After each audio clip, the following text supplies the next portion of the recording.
Hello, everyone. My name is Katy. Welcome to my Greenland Quilter channel. I hope everybody is having a great day. And here we are on Saturday. Today's the last day of February. So tomorrow it's going to be March the 1st. Imagine that. Danny, don't you think the months have gone by way too fast? At this print, we print You know, signs. it feels like close. January took absolutely forever. See it here. And now March is just taken, or like February just flew right by. It was like, holy smokes, that went fast. But yeah, January did seem like it kind of took forever. Yeah, it's kind of weird that that's happened, you know? For sure, for sure. I feel like our planet is spinning faster or something, or it's just because we're getting older. Could be. Could be. I don't know. I mean, on the days just like kind of all run together anymore. It's like I am constantly asking my family, "What day is it today? What day is it today?" Yeah, And I work for, I exactly. mean, and I do, I have a corporate job, so I need to know what day of the week it is. Yeah, I'm constantly exactly. asking. Exactly. It's crazy. I feel like I'm constantly playing catch up these days. Right? Yeah, like you're always one step behind. Yeah, Yeah, yeah. It's like I I'm just agree. like work. It just goes too fast these days. All Yep. right. Hmm. So what I'm gonna do is I'm gonna spotlight Danny here for a Oh minute. Lord. Okay. Put her on the hot seat first thing. Oh boy. Danny, tell because there's been some new people coming into the chat recently. Oh, And awesome. why don't we spotlight you? Tell them a little bit about yourself and also tell them what you plan on working on tonight Well, or for those of today. you who don't, of course, yes, of course. For those of you who don't know me, my name is Danny, and I am on the So Not an Expert channel because that is my motto. I'm not an expert. I'm not an expert at quilting, I'm not an expert at sewing, and I'm most definitely not an expert at life. I think we're all learning and we're all here to learn. And that's just kind of the way things go. Katy and I met through some quilty friends, and her and I have become very good friends, and I truly cherish our friendship. For those of you who follow her channel or follow my channel, then you know we do our Peace of Mind Mending Pieces series once a month, which I truly, truly look forward to because both her and I share that journey, that mental health journey, different ways, different roads, but we share that journey together, and so that has kind of created a bond between her and I. And of course, we both share the love of quilting as well. Over on my channel, I get bored very easily. I have a little bit of ADD, a little bit of OCD, all of those acronyms. I have a little bit of all of them. And so I get bored really easily. And so what I like to do is I like to start on projects and I rotate them around. So I have a different project that I work on every week, and then we rotate it back in. So every week we work on something different, and then the next month we come back to those projects again. It's not for everybody, and I know that some people prefer to work on one thing all the way through until the very end. But this way it keeps me motivated, it keeps me excited. And it's kind of fun to be able to bring these projects back in and be able to work on so many different things at one time. So tonight I am actually doing something that's completely not quilting related, but it is a passion of mine that I do enjoy. And it's something that I'm going to be doing tomorrow on my live stream on my channel at 10:30 a.m. Central Time. A little shameless plug. That I will be doing over there, and that is cross stitching. Cross stitching has always been one of my passions. It's where I started my sewing journey. Was in cross stitching with yarn and really thick plastic needles. Making, I think it was a Cabbage Patch doll. You know. Design of some kind, but that's where I started my sewing journey, and so that's something that I've always kept up with. And of course, then I went to apparel sewing and then eventually quilting. And now I basically live in quilting, quilting, and of course, my cross stitch as well. So if either of any of those things sound exciting to you and you've got a little bit of extra time on a Sunday morning, come on over and join us over on my channel. 10:30 a.m. Central Times is usually when I do my live streams, and then I like to sprinkle in one throughout the week in the evenings, later in the evenings. Sometimes it's a Tuesday, sometimes it's a Wednesday, sometimes it's a Thursday. It just kind of depends on what day of the week I have some time.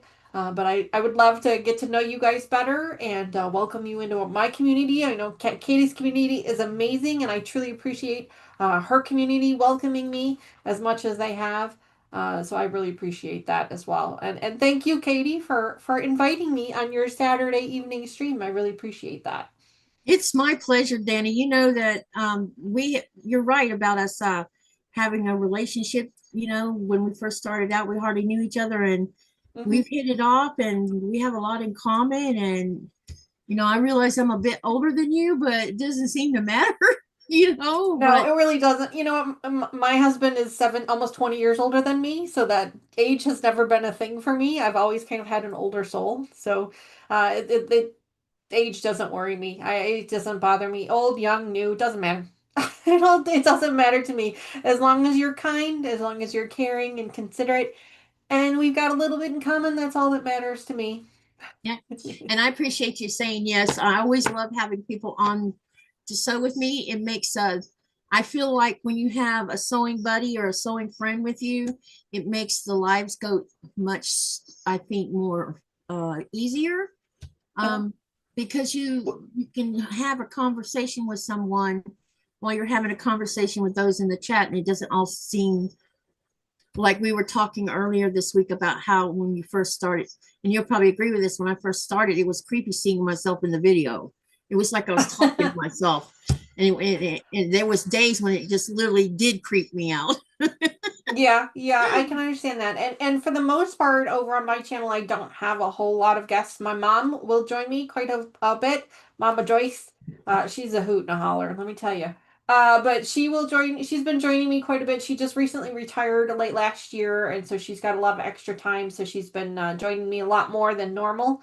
But honestly, I've had my channel now for 3 years, which is, incredible to me. I can't believe I've been 3 years. Like, it started out as something that I thought, I'll give it a shot, see what happens.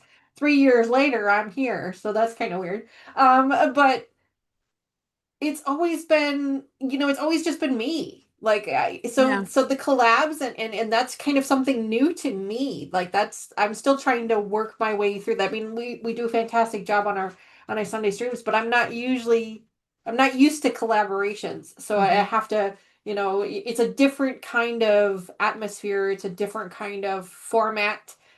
Not that there's absolutely anything wrong with it. I think it's fantastic. It's just different. And so I'm so used to kind of being in this room by myself, talking to people on the chat, that it is nice having somebody else to chat with and kind of bounce ideas off of and stuff too, as well. Well, I'm just glad you said yes.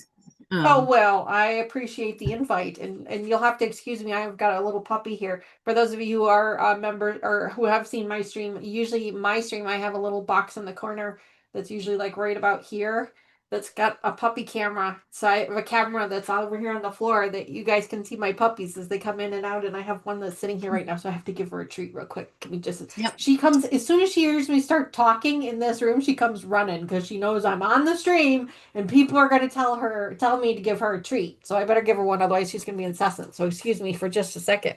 Okay. Yep. All right. So let me say hello to everybody in the chat. And for some reason, there's someone I can't see at the top of the chat because my little memo. Oh, wait. Yeah. Carrie was in the channel first today. Hello, Carrie. Hello to Mona of Rip It and So On.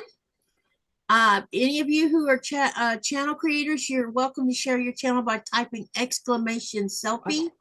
Or if you know some of you have been interviewed by me, and you can just do exclamation in your first name. There's a couple people you can't because I had more than one person with the same name. So hi Lee, welcome, welcome. It's good to see you here. Hi Joyce H, welcome, welcome. Hello Gladys, and hello Imran. And I hope I'm saying your name properly. Let me know if that's how you say your first name. Hello to Denise, welcome, welcome. Hello Cindy.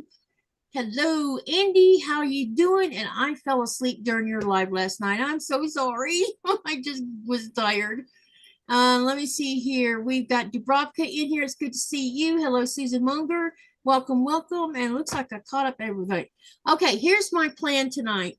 Last night I was working on my star climber, and I think I figured I decided that I am going to make a mini wall hanging. The original pattern, because I'm using 4-inch blocks, called for, the size of it is supposed to be I think 58 inches squared, I believe. Let me see if I don't know. I kind of misplaced.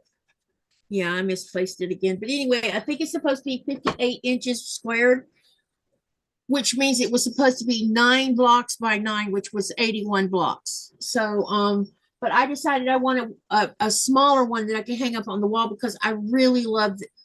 This is so freaking fun. And these are 4-inch ones, of course. You can buy now. Fat Quarter Shop is selling. These are 4.5 inch. You have 6-inch, 9-inch, and 12-inch, I think, that you can buy from them. But you can take one of these. It has 42 of these, and you can make 42 stars if you want to. Now, this pattern called for both the courthouse stairs and the woven star. The thing that's so cool about this is everybody who quilts has scraps. All of this is from scraps. Wow. All of it. And even the background, the white that I'm using. That's impressive that the background is scraps. That's like the one thing that I struggle with the most. This is all background white batik scraps. Wow. So you can literally take your scraps and because these are by Fat Quarter Shop, these are It's So Emma paper piecing. On the inside of the mine's ripped off.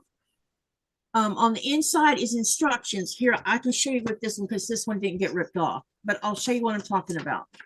On the very inside of this, I hope you can see that, there is explicit instructions on what to cut. Now, the beauty of this is if you follow how she tells you to cut this, her directions, go by her directions, not someone else's when you're using this paper. If you cut it the way she says to do it, you will never, ever come up short as far as not being wide enough or not being long enough, because she has you cut it so that you're trimming down, not trimming. You're not having the exact size, and then you discover, oh my God, say your seam allowance was a little bit too big, and then you discover your strip is too wide.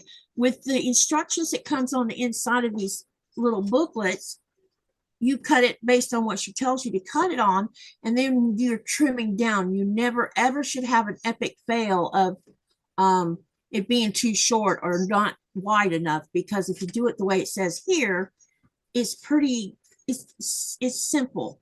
And once you get the rhythm of how to do, like there's a rhythm to the star, because you're you're using small rectangles is what you're doing, and half triangles, because here you can see there's half triangles right here. There's a whole triangle here and 2 halves. But the rest of this is rectangles, and it tells you what size these half triangles need to be, and this full triangle needs to be. And you could do all of this from scraps, every last bit of it. And you can get as colorful as you want, or you can, if you say you have 1 or 2 colors with a boatload of scraps, it's only 2 colors, you can do it 2 colors. You can do anything you want to with this, and you get as creative as you want to. And once you get the hang of how to do it, you can sit here and sew these and watch people's lives, which I do a lot of while I'm doing this. So anyway, what I'm doing is I decided I wanted to do mine smaller. So I'm doing 6 across and 6 down. That gives me 36. It'll be a perfect square. I could do 7 where I made it a little bit longer if I wanted to. Or if I wanted to go even longer, you could go down 8. It's up to you, the designer, because you're just creating from that. This is the Star Climber Sew Along, and tomorrow's, because me and Sean are doing a collaboration together, and tomorrow will be our last time we do Star Climber together, because he's pretty much finished up, and I'm a little bit slower because I couldn't decide what I wanted to do, and I finally figured it out. So tomorrow we will be finishing up this. We still have 2 other collaborations we're doing together. We're doing, we still have to button up the Stitch It challenge. And I'm about halfway through my Stitch It challenge, which is going to be, y'all are going to love it, I think. And he's going to be constantly like pushing me. you need to do some more of your legit kit, because right now I've only sewn one page. So I'm gonna pull this up here so you can get a better look at this. Sorry. It's a silly dog. Give me just a second. No, it's okay. I don't hear her. Oh, well, that's good. I'm glad. Give me The just a Zoom, second. the I'll be Zoom right kind of back. takes care. It's Nora that you usually hear. I wanted y'all to see how this is looking. I don't have much space in here, but can everybody see this okay? But this is what the pattern looks like. And when it gets all sewn together, you're going to see there's a secondary square in here that's white. What do y'all think about this? Yeah, it'd make a great table topper, a wall hanging. The one where you're using the 4.5-inch blocks, which is what I'm doing, 58 by 58. She's calling it a table topper. The bigger one is using 6.5-inch because there was 2 sizes for the pattern, and I can't remember what size that one was. But this is Scrappy, y'all. And what I decided to do is with my the woven stars, you'll see there's a lot of warmer colors in the woven stars versus the courthouse stairs. I kind of used cooler colors because I thought I would try to make the stars stand out as much as I could, you know, because you're using scraps. But that's what I think it looks amazing. I have one more star to make, and I'm gonna make that tonight, and then I'll be ready to sew this thing together. It looks great. And I think what I'm gonna do for the outer, because you have a lot of seams out here, I think I'm going to use a really small border, like a 2.5, or maybe I'm thinking 2-inch, because I have lots of scraps still left over, and I was thinking about making 4 strips of maybe multiple colors running all the way around it, and then put one more border outside of that.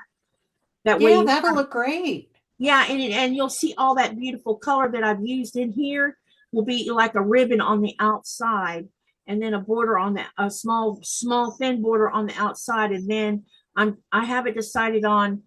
I probably will use one of my batiks, probably a dark batik.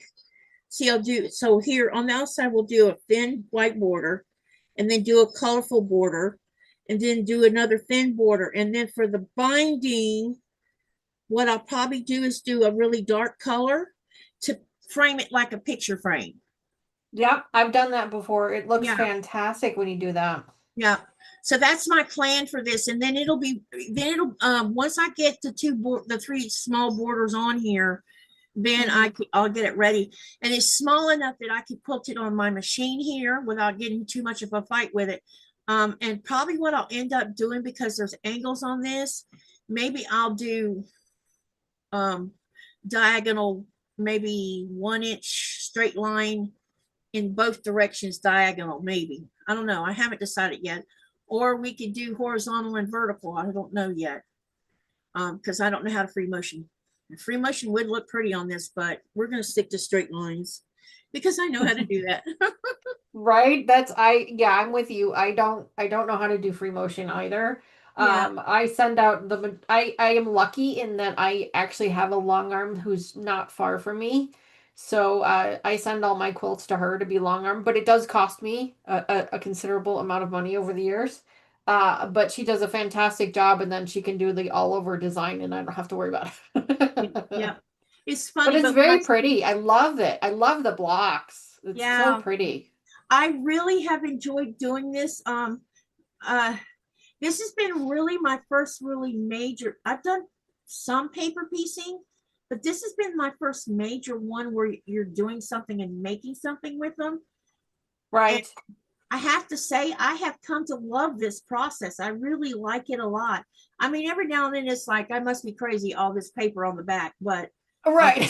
Yeah, I've done that myself. I love the Sew Emma paper. I've used it before in a couple of other projects, and I really like it. It's easy to use. I love the fact that it's already pre-printed for you and things like that. I really do like it. But like you said, it is a very slow process, so you've got to have a lot of time on your hands to do that.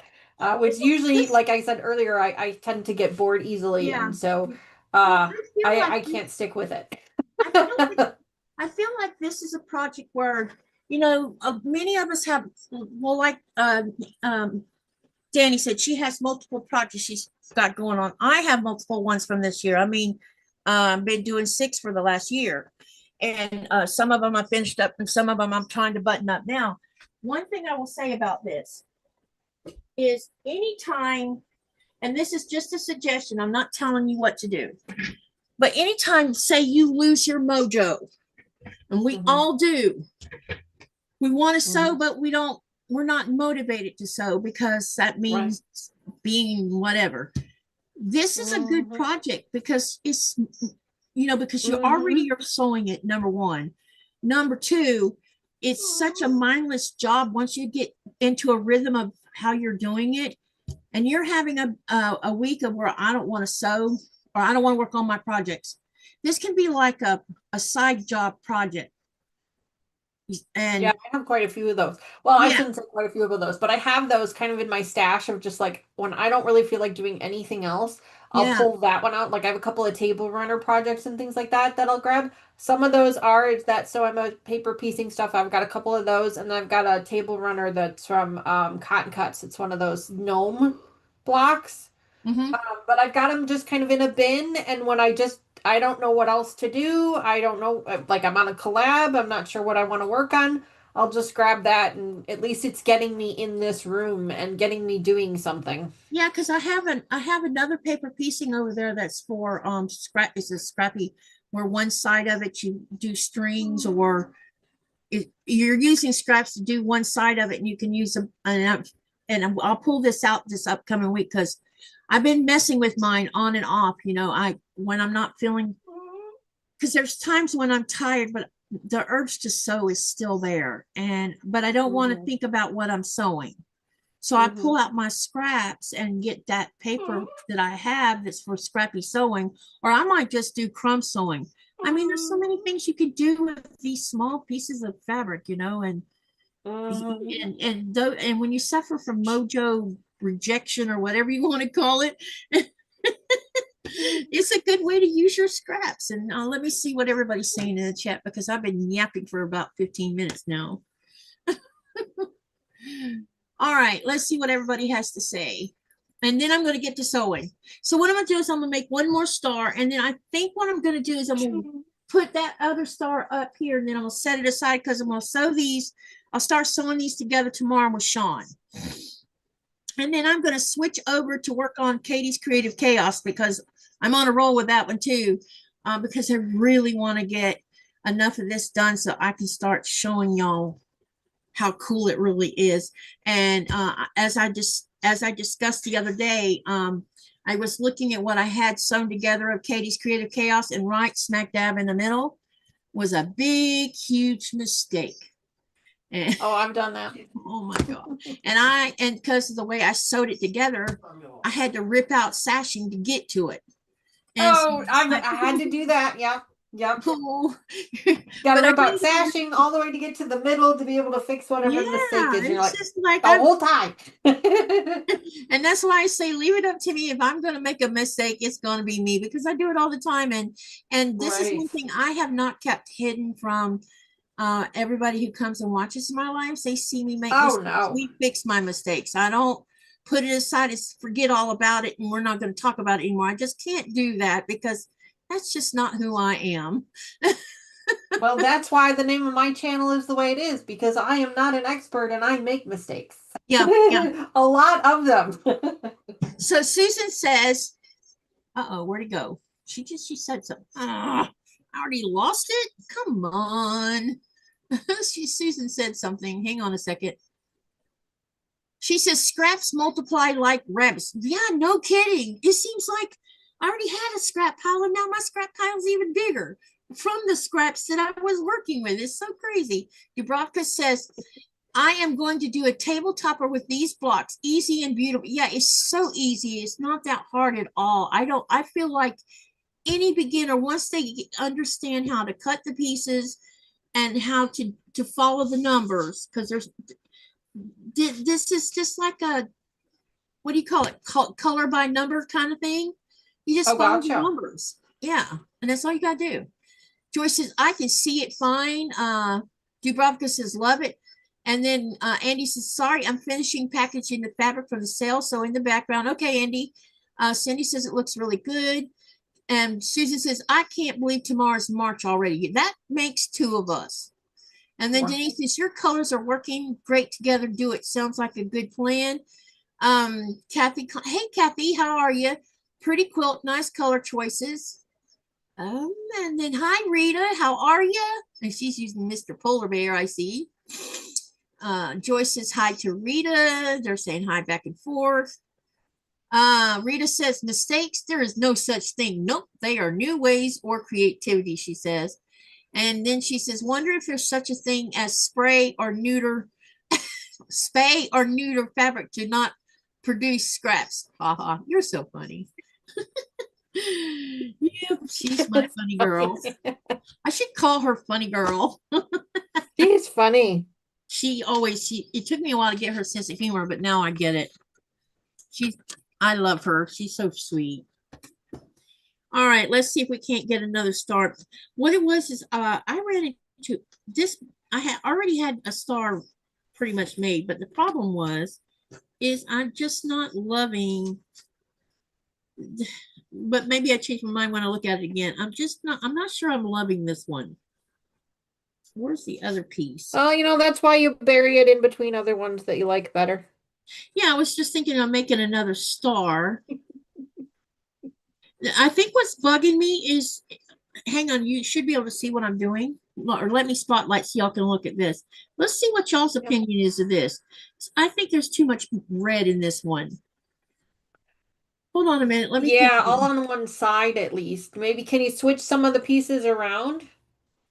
Let me see if Try flipping those two. That one and the one on the left. You mean this one? Yeah, try switching those two. The one in your hand with that one. Oh, it's still red. Yeah, see, it's like I don't know what the heck I was thinking. I have too much red right here. So what I need to do is, I think what I'm just going to do a couple more pieces of this, and then we'll just switch out something. And then the other two that get switched out, I'll finish sewing it with something else. I'll go ahead and make four more pieces with different colors, and then we'll intermix it. And then yeah, that's the best way to do it. Yeah, and whatever's leftovers can go on the back. The reason this is not going in is because this block is wrong. And I'll tell you why it's wrong. I had called Fat Quarter Shop because I thought that there was something wrong with the paper, but it wasn't. It was me. When you're doing these, you have to make sure that you're sewing on the right line and you're trimming on the right line. And what had happened on the correct line. I had sewed on the trim line, not the sew line. Oh, geez. And so when I measured this is bigger than 4.5. So this is just going to go on the back of my quilt. And kind of like the ugly ornaments on a Christmas tree. Yeah, or the orphan block. It's a pretty block. I mean, there's nothing wrong with the block itself. It's just I think it's pretty. I think it'll work out just fine on the back. Yeah, it's just too big, so it'll go on the back, or I'll use it as an orphan block because I have a lot of orphan blocks right now, and I think I'm getting close enough to warrant trying to sew an orphan block quilt top, which I just need to figure out how I'm going to design it because, all blocks are different sizes. So there's that. But I'll probably use sashes to compensate for that. So what I'm going to do first is we're going to make one more star. And then when I get that done, I'll pin it up here so y'all can see it. And I'm probably going to look at this a little bit more before I make a final decision on if I'm happy with the way. I'm happy with where the stars are. I think the stars are good. I noticed that I have a couple of these courthouse stairs that, I'll show you what I'm talking about here. You have this one, and this one. You got these three darks in the same perimeter, and then everything kind of lightens up down here. I don't know if I'll leave these three like that or if I'll change them. I feel like if I get to messing around with it too much and overthink it, it might not be so much fun doing that. You probably want to unpin your. Oh, we couldn't see what you were. Oh, yeah, that is what I was talking about. Oops, sorry. Hang on, y'all. Let me go back up here. Let me show you what I'm talking about. I could see it, but they couldn't. Yeah. Hang on a second. I don't know if you noticed this or not, but hang on. I noticed that I have a really dark block here, here, and here, and then one over here too. But that one really doesn't bug me. It's these three being so close. So I don't know. I feel like if I mess around with it too much, yeah, because see, you can really tell with this one, no, this one and this one, they look really dark together. So I don't know. I might leave it the way it is, because if I overthink it, I might end up messing the whole thing up. I mean, I think it's fine the way it is, but at the same time, my brain is like, that one's really dark right up here, this one. So, yes, this one. Anyway, I'll unpin. Okay, so let's get to sewing. See what I can do here.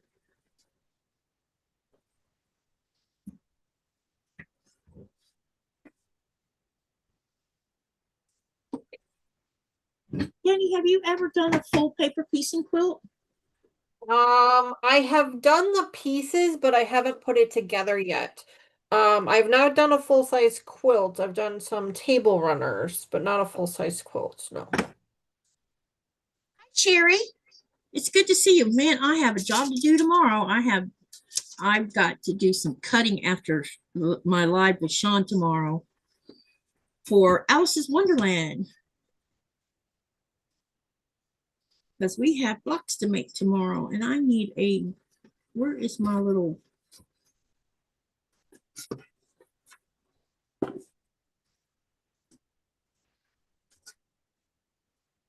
ooh, we got pink in here. That's a big piece of pink though. I need a smaller one. All right. Maybe quiet. Let's use, Quiet. She's fine. Don't worry about her. She's fine. I barely hear her. She's just. Say, it's okay, Mom. I just want treats. Yeah, she does. Just like a That's all she certain wants. She wants me to sit here and feed her treats all day long. Like I said, I can sit in here all day and by myself. She doesn't come in here. She'll come in here, but she won't. She'll leave me alone basically. But as soon as I start talking, she knows I'm talking to somebody, and they're going to tell her to give me treats. Yeah, that's what So Nora does. That's it's why like, she comes in here. Yeah, it's like being live is something like, oh, you're live. Now I'm going to make a nuisance of myself. Yeah. It's hilarious the way Lord, let me tell you, the people on my channel really love me to spoil her. Well, I bet they do. Yeah. Well, I have 3 puppies, but she's the baby. She's the youngest one. But she is the most treat motivated out of the 3. Yeah. Nora's definitely food oriented. Hi, Mona. Denise says she doesn't see an issue with it, so it's just me being funny then. Hi, Laura Lee. Welcome, welcome. Looks like I overlooked you by accident. So sorry about that. I didn't even see her in here till she said something again. I don't know how I missed it because I thought I saw her earlier. And Jean's here. Hello, hello. And Mona just came in. And hello, Norbitha. Welcome, welcome to the channel. Nice to see you. I think this is the first time I've seen you in here. And I hope I said your name correctly.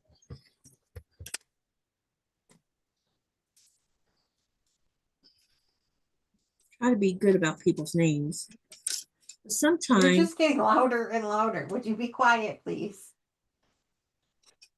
Has she already had her dinner? No, she doesn't get her dinner for another hour. Oh. It's not time. She chirps like Nora does. It's not time. See, but Mommy. I know. But Mommy, I'm so cute though. You gotta give it to me. Uh-oh. Now I'm talking and Nora's like up moving around. Yeah. Yeah. It's gonna be an evening of puppies, I'm telling you. Well, yeah, I mean, it'll be the night that's of the usually very what happens in my sewing room. puppies. But, my sewing room is filled with puppies, so Pay attention. Well, she'll forget all about me when Daddy gets home. Oh, I'll be back to being chopped liver again. yeah. Oh, really? Boy. You said the word liver. I heard it.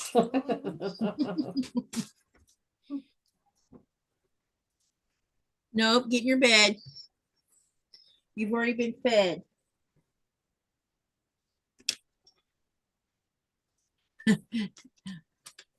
You're having fun with those emojis, Andy. Linda from Irish Cell Lady says, hello, Danny and all and me. Hi, Hello. Linda. Good to see you. Shh. So nice to meet everyone. Can you hear that thumping noise? That's her No. tail hitting the design board. Gotta love them, right? Yeah. I don't know how come she associates lives with FOOD. Do you feed her treats when you're on a live? No, but I'm fixing to go see if I have one left for her so she'll be quiet. Because that's my problem, is because of the puppy cam. I feed her treats, and so now she associates it with treats. You have none left, little girl. Get in your bed. Get in your bed. Go on, bed. Bed. Mommy doesn't have any treat. Get down. Bed.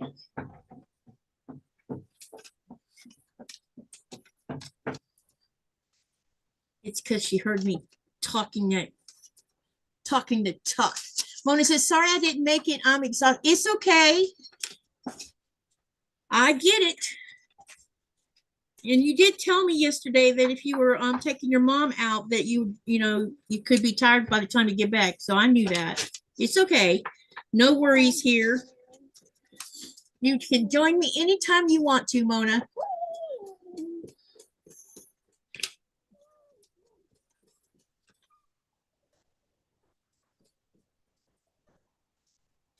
Both Monas can join me anytime they want to.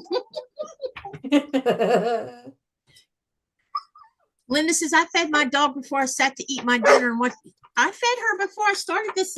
Do you need to go shoo-shoo? I'll be right back, Danny. No worries, no worries. What is everybody else working on tonight? Or this afternoon, I guess. I guess it's not nighttime yet. It's probably the afternoon for most of you. Let's see. Linda says, I fed my dog before I ate. He's okay now, but he heard dogs on the computer. Wanted to know what was going on. Yeah, I can understand that. That's why I have my audio going to a headset so the dogs can't hear all the other barking. But it doesn't seem to help them. It doesn't seem to stop them. So it's usually just the one that likes to whine. She's gone for right now, but she'll be back. She'll be back. Don't worry about it. Hand applique this evening, says Katy. Ooh, applique. I have, hand applique. Oh my goodness. Wow. I have a whole new respect for people who do hand sewing in general. Like cross stitching is a hand sewing. Yes, I understand. But you have a guide, you're following it along, you poke through the little holes. It's not, to me, that's not really hand sewing. But someone who actually hand sews from scratch, it's just, I have a whole new respect for those people because I do not have that level of talent or that level of patience. So I have a whole newfound respect for anyone who does hand quilting or hand sewing. It's incredible. And the work that you guys all do is just so beautiful. I've got a couple of hand sewers in my hand sewer subscribers in my community, and they like to share their projects with us over in our Facebook group, and it is gorgeous. They're just unbelievably talented. I like to tell people all the time that I am not the expert, but the ones that are in chat, those are the ones that are the experts. So ask them the questions because they're really the ones that can help. love to sign up for some master classes, but man, master classes are freaking expensive. Yeah, they are. Yeah, I've taken a couple of classes here and there for different things. I just recently last year took an applique class, I think in June, to learn machine stitching for applique, not a hand sewing. But I've decided that I don't think applique is for me. I think it's a little bit too much busy work for me. I prefer the more, piecing I'm okay with, because to me it's more gratifying, whereas the applique to me just takes way too long. Yeah. And so I mean, I'm sure it has its purposes, and I will probably still do some applique like every now and again. But this one was a full wall hanging, and the whole thing was appliqued, and yeah, I lost interest after about the first hour. And then it took me another like 4 hours to finish. I'm like, yeah, I don't think I can do this anymore. Yeah, I can understand that. I'm going to learn how to do it. I know how to do reverse applique, but I've never done regular applique. And part of the uh, Alice's Wonderland, there's some appliques in the middle of all of that.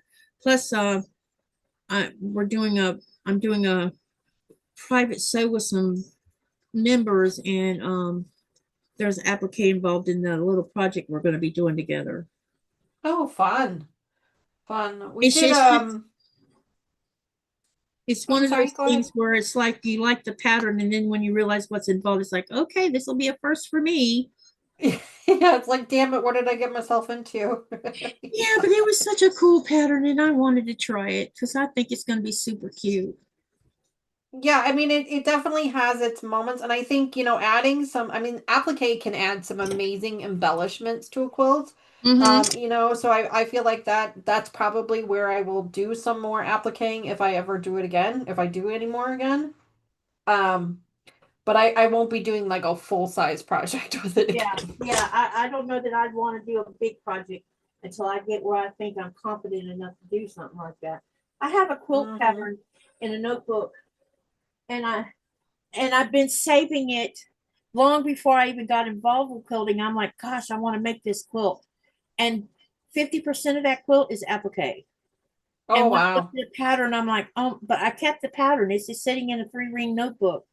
And I had it before I moved here because I liked it that much. Wow. And Yeah, I have quite a few applique patterns that I may get around to someday. yeah, will I ever get a chance? Will I ever do it? I don't know. We'll see. Right now, I think my next one of the things I want to when I get to the States again is I'm going to look for me a Judy Niemeyer pattern. Oh, the new Meyer pattern. I've heard that, I I want to mean, do those are all one, paper man. piecing, and they're incredible. Yeah, I want to do one with petite. Yeah. One day I might get to that point where I could feel like I have that kind of skill level. Yeah, I don't. Yeah, but because it's one of those. To me, I feel like it's a project that would take like a year or longer to do, maybe 2 years. Who knows? It's something that you would do a little here, a little there. Yeah. Show your handiwork on a live, but don't do it on a live because you need to concentrate on it. I think. Yeah. Kind of thing. All right. I can First see things that. I need to do is make these big ones. See if I can get enough out of this one to get 4, because I might not need this one. I need some triangles here. Ooh, I hate half square triangles. They make me crazy. Well, it's just I need to go. They go right here. I did have a subscriber though send me. Yeah. I made a comment once about how much I hate the half square triangles and the trimming them down, and it was making me batty. And I actually had a subscriber send me, which so grateful. They sent me some half square triangle rulers. They're slotted rulers. Yeah. So that you can trim them down, and then you cut off the dog ears before you open them up to iron them. Game changer. Like, it has sped up my process so much faster. Oh, that's cool. I couldn't believe it. I like using paper, the Oh yeah, square yeah, triangle paper, especially. yeah. It's like I was doing a mystery so long through a online quilt guild. Hmm. And so you didn't know what you were getting. All you knew is she told you were making a, she gave you every month it was a different thing. First it was cutting fabric, and then the next month it was beginning to make half square triangles, and then the following month it was 4-patch ones. But there was like 480 half square triangles with what you Oh cut. God, I would have went And crazy. I The waited, last one I did like 96 of them. I thought I was gonna go yeah, bananas. yeah. And so I waited about cutting fabric until till that third or that second or third month to see what it was we were going to have for a task. And I'm like, 480 half square triangles. Oh my God. And I was using a fat quarter bundle. So what I did is I pulled out the paper piecing or the half square triangle paper, and I got all 480 of those half square triangles made in one day. That would have never happened if I'd had to draw lines for all that 480 squares or half Yeah, 240 squares. Sorry. yeah, It would have never happened. It would have took days because it took me 3 days just to do 484 patch blocks. yeah, yeah. Well, and Denise asked me why I hate them so much. It's just the time that they take. They make beautiful projects and they are so worth it in the end, and I know that, but just the boring necessity of having to, because you have to have a bunch of them in order to really make anything nice. And so it sounds like torture. Raven, I'm with you. Yeah, yeah, that would, I mean, I did 96 of them for one project and I thought it was going to go completely batty. Yeah. I mean, they take a while, which, you know, again, not a big deal, but they take a while to do. And they're just very frustrating to me. I use them a lot in a lot of my projects and they all turn out beautifully and they're amazing. And I have learned some tricks over the last year or so on how to make them a little bit more tolerable. Um, but yeah, they're definitely of all of the block types, those are probably my least favorite. And I mean the small half square triangles. I'm not talking like the big ones, like where you take a layer cake and make a half square triangle out of the layer Mm-hmm. cake. I'm talking, you know, your 2.5 inch squares. You know, your 2 or 2.5 inch squares where you got to make those all into half square triangles. They make me batty. Just I start seeing stars and my eyes start going cross-eyed because they take forever. So usually when I'm working on a pattern where I have that many of them, like you did, Katie, I do some of them and then I set them off to the side and I do something else for a little while and then I come back to it because otherwise I will never finish the pattern because I just get bored so easily. So that's why they're not my favorite. Hate's probably a harsh word. It's Yeah. probably a bit strong. You I probably definitely. dislike doing that many of them. If it's like, Yeah, if yeah, it's yeah. like If for, you only have to do, you know, 5 or 6 of them, no big deal. That's fine. But when you got to do like that many of them, yeah. yeah, that's not my favorite. And But I will I say the happen to rulers like have half helped square considerably. triangles. I actually like doing half square triangles. I Well, just then I'll send you all mine, okay? what I dislike about half square triangles having to draw them lines. That's why I like using paper, because I don't have to draw Oh, one darn line whatsoever, not one. But now I don't use paper for when there's only 4 to 8 half square triangles involved, because right, you do 2 at a time or 4 at a time right. with minimum. I mean, you still have to draw lines, but 4 8, it's not so challenging or not so overwhelming to have to draw that many. Right. Yeah, but when you get into the 20s and Yeah, 30s and yeah, 40s and exactly. When you get to 100s, that yeah, double digit then number, that's when it's like, I'm so over this. yeah, exactly. Yep. Yeah, that's when you really start going a little batty. And it's interesting. I prefer doing half square triangles over 4-patch blocks. 4-patch blocks get on my nerves. Yeah, I can see that. I could see that. And yeah, and my Katie's Creative Chaos is full of 4-patch blocks. Just Go saying. figure, right? You're like, wait a minute, your Katie's Creative Chaos is full of 4 patches. Yes, they are.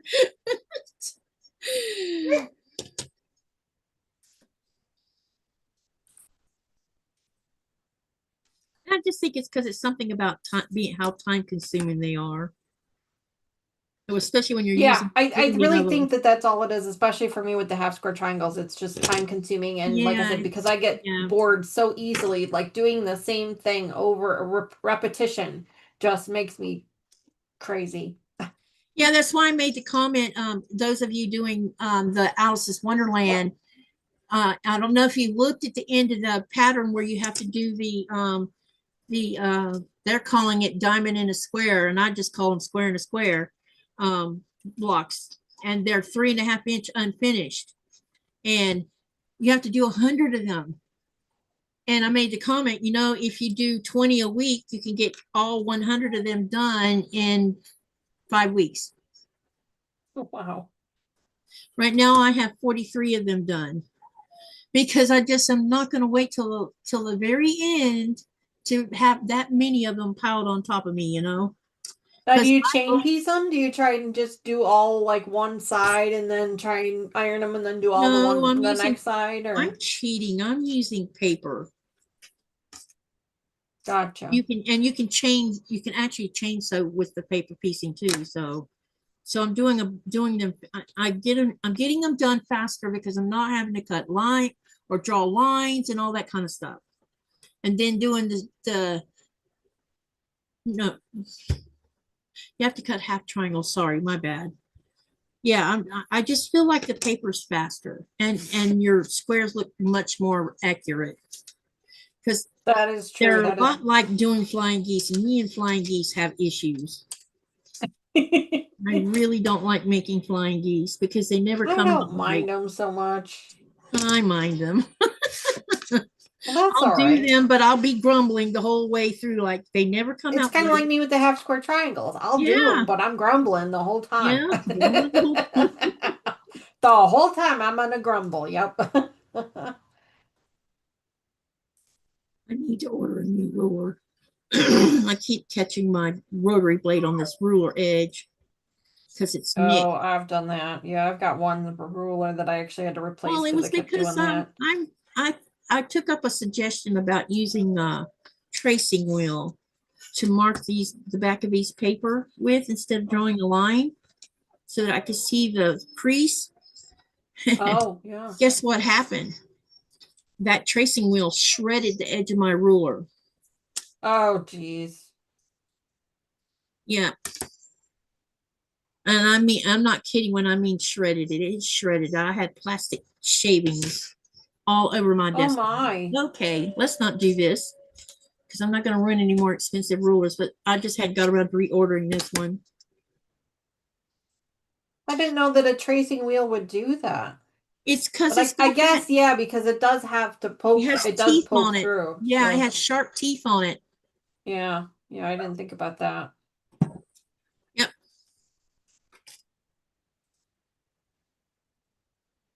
Let's see here.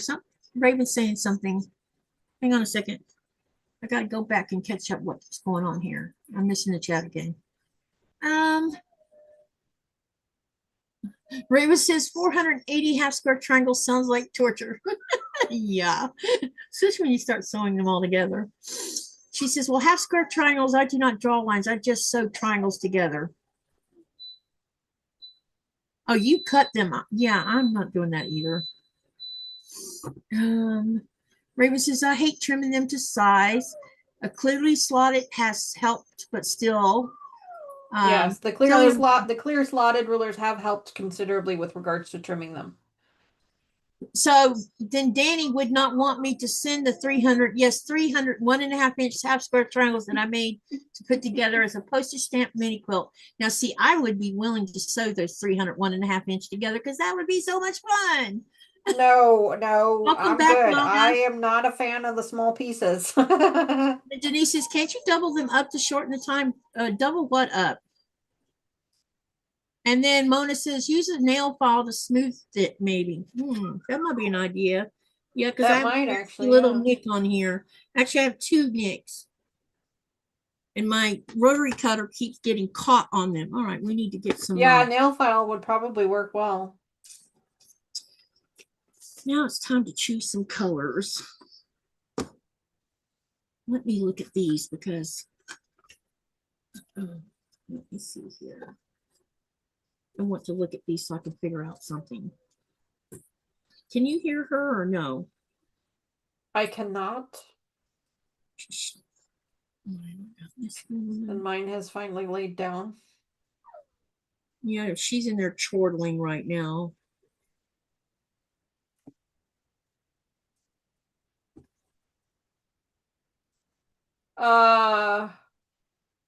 That's Katie, do you use a 1/4 inch ruler for your paper piecing, or do you do the 1/4 inch on your own? I use this. Oh, okay. I have one of those add a 1/4 rulers that I really like using for paper piecing. I have an out of quarter somewhere, but I don't know where it's at. It's kind of MIA. It might have got sucked out the window when my sewing room got trashed by the storm. Gotcha. I had one and I can't find it. So, but I don't really mind using my creative grids to trim the 1/4 inch with the paper piece, and it doesn't bother me at all. I really don't mind at all. I just don't want to spend money on another one. Right. I have enough rulers around here. And I'm gonna do a live one night where we talk about that very thing about too many rulers. And part of them I haven't even used, which is a problem.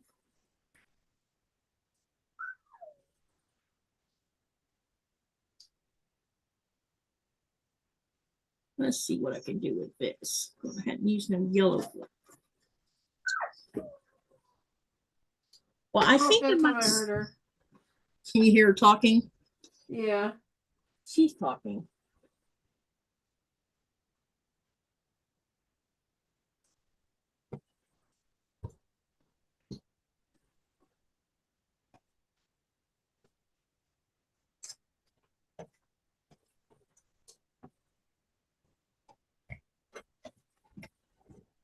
Okay, I'm just deciding on what I want to use. That's why I have colors so much pulled out right now. I'm making a decision on what I'm going to use. No worries. Definitely going to at least use these two colors for one thing, which I might have in a smaller rectangle in here.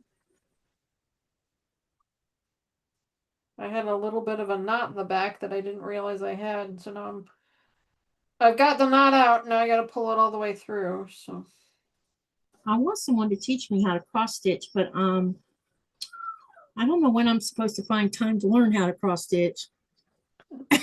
You know what I mean? Sometimes you just have to make the time.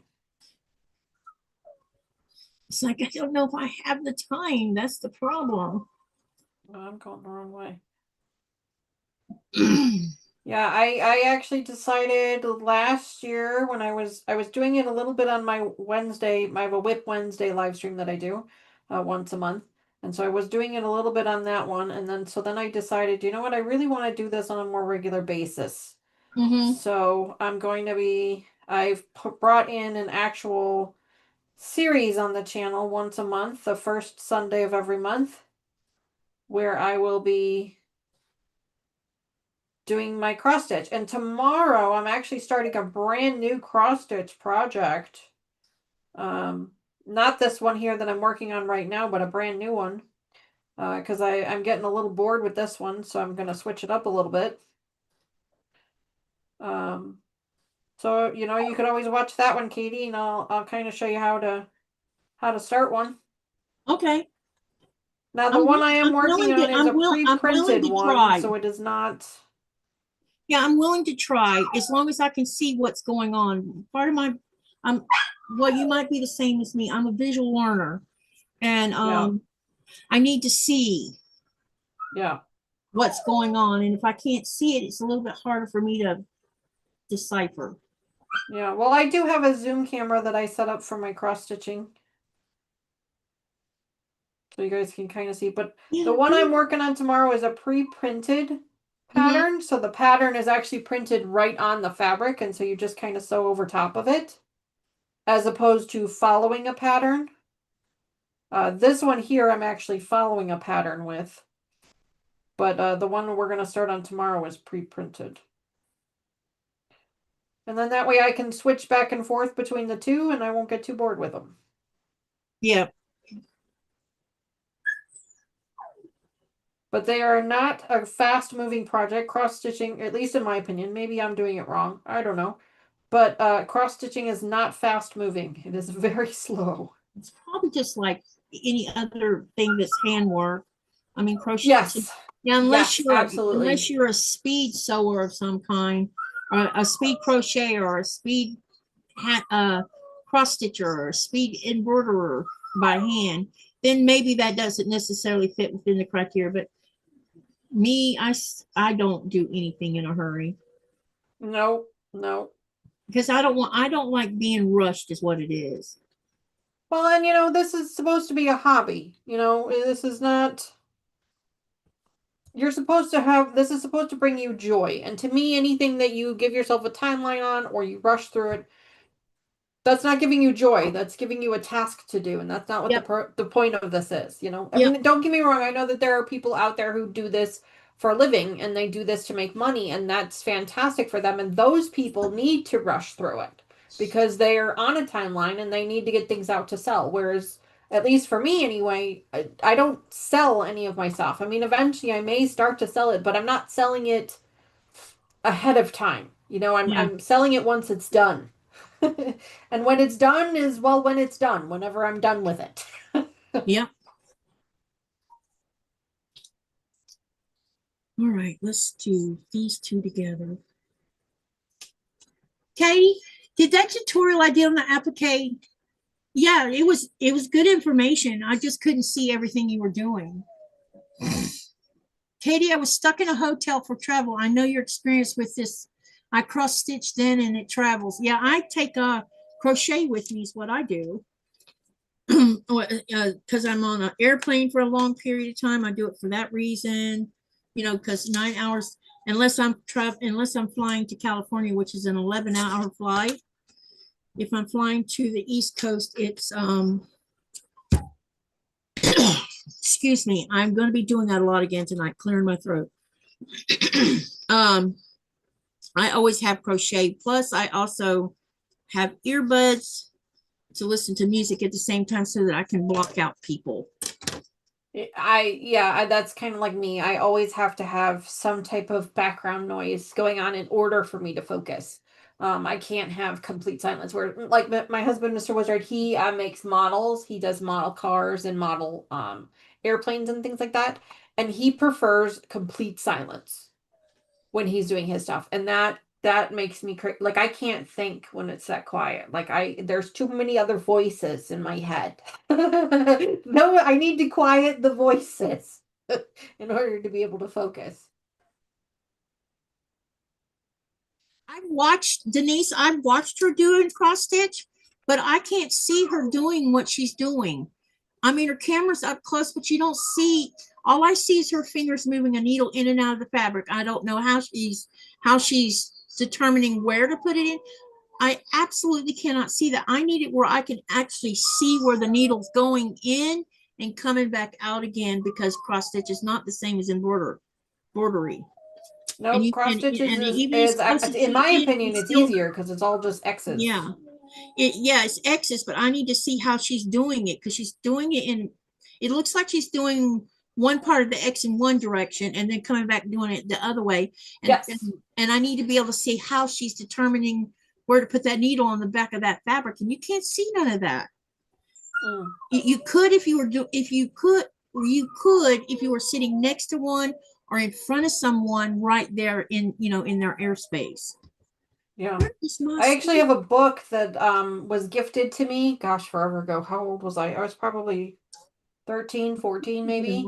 I have a book on cross stitching. It's a really big book, but it goes through it's huge. It's like this thick. It's a hardcover book. It's got a nice big print on it that actually shows you how to cross stitch. Like it shows you all the ins and outs of it and everything else. And I always found that to be very helpful when I first started. The thing is, how do you know where to start on the fabric if it's not already marked? You start in the middle. You fold the piece of, at least this is what I do. Again, I'm not an expert, but what I do is I fold the fabric in fours so that I get like a corner, like a point in the center. And then I fold the pattern in fours if it's not already marked. And then I literally start by picking the color that's in the center and I work my way out. So then that way I know it's in the center of the fabric and as opposed to on one side or the other. Yeah, I was wondering how you know where to start, because I know you have to count. Counted cross stitch, you do, yes. But that's how I start. I start right smack dab in the middle. So I fold the fabric in fours and I take a little pencil and I just mark the very corner, you know, the very tip of the, you know, the center as best I can. And then I look on my pattern and wherever that kind of center point matches, whatever color it's telling me that first block is, that's the color I start with.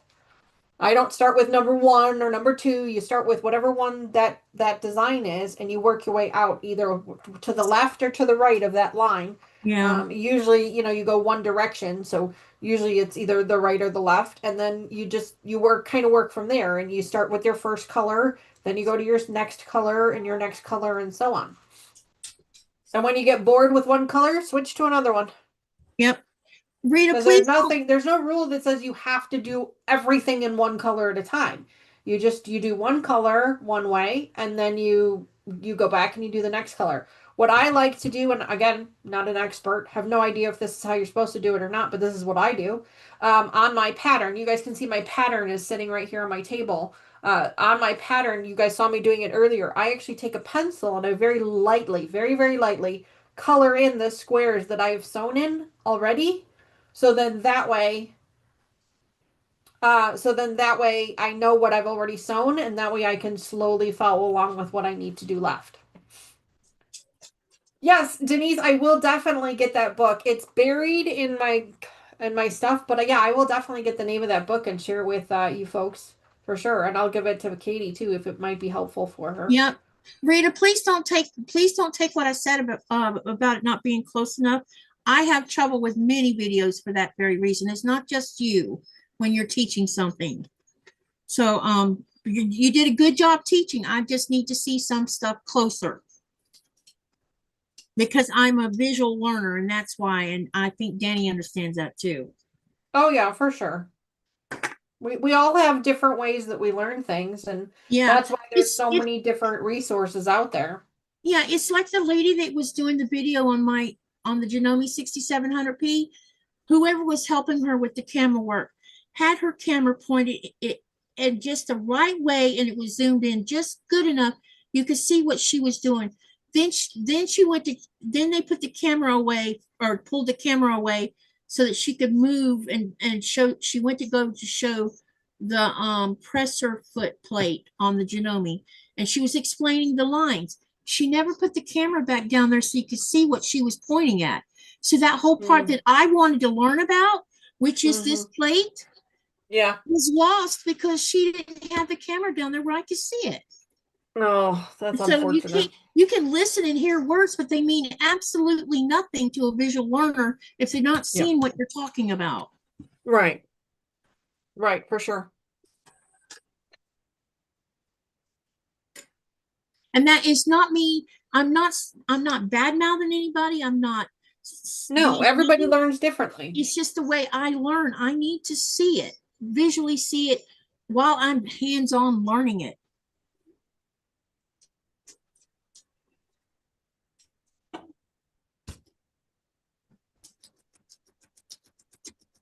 I've always been that way. I mean, I can read books and understand books just fine. I'm a book reader, but when it comes to stuff like this is different. This type of learning is totally different. Right.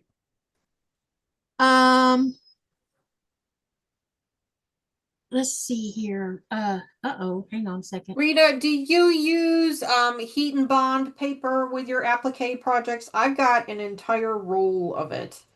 And it's an obnoxiously large roll. Raven is funny. And I don't think I'm going to be using it anytime soon. So I'm wondering if anybody else needs some cuts of it. Because I have a lot. Raven says, I like my voices when I'm crafting. It's at bedtime they're a problem. Yeah, same. And then I'm not sure how to say your name. Is it Feed? Is it Theta Gino? Is that how you say it? I hope I'm not saying it wrong. She says, hello, Katie. That is going to be a gorgeous quilt. She said, I'd like to make one too. Thank you. And then Denise says, Danny, give Katie the name of the book if you have it available. And she said she would. And then Rita says, Katie, I do the same as I am a visual learner, so I have tried to do the tutorials based on that concept. Your tutorials are fine. I just can't see some of it. And then Denise says, is there anyone around you that can help you, Katie? Not that I know of. Cindy says, me too. I need to see how to do something and then practice a couple of times before it sticks. Exactly. So it was my intention when if I had gotten to come to the States this go around, I was going to have, because Sherry's going to quilt some of my quilt tops. We were going to sit down and she was going to walk me through getting that knot secured in between the layer of my hand quilting, because I still cannot do it even after watching everybody else do it. And I think I realized what the problem is. The problem is when you're watching a video, when you're looking at the video, you're seeing the person doing what they're doing from the angle that they're okay. So you're looking at me right now and the camera's facing me. But when you're looking at it from YouTube, everything you see me doing here is with me facing the camera, or like this camera. I don't know if I'm explaining this right. But anyway, it's your perception. Yeah. Yeah, your perspective is not the same as if you're sitting in front of someone or sitting next to them, which is what I need to do, is sit next to them and see where their hands are going when they're doing something. And you can't see that on a camera when the camera's facing the person showing you, because it's the opposite of what you're doing with your hands. Right. See what I'm saying? It's kind of like a right-handed person trying to teach a left-handed person. Exactly. Exactly. You have to kind of go into their perspective and their, and do it from that angle. And sometimes that can be, especially as a content creator, for us, it's extremely difficult to get the camera right here. Yep. Like we can't get the camera right here. Yeah, exactly. Without bumping it or it being where it shouldn't be. Right, exactly. Yeah. I mean, I haven't found the right, even with this camera here where you see what I'm doing on my desk. I'm sure that if you're watching from a phone, I bet you don't see everything I'm doing here. I'm almost sure you're not seeing everything I'm doing. Unless you have really great eyesight.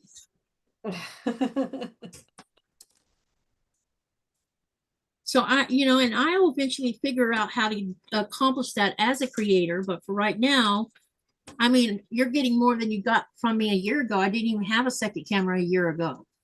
There you go. So I've made progress on technology. It's just, it takes a while to figure out everything.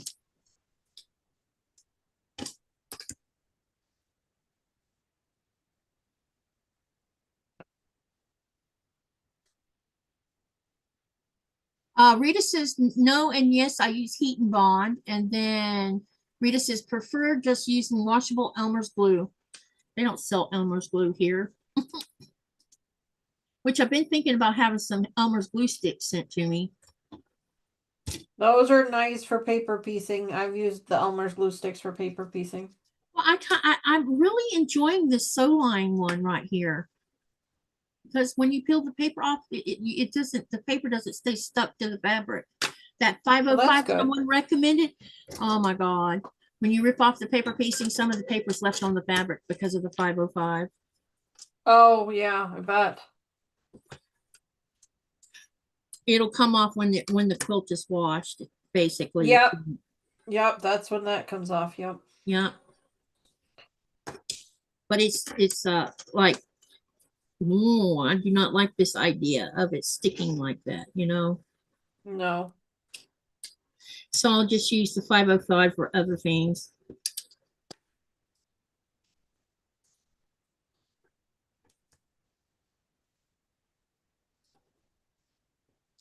I'm really excited about going to Denmark and getting a chance to visit the IKEA store, so I could find some IKEA is so much fun. We have one not too far from us. It's about half an hour, 45 minutes, and I like to go there just to walk around.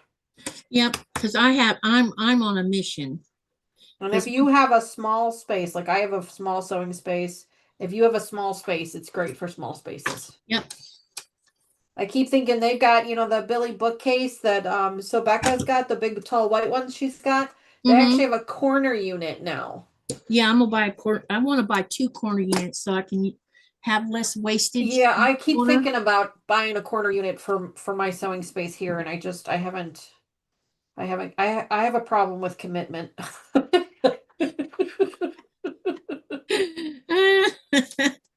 Don't we all? Yeah, like that's why there's still nothing on my walls really, because it took me so much effort to paint these walls. It took so much effort to paint these walls that I can't commit to what I want to put on them yet.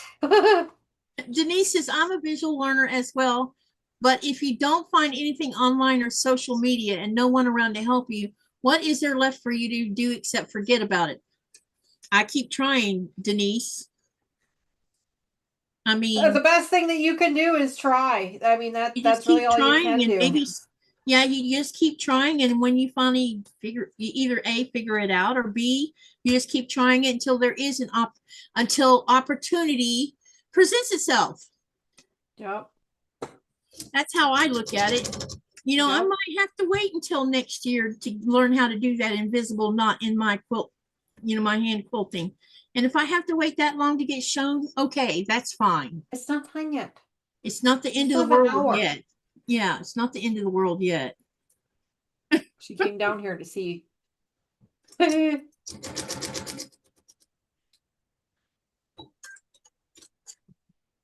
going to let me pick you up to say hi? You want to come here and say hi? Does it like being picked up? No, he doesn't. Come here. You want to say hi? Come here. You notice that's why Mommy has the camera on the floor. That's why I have the camera on the floor usually, is because she doesn't really like to be picked up very much. She's the baby. For anybody who knows my channel, they know the baby. That's the baby. I definitely think I would like to put a puppy cam in for when we get moved back into the craft room. Because I think I'm going to fix up a spot for her where she can jump up in a chair and sit in it. Yeah, yeah. I will eventually put a dog bed in here, but right now I can't with our cat because cat claw it too much. She likes to go to the bathroom on all small, soft surfaces that are on the floor. Oh, that's not good. No, so we can't leave like towels. I can't have any throw rugs on the floor. If a pillow falls on the floor, she'll pee on that. Shoes, you can't leave shoes on the floor. So we don't have any dog beds. Problem? Is it a behavior problem, or is it something that she's sick or something? I mean, she's done it since she was a young kitten. I think it's just I think she probably prefers the softer than I don't know. I don't know. I think it's just a behavior thing. She's an elder cat now. She's pretty old now, and we've just kind of gotten used to it, so. Denise says, I agree with that, Katie, for sure. And try again or wait till opportunity presents itself. Yeah, that's why I haven't given up. I am not going to give up. Right. One way or the other, this chickadee is going to learn how to do that. That's why I feel like it maybe when I do get to the States and get taught how to do that knot, maybe whoever's teaching me how to do the knot can also teach me how to start, or at least get me started on cross stitch. You know what I'm saying? A simple pattern, just something simple, nothing. Oh, if you guys could see what the first few cross stitch projects that I worked on looked like, oh, they were awful. Because I couldn't remember to put my stitches the same direction. I couldn't remember to, to tie things off correctly. They were awful. They were awful. It took a while before I really figured it out. But it's just like anything else. Yeah, practice makes perfect, and eventually you figure it out. Yep. And you just, I feel like this when I go back to this, especially if I get to go to QuiltCon and next year to Atlanta, maybe because I'm hoping that the QuiltCon for next year will have a class for binding. I know how to do binding, but that's not where I'm stuck at.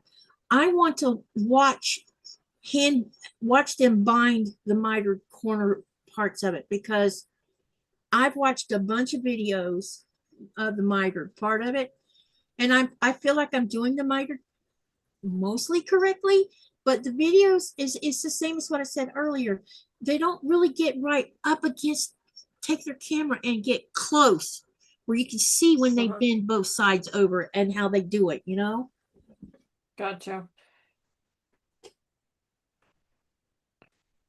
When you say the miter, are you talking with hand binding, hand stitch binding, or machine? I would like to learn hand binding too, because I've been binding with my machine.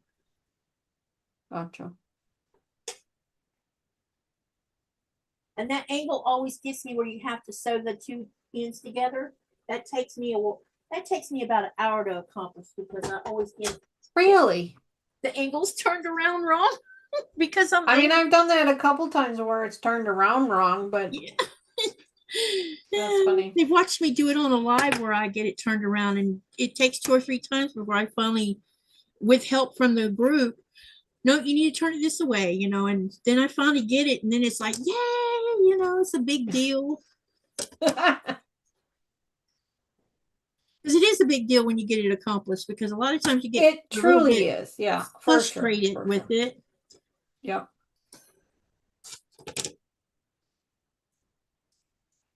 All right, we got 2 sides of this done. Now all we got to do is get the other 2 sides, and then we'll figure out how we're going to do which pieces we're going to use for this last star. And then the other one will go on the back of the quilt. All right, so we got these 2 pieces done. Let me move these out of the way so y'all can see what I did.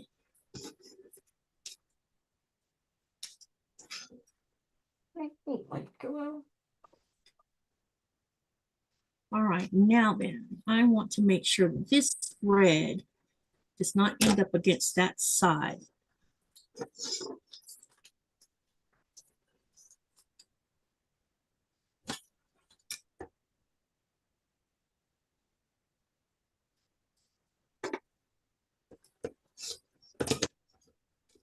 I thought I trimmed the, no, I guess I didn't. Wow, forgot to trim the top half of these triangles. But yeah, I'll try to dig that book out for tomorrow to share with everybody. I really liked it. It was, like I said, it was a book that it was given to me when I was younger, and I figure, if you can, it was written in a way that I could understand it and follow along with it, and I felt like that was really helpful to me. I have no idea if it's still in print, because I'm 1,000 years old, so I'm just kidding. It's like that crochet book, that big thick one I got over there. I looked it up online, and I discovered there was a big ass PDF file of that entire book.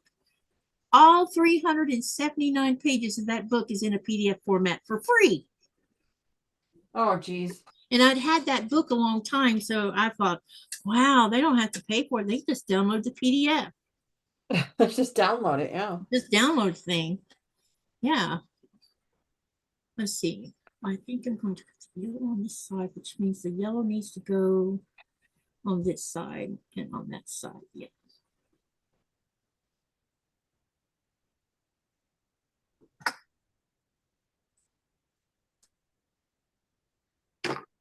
Okay.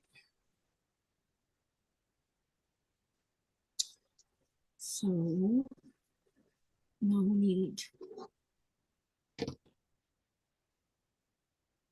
A couple of people mentioned what they were working on today. What is everybody else doing? Yeah, what have y'all been doing over the weekend? I know Andy's been packing up fabric that she sold on her little live fabric de-stash. Wow, that's awesome. Yep. was her first destitch. Wow. I think it was your first one, wasn't it, Andy? I'm pretty sure that was her first one. The first one that she's done anyway. Then we're gonna put the yellow there. Okay, I'm just making sure I got this right. All right.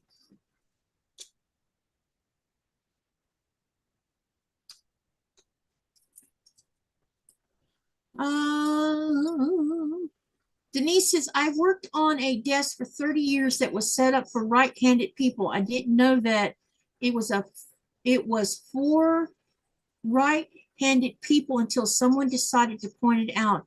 I never changed to the left-handed way. See this desk here that I have? You know how you hear me bump my knee constantly, my left knee? It's because the drawers are on the left side of me instead of the right side of me. I'm used to drawers being on the right side of me. So whoever what constitutes a right-handed desk versus a left-handed desk? Is it the side of the drawers? The drawers being on the right side instead of on the left side. The drawers on this desk are on the left side, which means probably a left-handed person put this together because they were left-handed and put it on their left without thinking about it. Normally when you buy I guess I just never associated a desk with a certain. Well, most of us take it for granted when we're right-handed that the drawers are on the right side. That is true. That is true. I didn't And think when about that. I am desk- right-handed, so I don't often think about things from the left-handed perspective. And I didn't realize this was the drawer. I didn't notice the drawers was on the left-handed, so I started hitting my knee on it. And I constantly hit my left knee on this because I'm used to having a desk that the drawers were always on the right side. Huh. And I still, even now, after having this particular desk for as long as I've had it, still keep hitting my leg on it, which is damn annoying. Damn annoying. I love it. Mr. Rowe.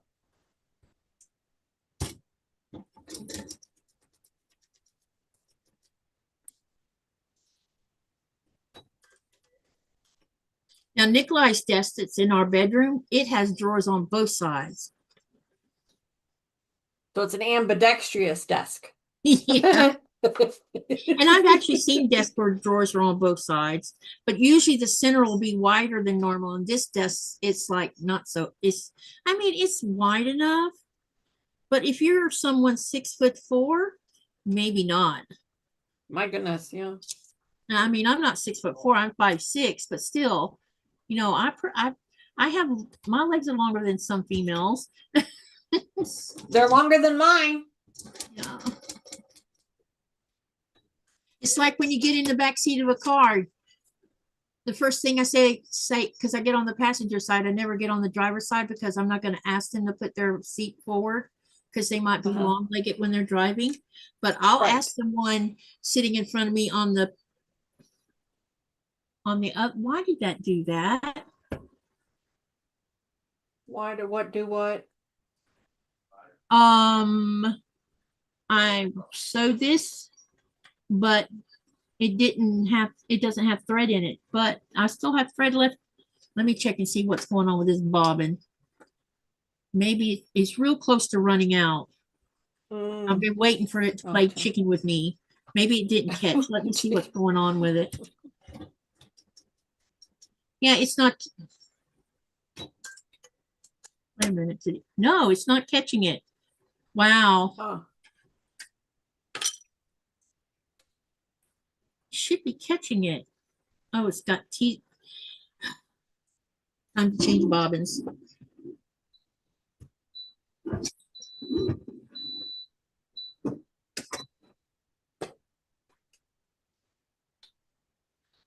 If I hurry up and get the star clean, maybe we'll I want to clean my sewing machine on the live. Linda says, I'm working on my stars and log cabin blocks, and then I have to cut out for Alice blocks tomorrow's show. Also working on reflections block of the month, but have to go back and watch the video. I'm puzzled by instructions. My goodness, girl. Are you doing that all at one time? It sounds like it. All right, let's do this again. That's impressive. Let's.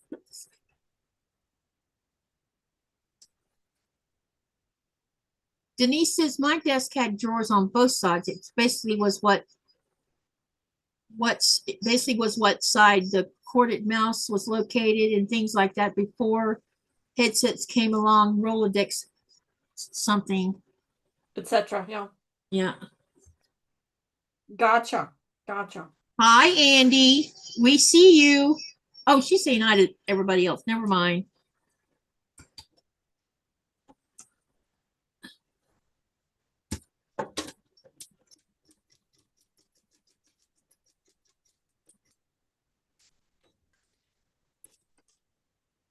All right.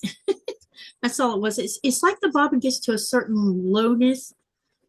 Now, sometimes it'll run itself all the way out, and then other times it doesn't. It gets to really low, and then it won't catch for some weird reason. Interesting. But I think maybe it wasn't catching because I need to clean my machine. Ah. Usually when it starts doing weird things, it means it's dirty. Yep. Yep. That means it needs a good vacuuming. Yep. Yeah. Vacuum, oil. Yeah, the whole 9 yards. Yeah. Well, I don't oil mine. The manual says not to oil. The only part that I will put just a single drop of oil in the bobbin reservoir just every once in a while, not all the time. Only, once in a blue moon. When I feel like it's not running very smoothly, I'll do that, but otherwise no, I don't put oil anywhere else. Yeah, and I do see there's a wick up underneath my bobbin case. And I guess that's the only place if you did oil it, it would need oil in it because there's no other places that I can see on the machine that you would put oil into. Mine I just put a single drop right on the plate where the bobbin sits. Because mine is a top loader bobbin. So I just put a single drop right in the center there. And then I just move the wheel, 3-4 times just to kind of get it to move around in there and soak into all the crevices. But that's all I do. Just one drop. Nothing crazy. And I only do it probably 3 times a year. You have a baby lock, right? Or is it a Juki? I do have a baby lock, yes.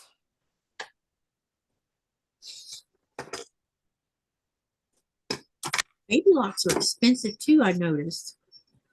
I think yeah, they can be. I got mine used. Mine was not new when I bought it. It was used and I bought it on eBay used. But it works beautifully. I have it I take it in for service you're supposed to do it once a year. I try to do it once a year, but it usually ends up being once every 2 years. Because the only service center that I have that's close to me is like an hour away, and so it's not really convenient. I do actually need to bring it back in and have it serviced again. Not because it needs anything, but I like to have them take the whole thing apart and clean the whole thing out and put all new oil or whatever they need to do back into it and bring it back into shape for me. And I don't know enough about the sewing machines to trust myself to take it apart to that level. Yeah. I think when I go to Denmark, though, I'm gonna go by the shop where I bought mine from and see if I can talk to the service technician, and maybe he can show me how to service my machine. I hope. There you Because go. I mean, I could send it to him, but then I would be down at least a month without a machine. Yeah. And I am not sewing on that little Singer. No, thank you. Not since I've been on this Janome. It's like, nope, I want nothing to do with that little Singer.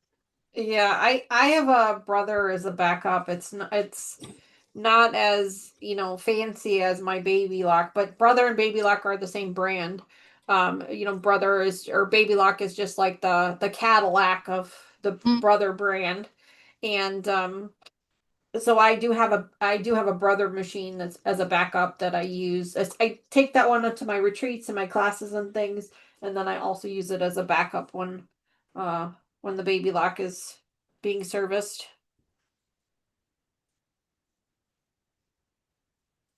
And I don't mind it. It's not a machine that I want to use. You know, it doesn't have the thread cutter on it. It doesn't have the automatic back stitching, and you know, it doesn't have any of those bells and whistles on it, but it works just fine for what I need, and it gets me, you know, keeps me sewing. Yep. So I figured while we were in Denmark, I'd find some secondhand shops and see if any of them had any used sewing machines in them too. You know, to see just what to have a backup, yeah, yeah, for just to sure. have. It's either that or I'm going to take 5,000 kroners and buy a medium leveled metal body sewing machine. Either a, I mean, I looked at the straight stitch Janome where it's just this very simple Janome. Those are pricey too. Yeah, Just yeah, straight stitch they're one not were, cheap. yeah, they're not cheap, or even the what, you know, because I want one that at least has a decent neck on it, Yeah, because I've gotten very spoiled by this Janome having a longer neck. yeah. That little singer, even the headspace, you know, where you put your needle and everything in on that little singer talent, there's like this much space um between the needle plate and where you put the needle and everything is. I mean, if you're a big-handed person, you really would have difficult with it. Difficult. Well, they make those tools, you know, that you can use to put your needles in. Oh, do they? So you don't have to try and get your fingers underneath them. No, I didn't know that. It's like a little plastic tool that holds the needle, and then like you like put it up in there. Oh, you'll have to show me what you're talking about. Yeah, I've seen it on like I've seen it on Amazon. I don't have one myself, but I'm sure I could find it. Might make threading the needle on that or putting a new needle in and everything easier on that little Yeah, singer. that's what the one that I saw, that's basically what it's there for, is to help you put a new needle in. It's like a bigger piece, it's a big plastic piece that holds the needle. So then that way you're not trying to just hold this teeny tiny little needle in there. You got a better grip on it and can get it in the Wow, I did hole not that you know there need to was get such it an into. animal. One of the Yeah. biggest complaints that we both me and Nikolai have about that little singer talent is the thread always comes out of the needle. It is it's always been like that. And when you go online and you look up that particular singer sewing machine, it is one of the chief complaints everybody has about that machine. How easy Yeah. the thread comes out of it. It's a known problem for that particular machine. Ivy, quiet. She's fine. She's not loud. Yeah, well, she will just get louder. Yeah, I hear her. She sounds like mine, chirping. I'm gonna get your attention, lady. All right, where's those half triangles I cut? Uh-oh, where did I put them?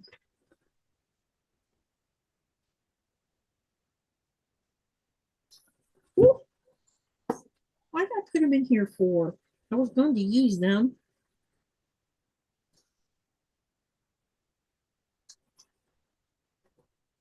All right, we're ready for the triangles, but I'm going to press these real quick with the iron so I can get this flat. Denise says, I love I didn't know what it was when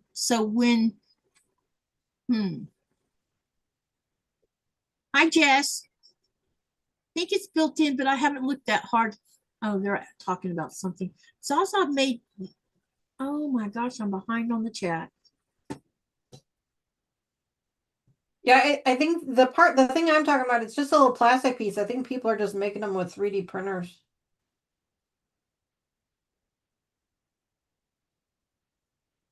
And Sherry says, I'm done sewing so I can be in the chat now. Hello to everyone again. Hi, Sherry. Jess says the manual states to put one drop on a wick under the bobbin. That's the only oiling point. Katie, you have a Janome. Yes, a 6700P.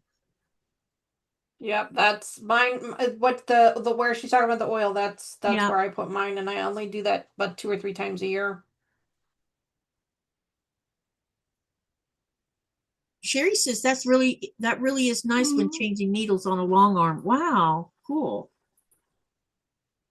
Singer Heavy Duty 4455. It takes a couple minutes to realize no thread cutter though. Yeah, that was the other thing. When I was threading it for Nikolai and I wanted to test make sure it was sewing right, that it was all threaded right and everything. And I kept looking for the press the button to cut the thread. I'm like, dang, muscle memory.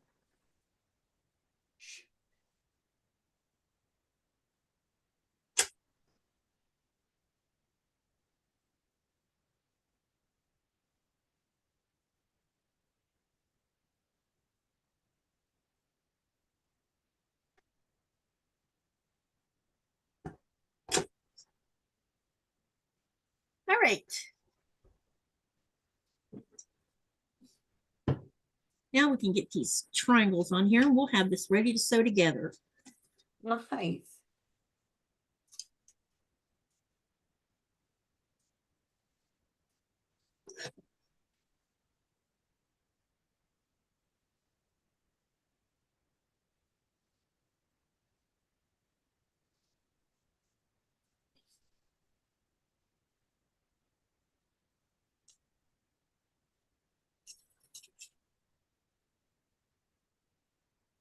If you're a channel creator, don't forget to share your channel by typing exclamation selfie, y'all. You're welcome to share your channel.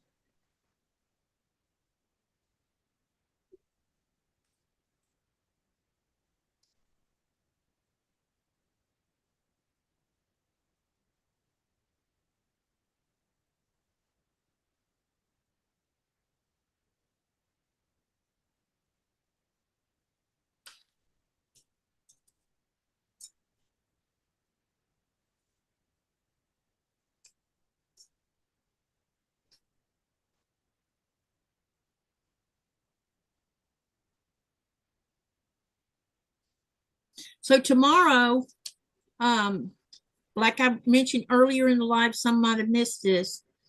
At 8 a.m. Eastern Standard Time, it's Sean and I's collaboration. We'll be finishing up with Star Climber as far as that part of the collaboration that we do together. Tomorrow will be the last time we do that one together. And then after that, it's going to be us working on finishing up our Stitch It challenge, but not tomorrow, but probably the following month. It'll either be the Stitch It challenge or either he's going to keep positive, encouraging me to work on my legit kit. So we'll probably do that on Sunday morning too. And then in July, he and I are going to do a small, short Christmas quilt collaboration together in July. We already have a pattern picked out. It's super cute and it's free. And it's a little mini wall hanging Christmas quilt. So it won't take, it's not going to be difficult at all to do. And anyone could follow along if they want to join in with our little collab. That sounds like fun. Oh, I think it'll be fun. It'd be a good time to do something like that because a lot of times, I call it the summer doldrums where people are out doing other things, living. Right. And, and so even if they miss the sew, they can come back and watch the replay later,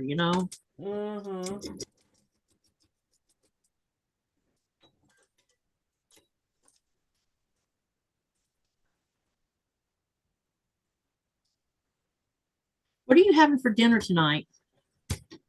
What am I having for dinner tonight? Yeah, you said you had to make food.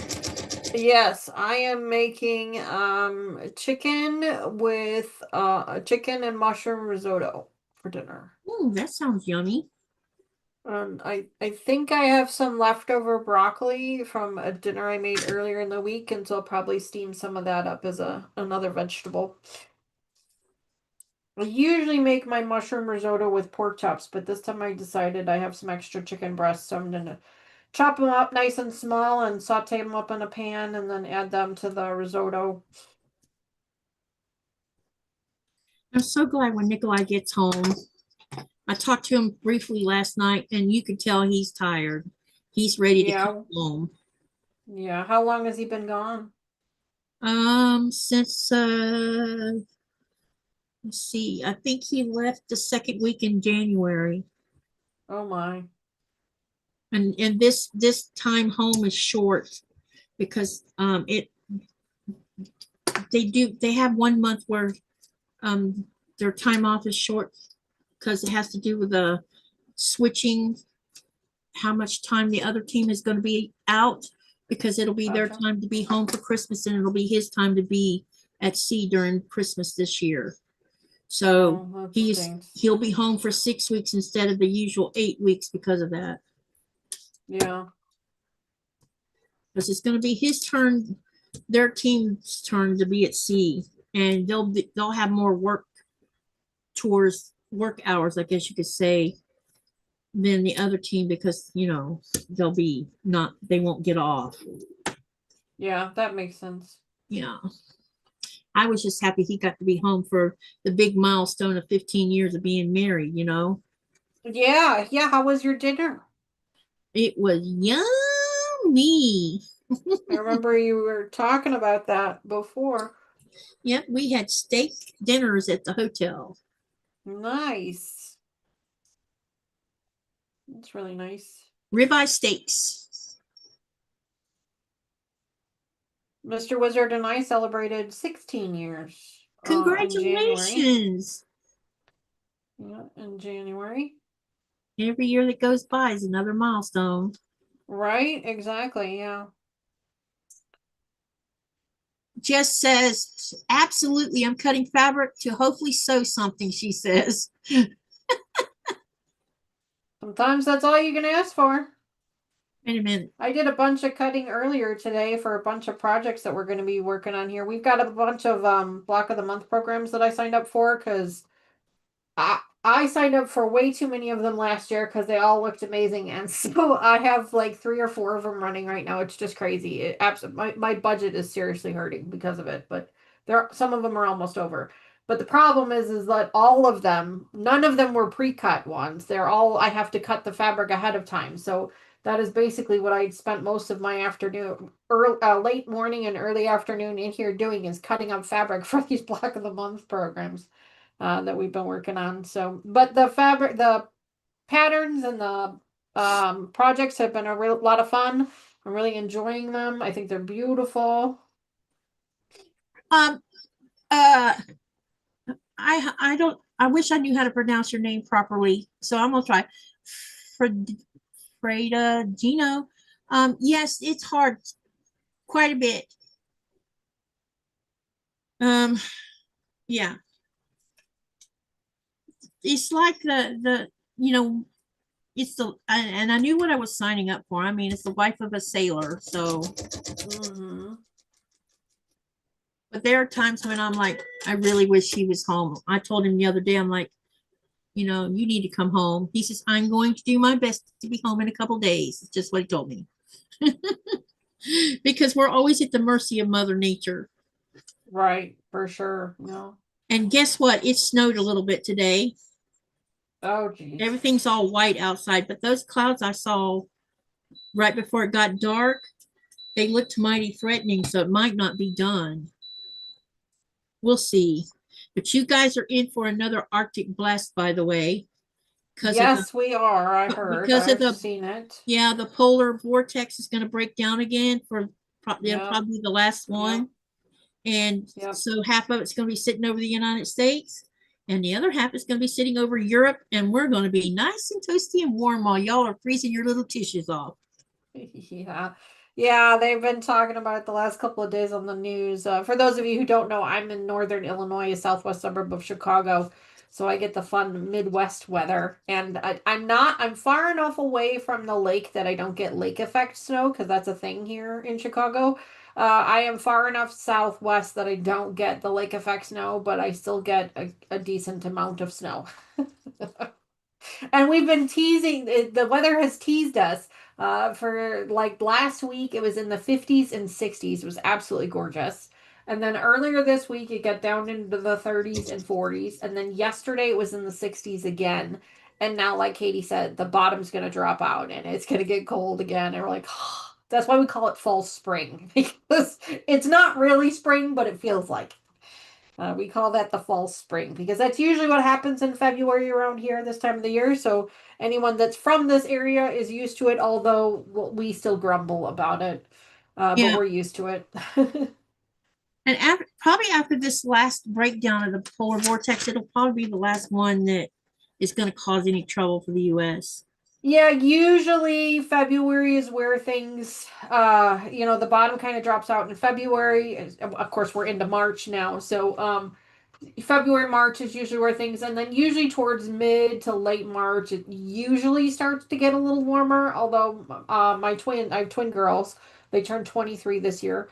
Their birthday is at the end of March, and their birthday, it's a crapshoot. Like some years, it's absolutely gorgeous weather outside in the 70s and just beautiful. So when's And their other birthday? days, and other years, it's cold and snowy.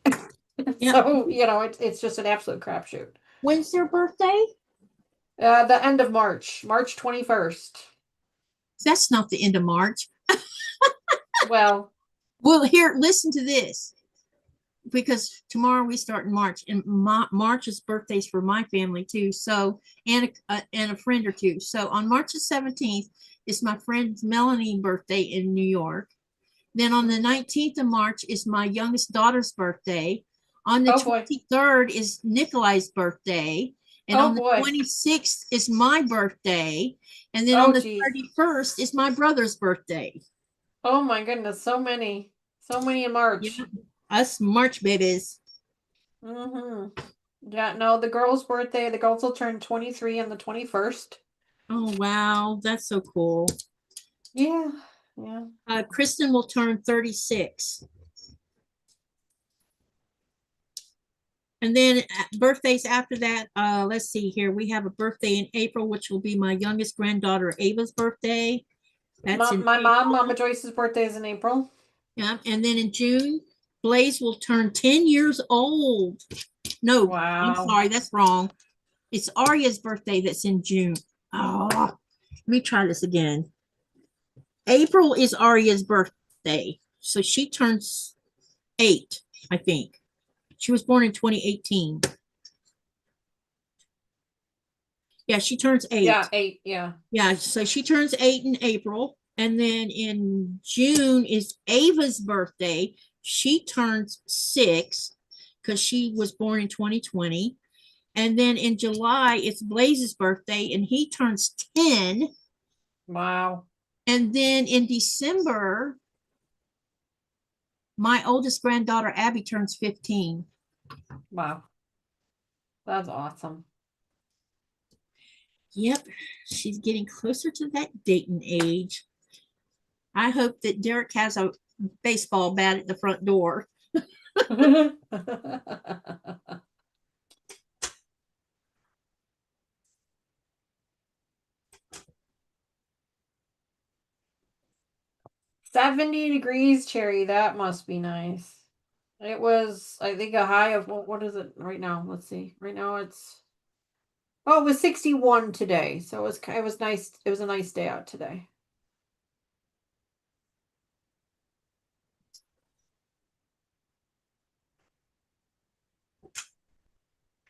Mr. Wizard and I went out for breakfast this morning. I know it was pretty nice this morning. I did not wear a coat. Well, let's face it, I don't normally wear a coat as it is unless it's bitter cold. I usually just wear a sweatshirt because I can't stand winter coats. They make me crazy. So I usually just wear a sweatshirt, and even this morning it was nice enough that I didn't even have to wear a sweatshirt. My sweatshirt, I could just go outside like this. There's still a little bit of a chill in the air, but that doesn't bother me. I want to answer Ellie's question. She just told me her name is Ellie. Ellie, on my YouTube channel page, underneath shorts, I think that's where it's at. I think. No. You'll see a section that's like it'll have a yellow thumbnail, and one of them is titled "How to Change Your YouTube Name." follow the video and I walk you step by step on how to fix your name on your channel, for your, so that what Your we see handle? the channel. Yeah, you can change your handle. And I've walked, the video will walk you step by step on how to change that. Because I made sure that you could see everything I was doing. And she says, I feel for you. I know how it is. And then Sherry says, 70. You know what the temperature is here today? Or right now, that is? It's 24 degrees Fahrenheit right now. But it had been being around 9 degrees Fahrenheit for like a week. Nikolai has frostbite on his face. Oh no. He says it was because he spent more time out in the open because they were fixing wrecked gear, which really sucks when you have to fix wrecked gear.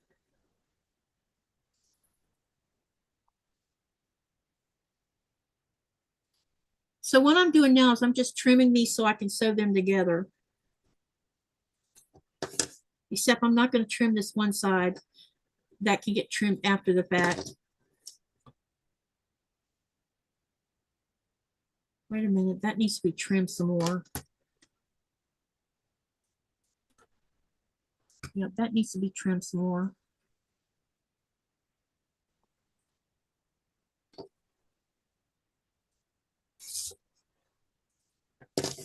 Okay, now it's trimmed right. Let's do the same thing with these.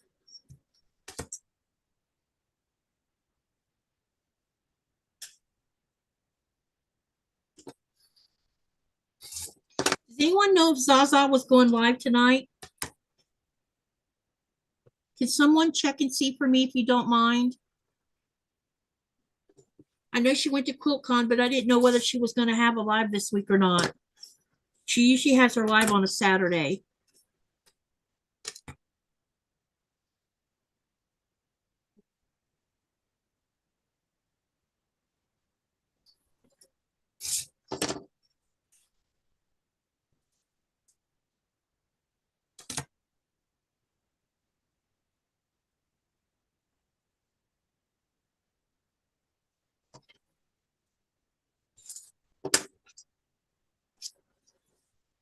Sylvia says 82 here, but my home is 25 degrees.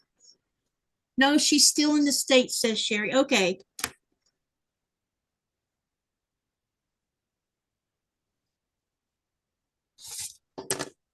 And I don't have to worry about rushing to get off of here. Yeah, I do have to take off here soon, Katie. I know you do. I know you do, and it's okay. I don't mind. Finishing up this thread here and probably going to take off myself, but. Well, I figured you would because you had already told me you needed to, so. Yeah. All right, first of all, I'm going to look at this and see what y'all think about this. Because I might just use this block all together and not even bother switching.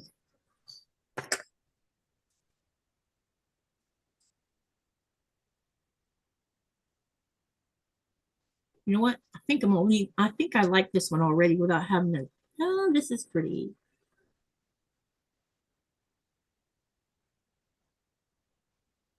Jess says nothing scheduled. Thank you, Jess. No live. She returns to no live until she returns to Scotland. Okay. What do you think?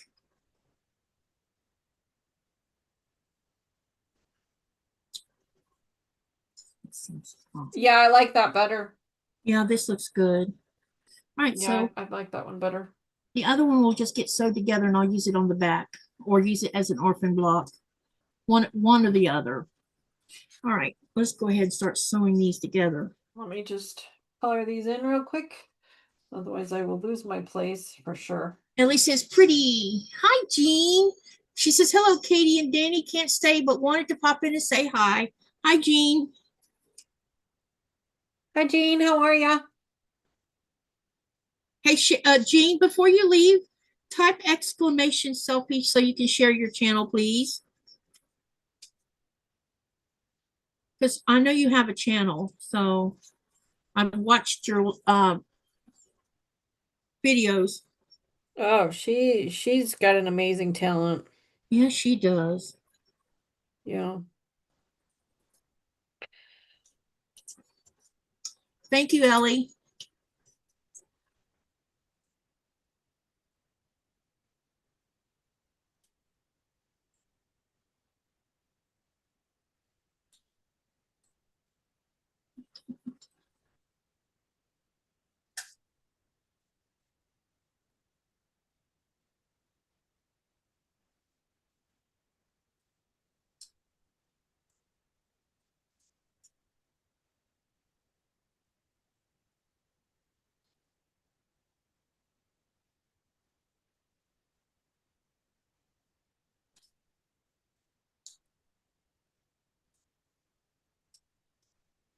So Katie, I just want to take a quick second to invite all of your subscribers and viewers tonight to if it doesn't conflict with your live stream tomorrow, to come on by Yours is our after channel mine. tomorrow. Yeah, you're after me. Yeah, well, I'm actually going to be a little bit later tomorrow. I just remember that tomorrow is the first Sunday of the month. The first Sunday of every month, we do our live stream 30 minutes later than normal, because we do a virtual breakfast with all of our kids. Between my husband, Mr. Wizard, and I, we have 5 daughters, and they're all kind of all over the place. So we do a virtual breakfast with them once a month, where we actually go on a Google Meets call and we have breakfast with them. So we do that. We're going to be doing that tomorrow morning. So my live stream will actually start at 11 Central instead of 10:30 Central. But typically I'm on live at 10:30 a.m. Central. But I invite everybody to come on over and hang out with us if you don't have something else going on, of course. Yeah, you start yours at 10 a.m., right? At Eastern Standard? 10:30 a.m. Okay, Central. all right, yeah. Central. Me and Sean should we usually do about 2 hours and then he has to get off. Yeah. So and ours starts at ours is just a once a month thing. Yeah, I mean, if it doesn't conflict with yours, if it does, I mean, obviously It your doesn't because subscribers should watch you yeah, first, ours of starts at course. 8 a.m. Eastern Standard, so it's not conflicting at all. So, I need to all sew right, this I think because I'm I got myself distracted and didn't realize which way I turned that. So now I need to all righty. I shared your channel link in the channel too. Well, thank you very much for that. I appreciate that. But yeah, well, so we'll be live over on my channel tomorrow. This is exactly what we're going to be doing again. We're going to be doing cross stitching. I mentioned before, I'm starting on a new project for cross stitching. It's a printed right on the fabric as opposed to following a pattern. So it should be a little bit easier for those of you who are beginners. So we're going to be starting that. And then, of course, this one here that I've been working on is one that people have seen on my channel before. This one's a Cinderella project. I don't have it with me, but this one's a Thomas Kincaid painting of Cinderella. It's massive, it's huge. It's gonna take me, 100 years to finish, but we'll get it done eventually.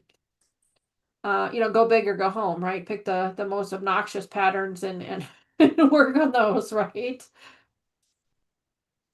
But anyway, Katie, I do need to take off because, like I said, I do need to go cook dinner for my family. Spend a little bit of time with them this evening before my live stream again tomorrow. Well, thank you for coming and hanging out with me. I appreciate you. Thank you so much for inviting me. I truly appreciate it. I appreciate the fact that you made some time for me. I really and thank you to all of your channel and your community for allowing me to be here and for having such a great time. I really appreciate that as well. And Ooh, the Last Supper and cross stitch, Jean, that is probably gorgeous, and it's probably like you're probably like me, and it's gonna take you 100 years, but we get there eventually, right? But anyway, Katie, it was great to see you, great to talk to you again. Thank you again so much for hanging out with me. Again, your subscribers are welcome to come over. They can actually see my puppies as opposed to just hearing them if they wanted to. And stay and hang out with us for the couple of hours. And listen, you guys, if you're not subscribed to Nanny's channel, y'all go over and subscribe. She's been trying to get to 1K, and it would be great if we all could help her get there. We're less than 150 away now. Yeah, she's getting closer. So y'all, every day we get a little bit closer. So we're getting there. We're getting there. So definitely, if you're not subscribed, go there. And if you want to share her channel, with other people. Oh, that would be so Get them so to go kind of there you. so that she can reach that 1K milestone. Yes, yes, that would be amazing. It's it's one of those goals that you set for yourself, but at the same time, I don't focus on subscriber counts and things like that as well. I want to just hang out with you guys and have a good time and spend time with friends. So while it is a goal for the channel, it's not the focus of my channel. So yeah. So anyway, Katie, I will see you again real soon, hon. Couple weeks, 2-3 weeks, something like that. Linda But thanks says she again just to everybody. I subscribed. appreciate it. Danny, Linda said she just subscribed to your channel. Well, thank you very much for that, Linda. I truly appreciate that. And I hope to get to know you a little bit better as well. So thank you very much for that. But Okay, all have a right, good guys. evening to you, Danny. Bye. Bye, guys. And to answer, someone asked me a question. Ellie asked me a question. She says, I think she asked me what time it was. It is 9:40 p.m. Greenland time.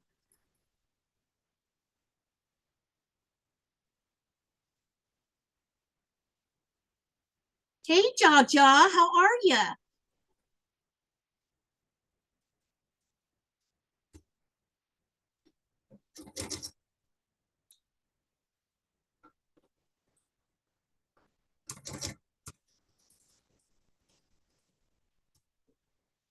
I don't know why this moved.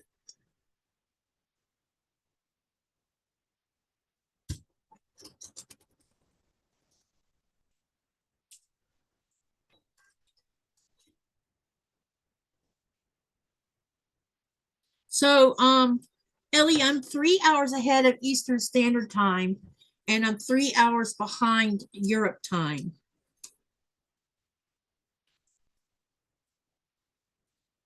To help put that into context.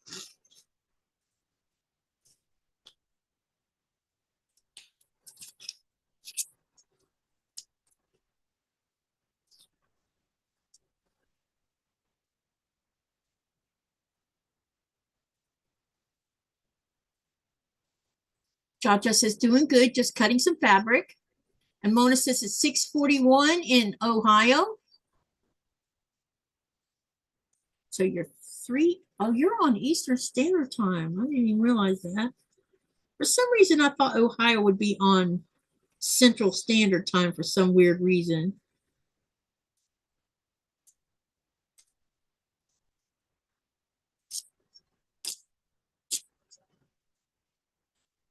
Mona says, I need to cut fabric, but I'm tired. Well, there's always tomorrow. Tomorrow.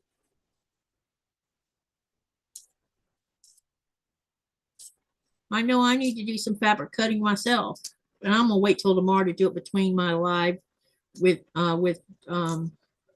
Sean and Sherry. That's when I'm gonna do mine.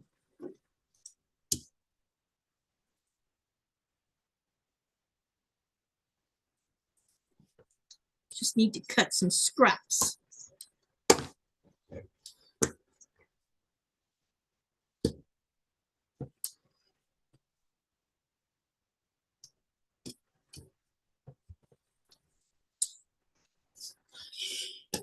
Getting closer to getting this done. I just need to take it over to the iron, but I'm taking out this center piece of paper that's part of the seam because it'll help make sewing the two center parts easier by getting rid of or by removing it anyway.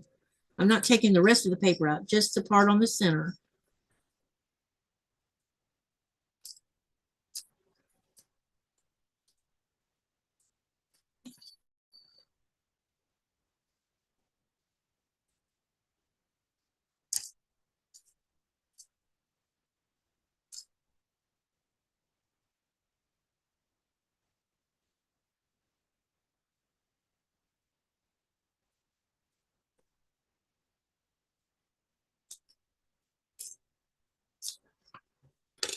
All right. Now let me get the seam open on here, and then we're going to take it over to the iron and press it.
So now all I got to do is sew this, and we'll have this star.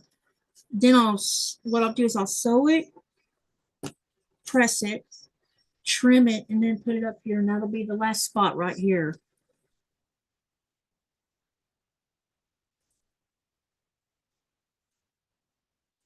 Jean says, laugh out loud, wait.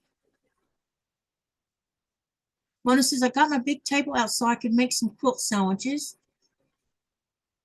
Something I missed up here, it looks like. Denise says, when you get older, you'll wish you hadn't bought it all.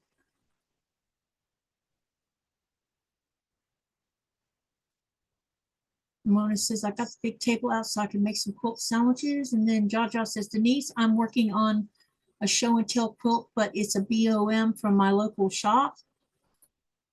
And then Jean says, laugh out loud, I am old, Denise, and I truly am glad that I have, as prices sure have gone up. Yes, they have. And then Sherry says, prices of thread is terribly high. Yes. And Mona says, she says, I'm old officially. And then Denise says, yes, and you never know what time will bring. Sew it all up.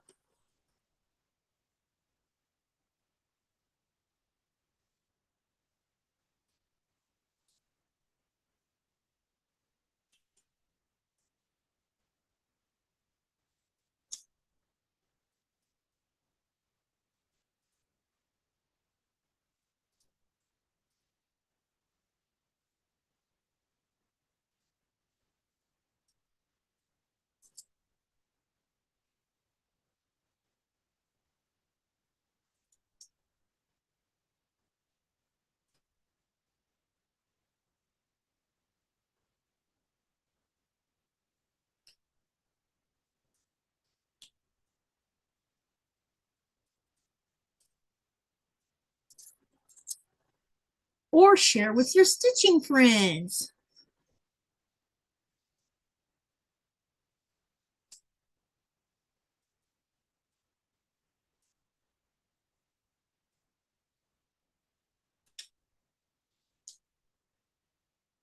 Yeah, y'all can send you guys can share. You know, all the discussion about how you don't like all those little leftover half square triangles, you guys can send them my way. I'll sew them up. Uh-oh, that pin just fell out, darn it.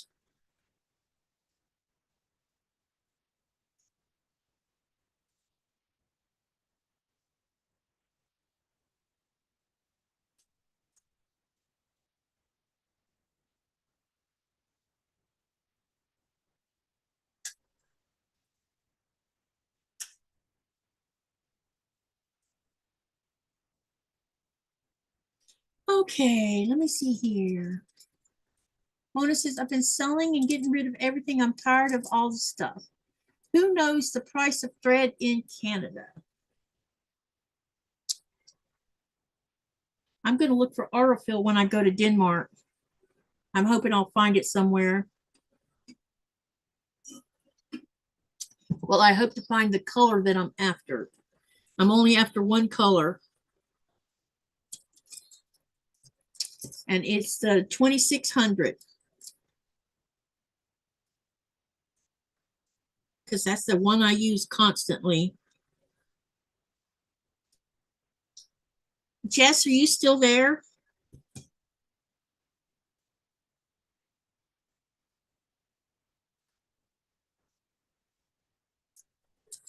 Sherry says, and I've been buying it from you, says Sherry to Mona. Jean says, I'm sorry, Denise. I had to learn to use the foot pedal for both the car and my sewing machine all over when I lost all feeling in my right foot from nerve damage when I had my hip replaced.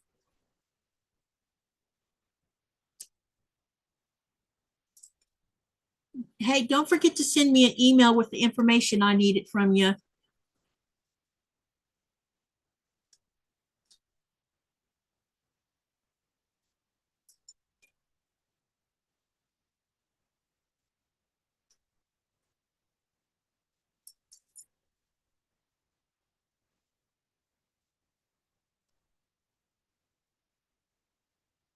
Do you have a P.O. box?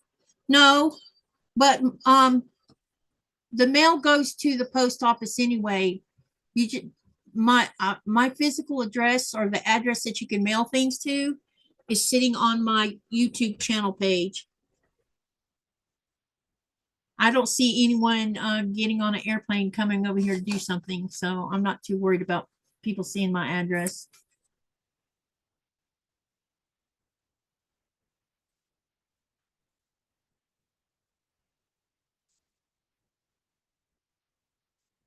Did you? Because I looked and I didn't see it.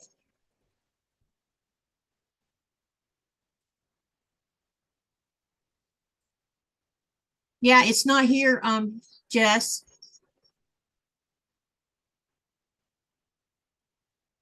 Unless it went into spam or something. Oh, let me look in the spam folder. Nope, not in the spam folder.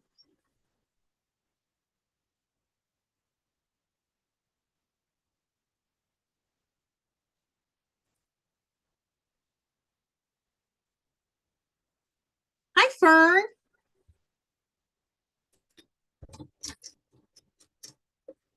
Let's see. Jean says my machine has the push button too. I don't like it. I learned through muscle memory to use the pedal. And then Mona says, yes, Sherry, my grandma would love seeing all your hand stitches. Jojo says, Katie, laugh, laugh, laugh. And Jess says, no worries, I'll resend. And then Denise says, I'm certainly glad you recovered. To say I understand your nerve pain issue is an understatement. I do. And then Mona says, you could have a local secret admirer left on. Right. That is very unlikely. And besides, they can actually look up our addresses. There's a web page where Greenlanders can look at. All they have to do is look up your phone number and it gives the address. Unless your phone is unlisted.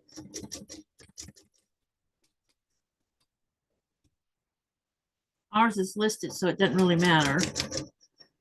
I think it's listed. I don't know.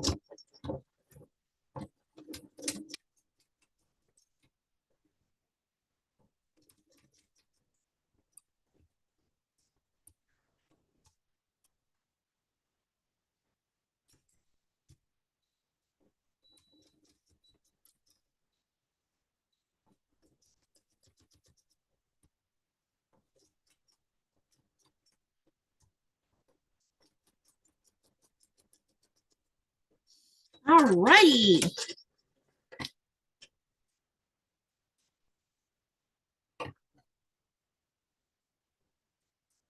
Let's see if everything looks good.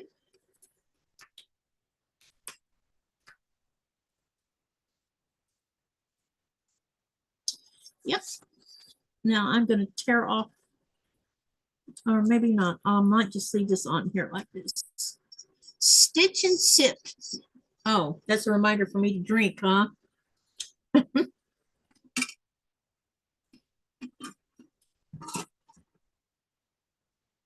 Oh, thank you, Ellie.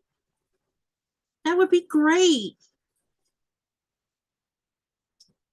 I saw that they were advertising about the fabric market.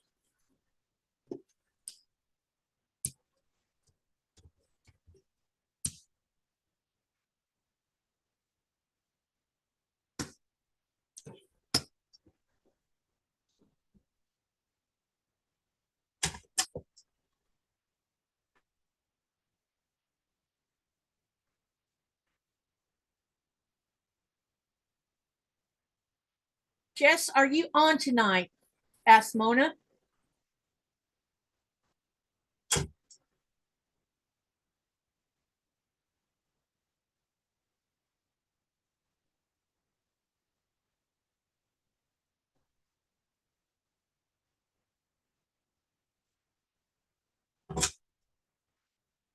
Ooh, wee, this be hot.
Come on, camera.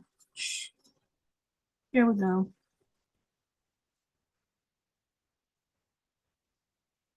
All right, let's pin this other one up here.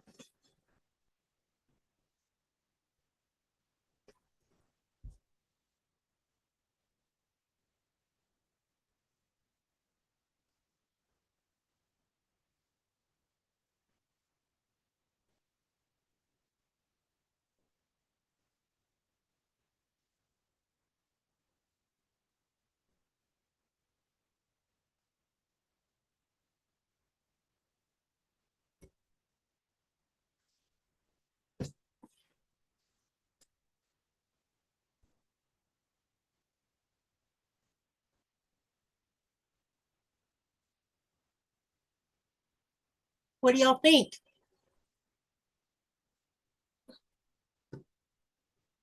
I know that looks crooked, but it's not.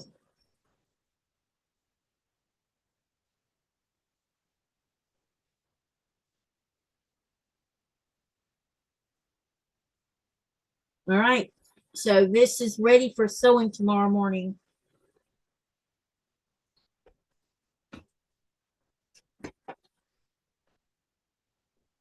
All right, let's talk about the poll. And then I'm going to switch to working on my Katie's yeah, I'm going to work on sewing my blocks together here for Katie's Creative Chaos. That's what we're going to work on next.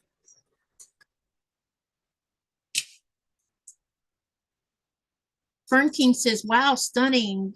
Jess says, that looks great. Thank you. Jaja says, looks great. Mona says, very pretty. Thank you, everyone. Jessica says, it's looking great. Beautiful block, Katie. Thank you, everybody. Tomorrow, I will sew it, start sewing them together on the live. And then, like I said, I'm probably going to put, just for those that missed what I said about it earlier, I'm going to probably put a 2-inch border. And then I'm going to take my scraps and make a really colorful border to go on the outside of that border. And then put another like 2-inch border, either 1.5 or 2-inch border. I haven't decided yet. And then I'm going to put it in a sandwich. We'll quilt it. And then after that, I'm probably going to use a really dark batik color for the binding so that it looks like a picture frame.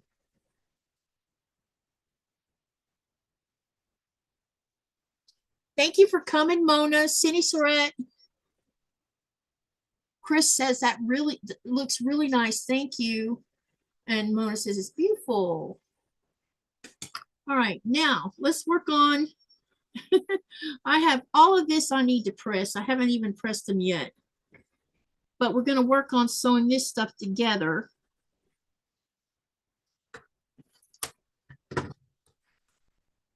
This is my Katie's Creative Chaos stuff.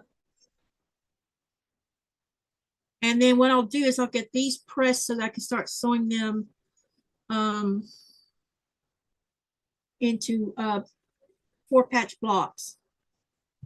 Some of these I had to rip a seam out because they were going to be for my hourglass, and then I wasn't paying attention to what I was doing when I was talking, and I ended up with an issue like this.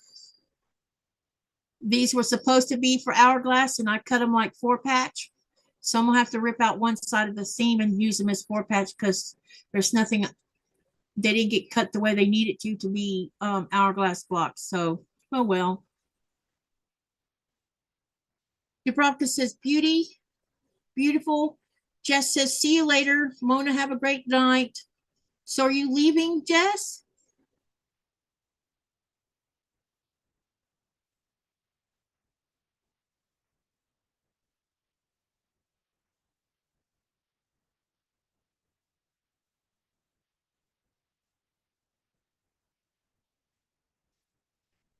Hey, Jess, with the email, make sure you're putting, oh, there it is. I was going to say, maybe it was something to do with the, I found it. She just sent it. Okay. Oh, okay. All right. Okay, so let's go ahead and start sewing these blocks together. Why are these all mixed up?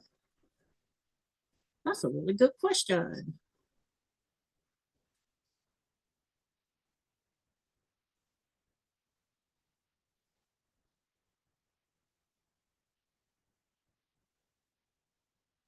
Hmm.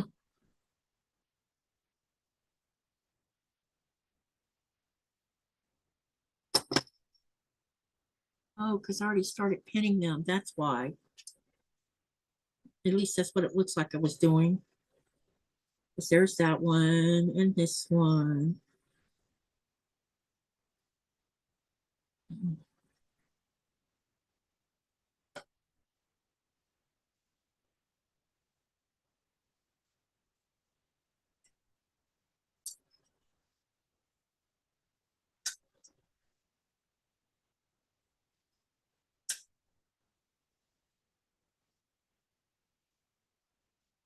Okay, let's get these organized first. Because it looks like I have a little bit of chaos going on.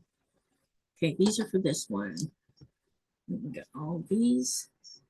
This is going to go here. Okay, we got pink. We got orange.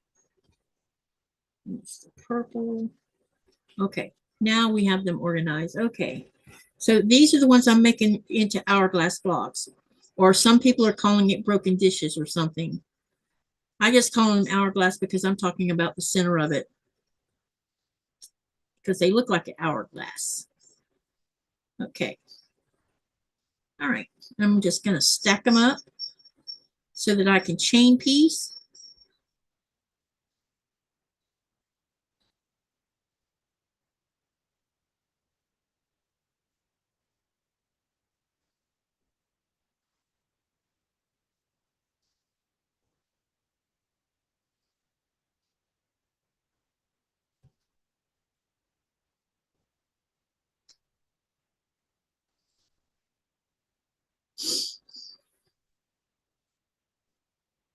All right, let me see, what can we talk about today?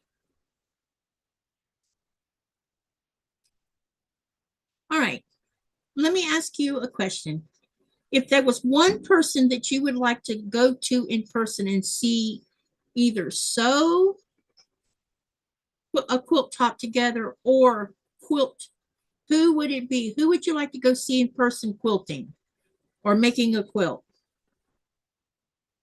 Who would you like to see doing it in person?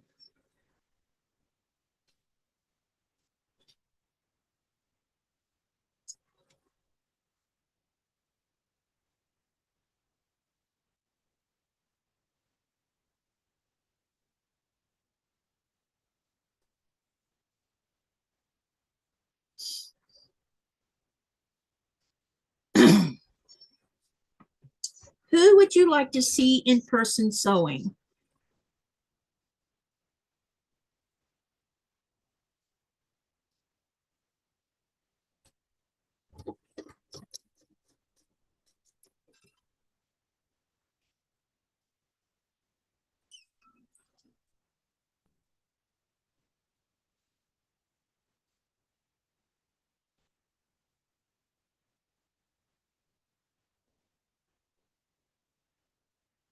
Sherry says Judy Niemeyer. Awesome. Raven says Sherry. Jean says Jen Kingwell. Jess says Edita Sitar from Laundry Basket Quilts.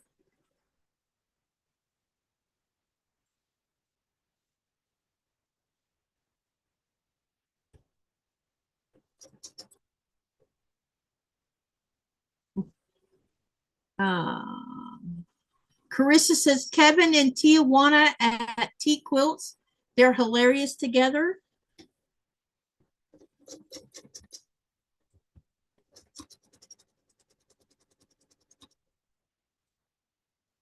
Sherry says, Raven, you are so sweet.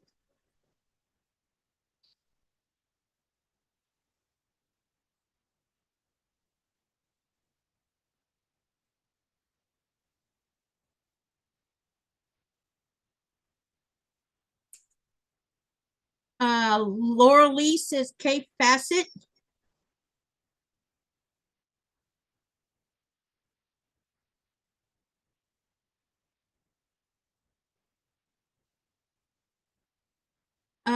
Sherry says Debbie Shore.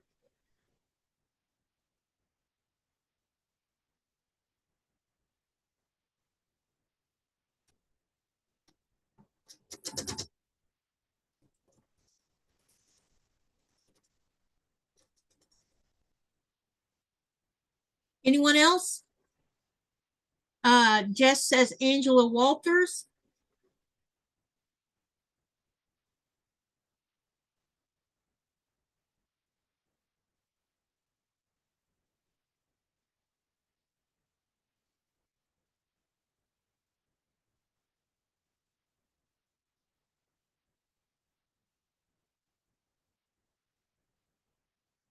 Anyone else? Chris says, I wish I could go back in time to see my great grandmother quilt. Oh, that's really cool, Chris. And Denise is asking, what's my person? It would either have to be Angela Walters or Jenny Doan.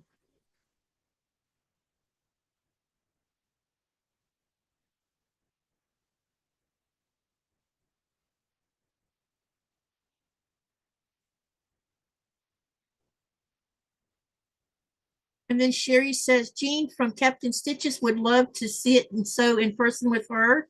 Yeah, I'm about to ask. Yeah. Ellie says, your turn. Yeah, either Angela Walters or Jenny Doan would be great. Or, or there's one other person I would love to see in person sewing and talking to her would be Irena from Sugary Doo. She's a really nice person.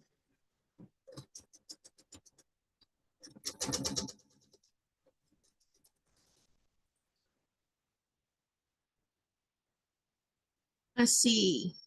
Jean says, come on over, Sherry, and thank you so much. And then Dubrovka says, love sitar.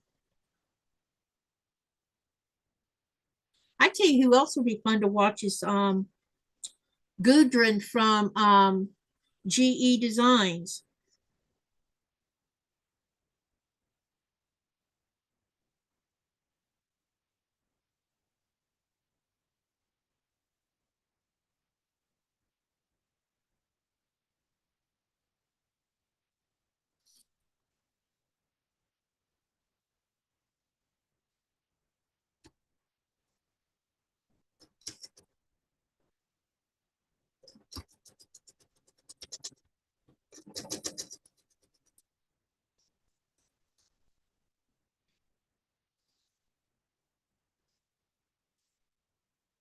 Sherry says, I'm all smiles, Jean.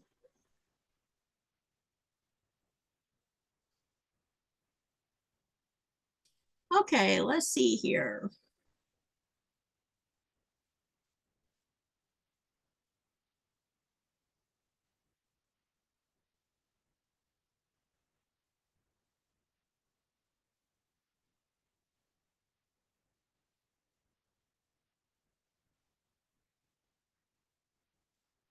Sherry says, Sarah Humpery. I hope I'm saying Humpery.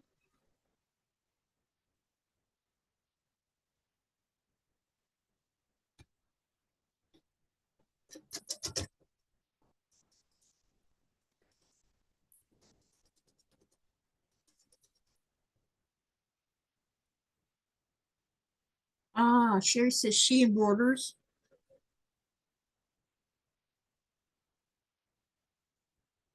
Are your blocks behind you finished? No, I've got to sew them together and I'll be sewing those together tomorrow morning at 8 a.m. Eastern Standard Time, Ellie. It's a collaboration I'm doing with Sean from The Guy Who Sews.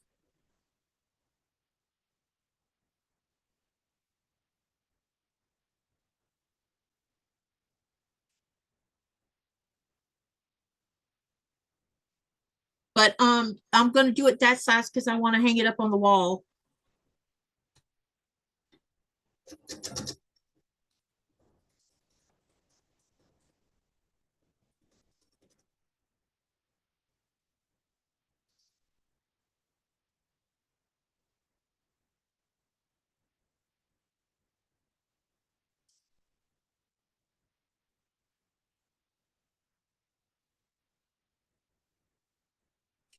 Ellie says she'll be there. Okay.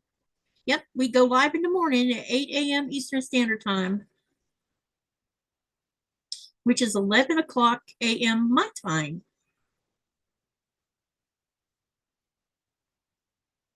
Katie, how large will it be? Hang on a second.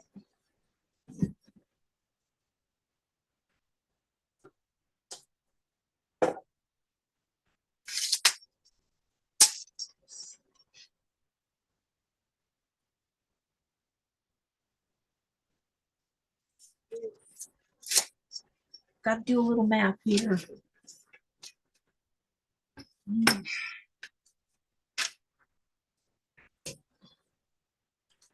This is an estimate. I won't know the true size until I sew all the blocks together. Let's see. So I'm going to say 64 squared, and then I'm going to add a 2-inch border, and then I'm going to do a 2.5-inch colored border.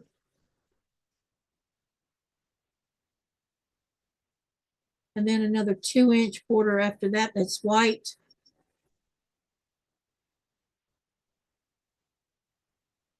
So before it turns into a sandwich, it looks like it's going to be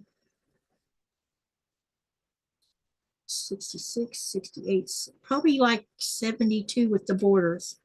Somewhere give or take a little bit. But that's like 72 square. No, it can't possibly be that big. When I sew the first row together tomorrow, I'll give you a better measurement on the size. Yes, I'm going to put 3 different borders on it. I'm going to put, you see how I used the white here? I'm going to put that first border as white. And then I'm going to take all the scraps that I have left and sew them together in probably like 2-inch by 1.5 inch or something like that. Or maybe I'll do 2-inch by 2-inch until I have enough to go on each side. And then that'll be another border. And then I'll put another white border on the outside of that colorful border. The blocks are 4.5 inch, Jess. So my plan is to do, what did I just do with that piece of paper? Okay, so the blocks are 4.5 inch, unfinished. And there's 6. So it's a 6 by 6, so there'll be 36 blocks. And then I'm going to, the first border is going to be a 2-inch border. The second border will be a 2.5 inch border. And then the next border will be a 2-inch. Jess is going to do the math because she can guess, she can do it better than I do. I suck at the math. She says 32-inch quilt, give or take. Yeah. Oh, I was looking. Oh, now I know why I gave wrong. This is in metric. I forgot this is not in American Imperial. This tape measures in metric. That's why I'm like, wait, that don't sound right.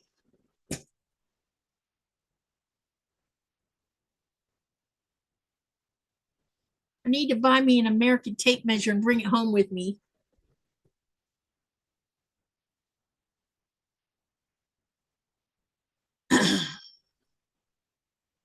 So it'll be a nice little hanging quilt for you to hang up.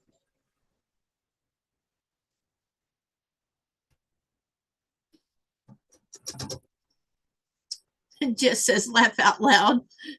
Oh, centimeters. We can do that too. That's why it was wrong. That's why I got confused. Sorry. Because I was doing inches in my head.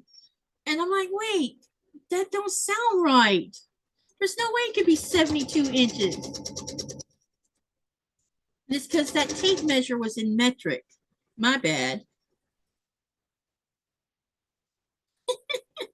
Leave it up to me to get it wrong. That's why I have my math person here with me. Funny, happens to me all the time, says Ellie. Yeah, I do it a lot. I forget that some of the measurement tools I have in this house are in metric, especially tape measures.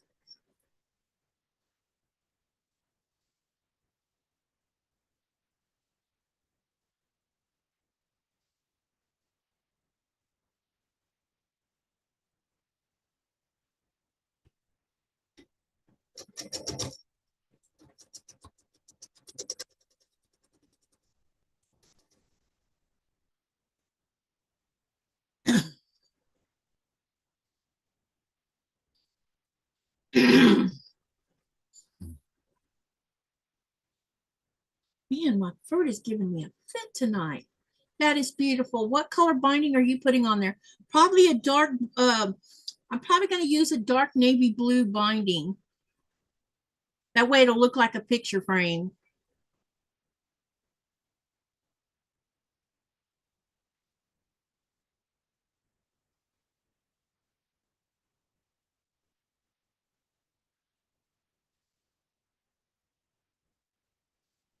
And thank you, Laura Lee.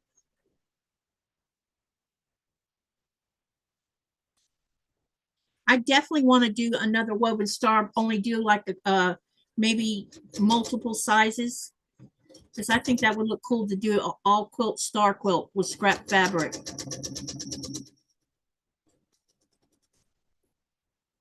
And Jess, I need to get with you so I can finish getting my solidarity quilt done, the measurement or the math part of it done. Because I think I came up with an idea, and I also need to find out there's another symbol that's used in the Greenlandic or in Greenland here, and I need to find out what it symbolizes because I might incorporate that symbol within the solidarity quilt as well, because I think it would look cool to have the symbol in there too. I think it means peace or something, or together. I can't remember which, but I have to ask about it again.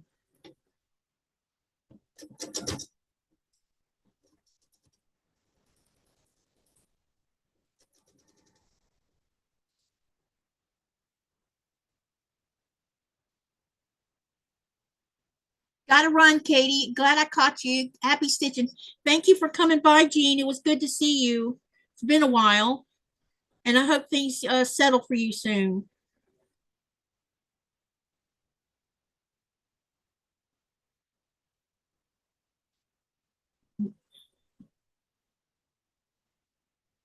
And Jess says, yes, that sounds good. Yeah, because I need to get that done.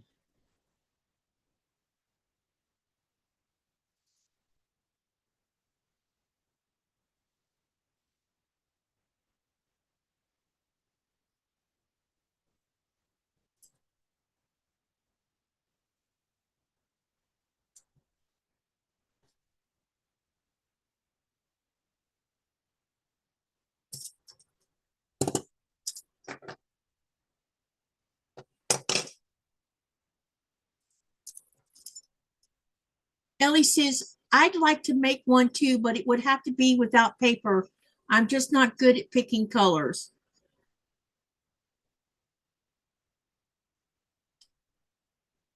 Uh, Ellie, this is all done with scraps from leftover scraps from my boutiques.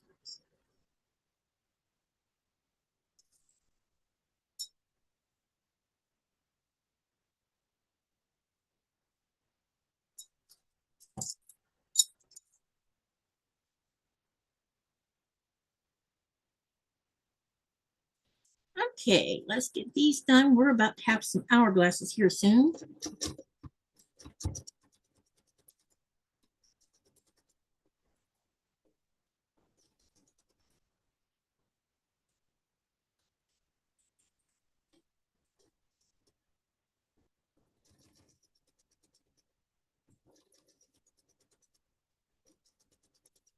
But I am going to chain stitch while I'm at it.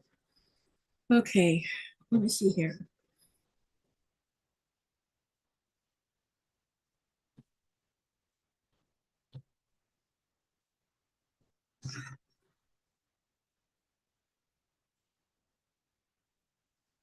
Ellie says, but you always pick such beautiful colors. Oh, I don't know how I do that, but I just do. I just love it. I don't know how to explain how I do it because it just happens. But thank you for saying that too, by the way. I always worry that people will hate my idea of color. But then I realize it doesn't matter what anyone else thinks as long as it makes me happy.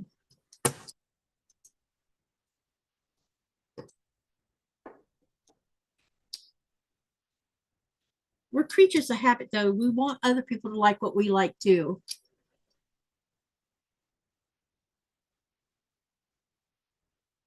All right, let's see if I can come up with a new question to ask.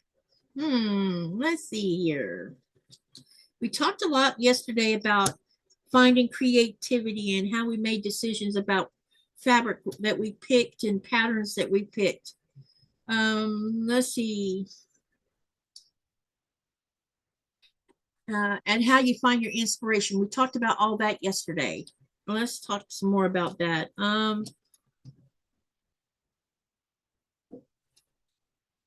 Do you guys have particular,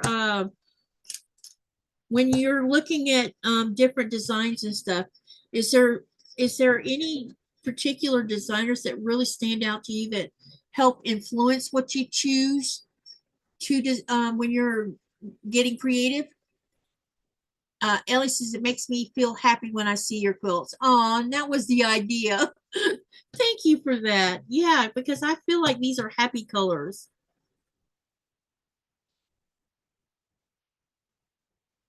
Or we could do a Q&A and you guys ask me questions. Y'all want to do that? Do a Q&A and y'all ask me some questions? Although I don't know if I'll have answers for them.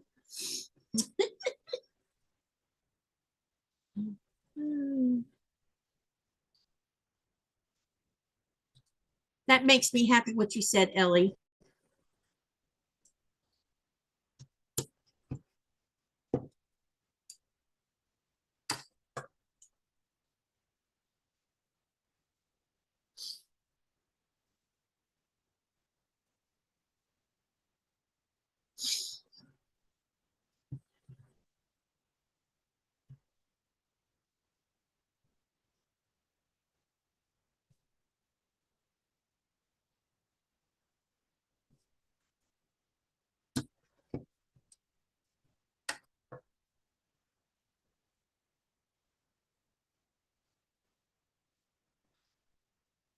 Teach me how to pick colors. Okay. Raven wants to know who makes my favorite batiks. I would have to say that I really like Island Batiks, Hoffman Batiks, and right now I'm kind of loving some of Moda's Batiks. But I like them all, but those three seem to be the ones I lean the most towards.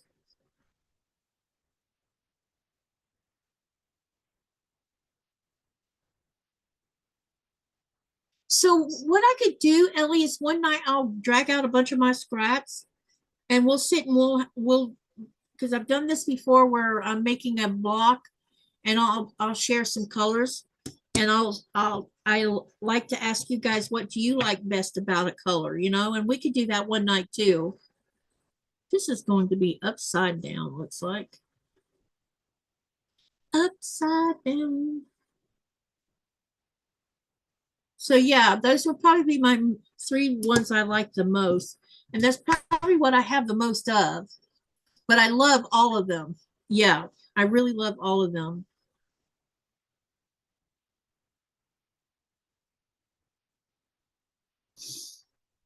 There is some batiks, I'm not sure who they're by, that you've seen me using in my so-longs and stuff. There's a few of them I really don't know whose fabric line they came from because I bought them from So yeah, a long time ago.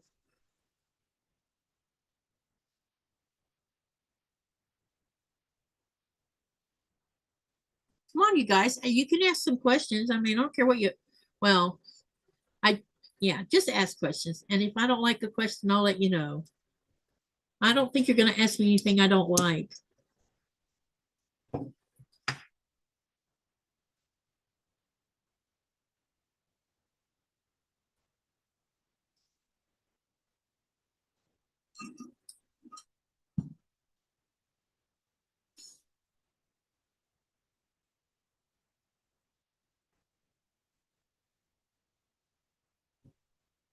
Anyone want to ask a question?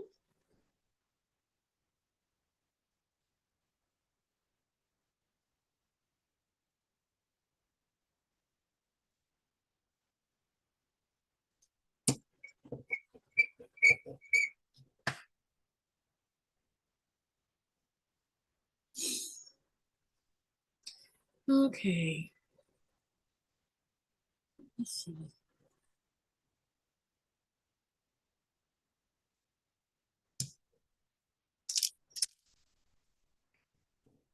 There's that chartreuse color again.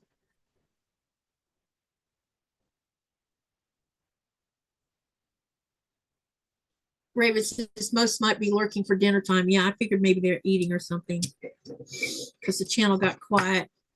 How you doing, Raven?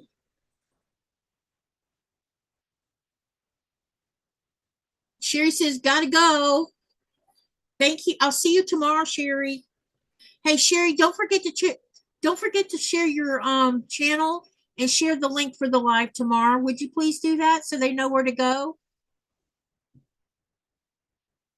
Share tomorrow's live link along with your channel link.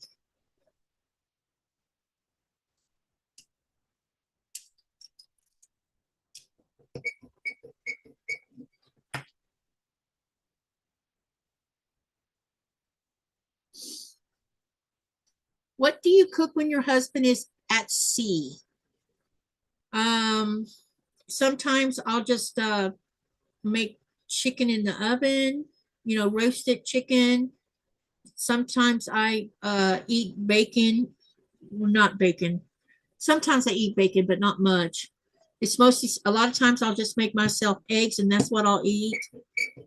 Sometimes I make vegetable stir fries without any meat and eat that because it's hard for me to make, it's hard for me when it's just myself. And then there are sometimes when I don't even eat at all, which is bad. Good, we had pizza for dinner, says Raven. Hey, Shirley. But yeah, usually it's chicken. Sometimes it's steak on the grill because sometimes I'll even make myself some barbecue chicken on the grill. Another thing I've got taken a liking to is thawing out chicken wings, season them, roast them in the oven, and then barbecue them and munch on them for a couple of days. Sometimes meatloaf that I can make and eat for 2 or 3 days.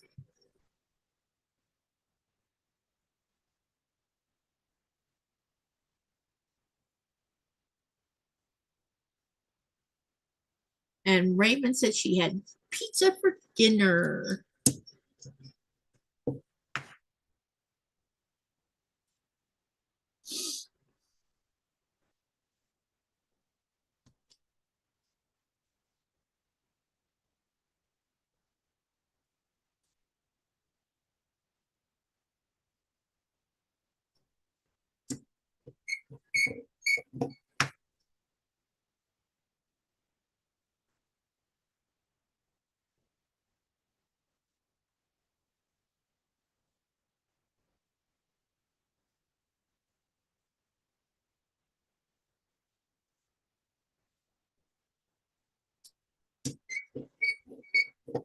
Did you guys see on the news about the family of humpback whales beached themselves on the shore of Denmark?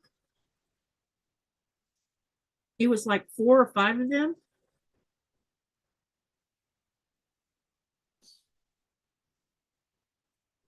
Hi, Delia.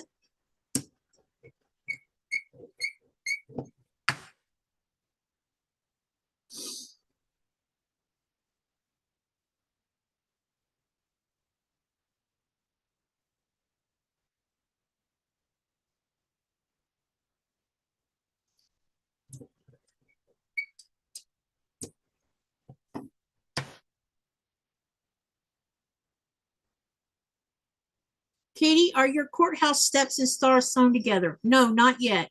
I will be sewing those together tomorrow morning with Sean.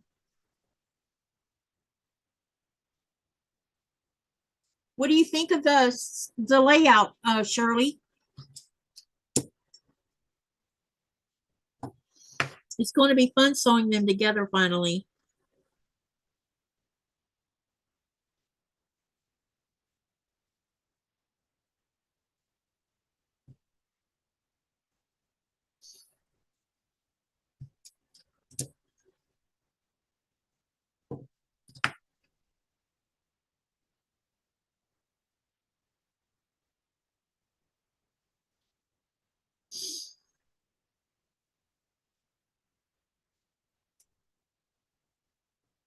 No, what happened? Are they all no, they I guess they beached themselves during the night. And so when they were found on the beach in the morning, they had already passed away.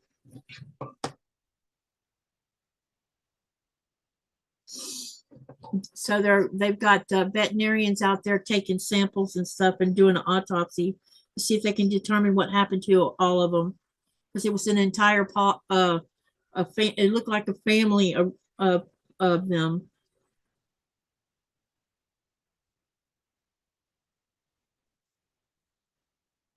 Shirley said she hadn't heard about the whales. Yeah.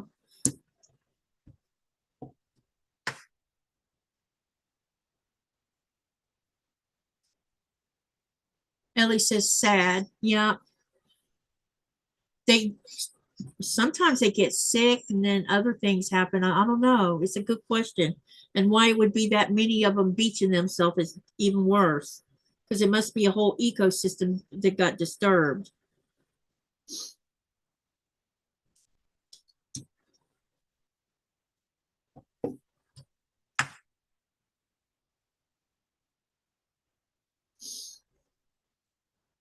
That Chris says that is so sad when whales do that. A whale once came into the river in front of my house when I was a kid, and he couldn't make it back out to the ocean and died. So sad. Yep.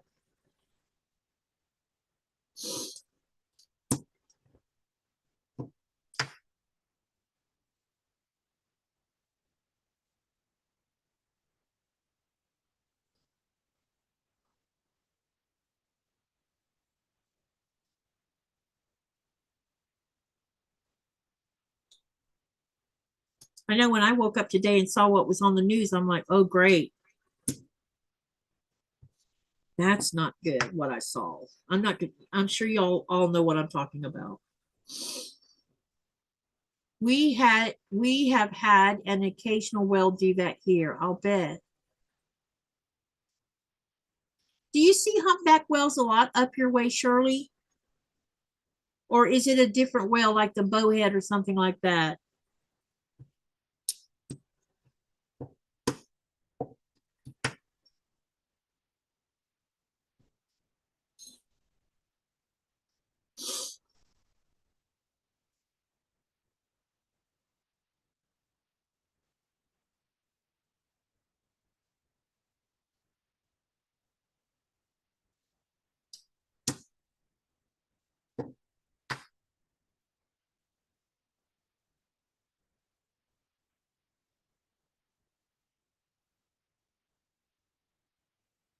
Raven says, gotta go, everyone. And then Ellie's talking about no news, please.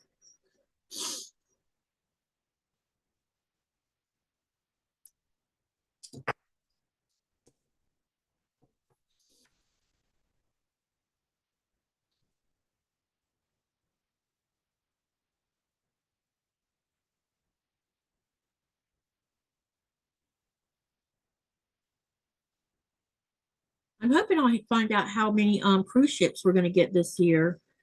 Hopefully we'll hear something about that soon. I bet it's going to be a lot of cruise ships this year, maybe. I hope so anyway.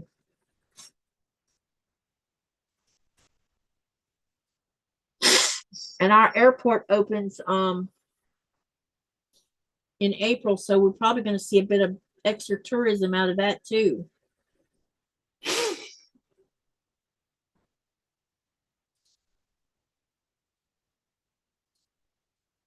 Jess says, I'm off to get ready.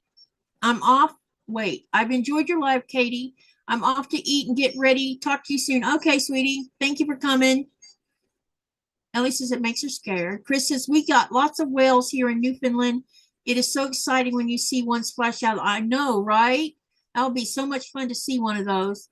I'm hoping I'll get to Elu this set soon so I can see that.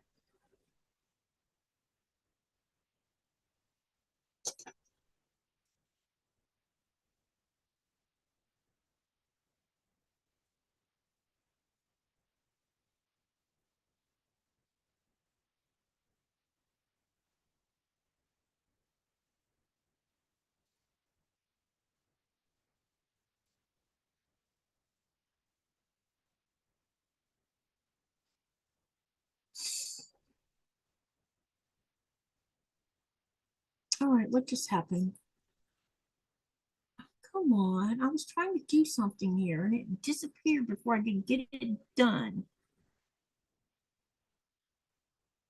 Shirley said, I saw orcas breaching once in Resurrection Bay. Wow. We have a few that come up this way. When I lived in Seward and would go out on tour fishing, you might see humpbacks or orcas. The only time I saw a beluga was in Turnagain Arm. Belugas are a big thing up here with narwhals. They seem to travel in groups together. I don't know what's wrong with this chat screen.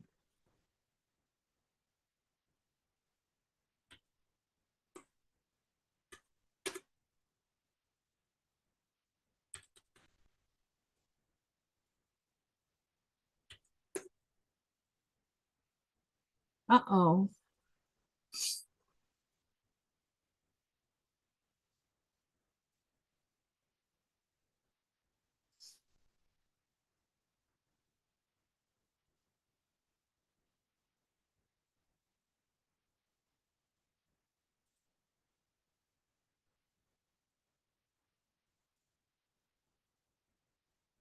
Yeah, I think narwhals are, yeah, I think he won't be, hopefully he won't be back.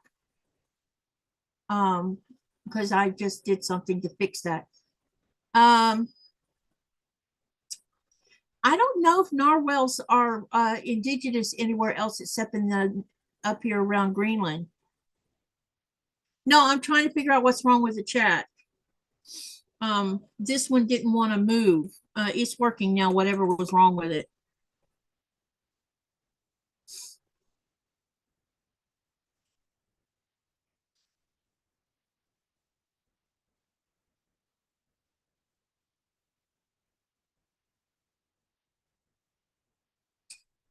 Never saw a narwhal.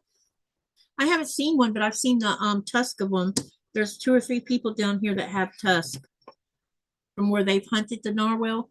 Narwhal is the most favorite of meat for Greenlanders.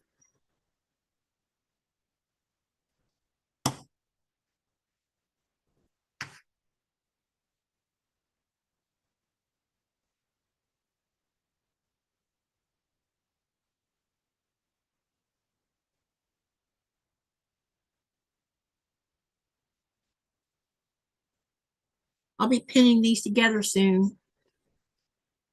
We're going to have a big pile to chainsaw.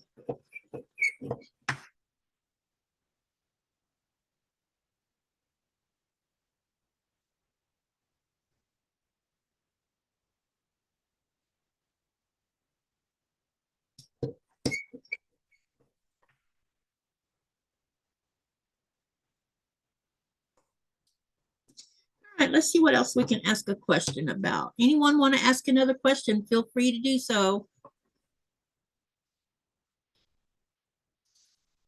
In the meantime, I'll see if I can come up with a new question. Let's see.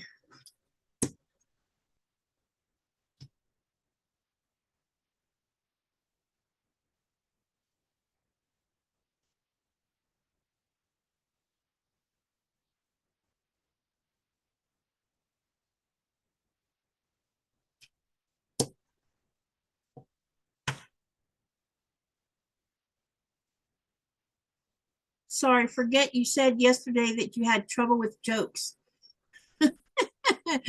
Hope you know it was supposed to be funny. Yeah, I didn't take offense to that. What is that Mevo person talking about? I don't know, but I just blocked them out of the channel, Jaja.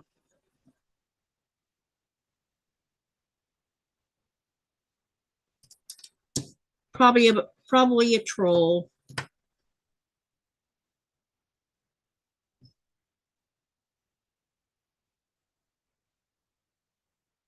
Yeah, I do have trouble with humor, but I didn't take that the wrong way. But now I do get it now that I realize you were joking with me. Oh, because I'm by myself now. Do you get a lot of fog where you are? Yes, especially in the summer months. On days when we have really, really warm days where the temperature gets up to like 72 to 85 degrees Fahrenheit, later in the afternoon, you'll see a big, huge fog bank that, because we have mountains on three sides of the lake and we live down on the lake.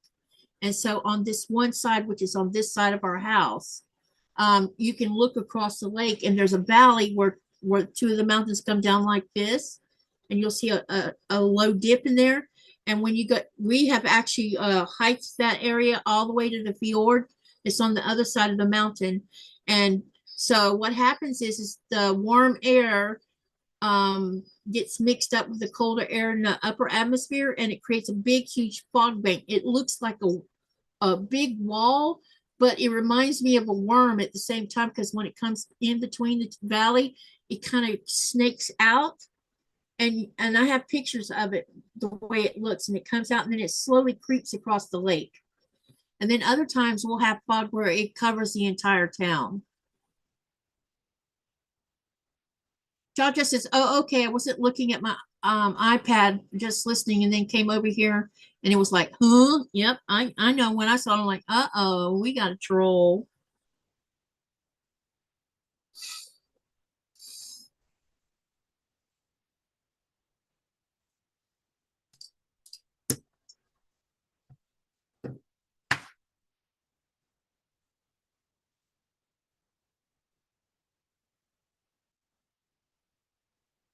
It's weird how they randomly pop up all of a sudden.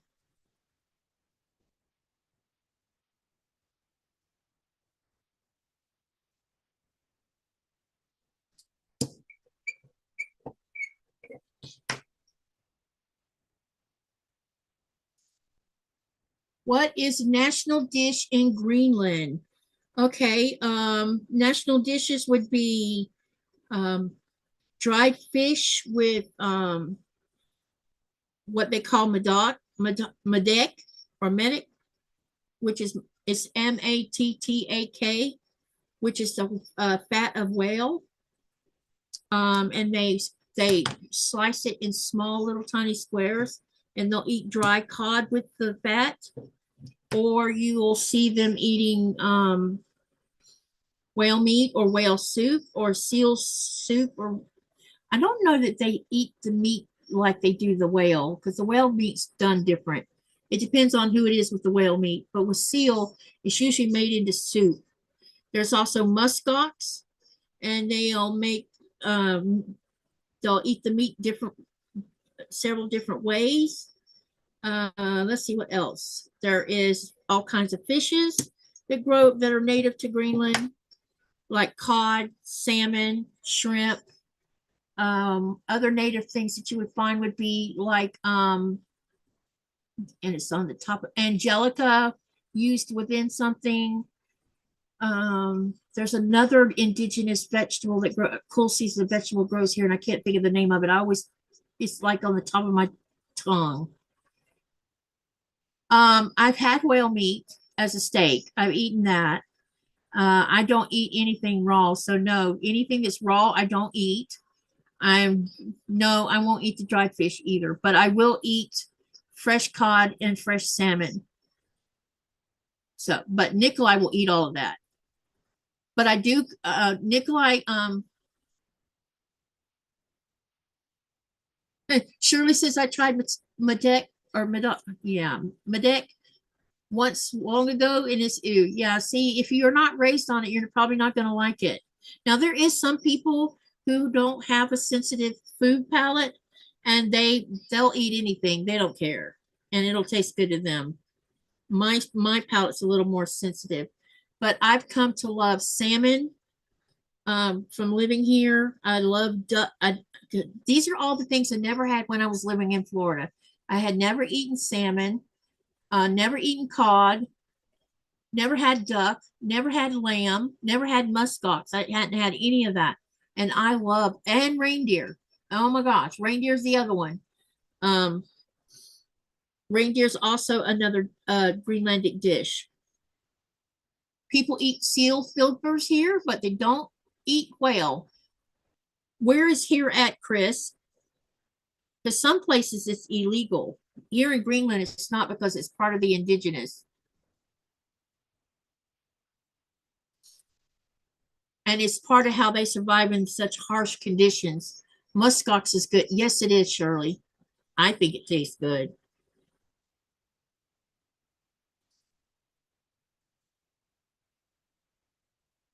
And reindeer's yummy too.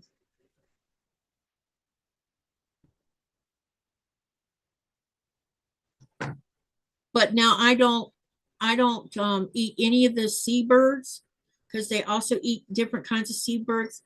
One of them's called an agba, and no, thank you. But now Nikolai will eat agba, no problem. Chris says St. John's, Newfoundland.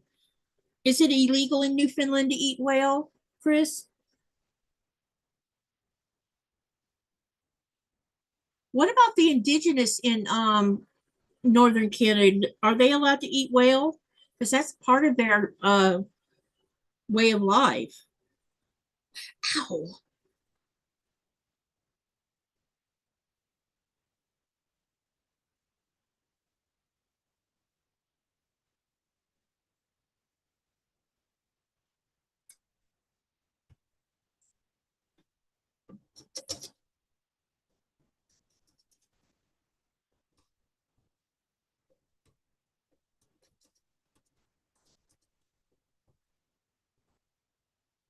Sorry, might sound stupid. What is muskox? Muskox looks like uh, um, a small ox type animal with the horns and everything with really long wool coats. They have a double coat, but they're actually more closely related to sheep. But their meat don't taste like lamb. It tastes like beef to me almost. Only it's different, but it's similar. No one eats whale here, but seals are a way of life. Yep.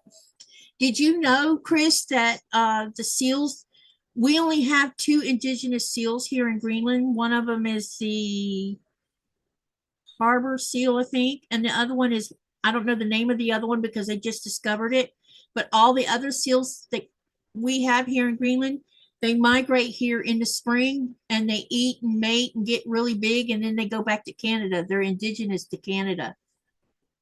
No one, lots of seal products here, boots, mitts. Oh, cool. So that means, so here's a seal product. Oh, shit. Sorry guys for the language. Here's this is made from seal skin. This is real leather on the back from the seal. Even the strap is real leather. And then you got the hair on the front.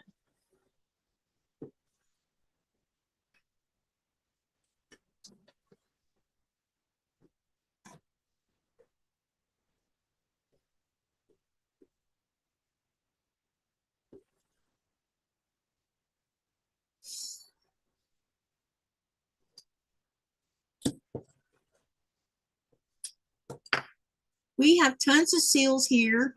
They aren't nice, and sometimes tourists get too close. Well, that's on the tourists, not the seals.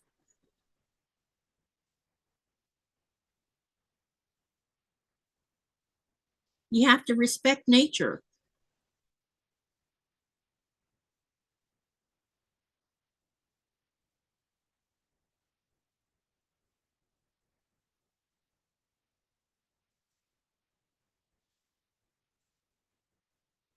There's like 1 million seals in Greenland.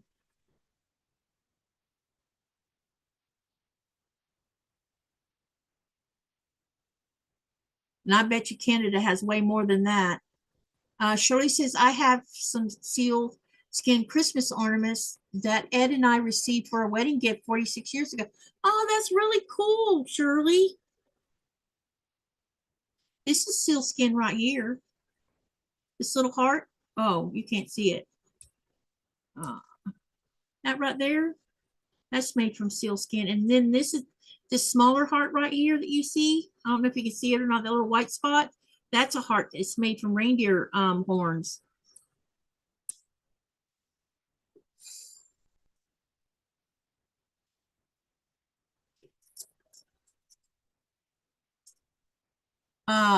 Ellie says the thing is we all eat what is natural to our individual countries. Yep.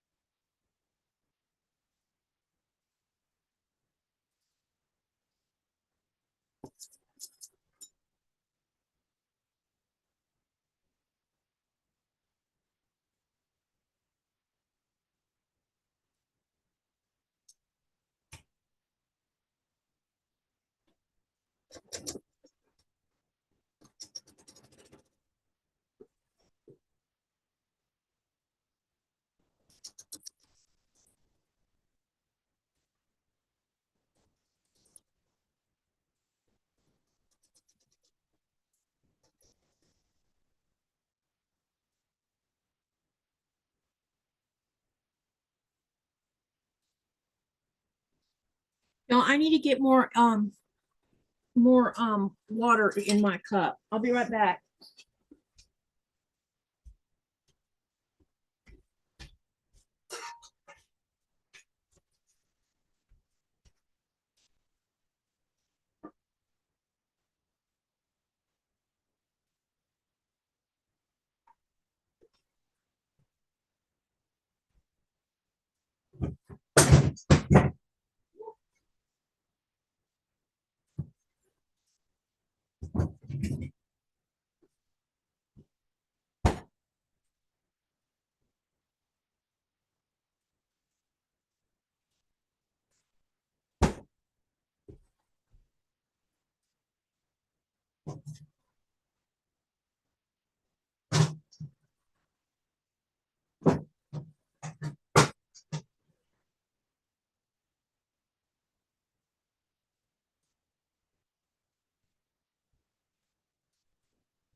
All right. Anyone else want to ask any more questions? Y'all can ask any. You can ask more questions if you want. I am going to talk about that poll, though. I think it's time I did talk about the poll. Okay, with the poll, while I'm waiting for someone to ask more questions, we have 51 votes. And it says, which word means to criticize severely, especially in public context? 16% chose contravene. 8% chose circumscribe. 76% chose castigate. And 0% chose commemorate. And 76% of the votes got the answer right. It's castigate.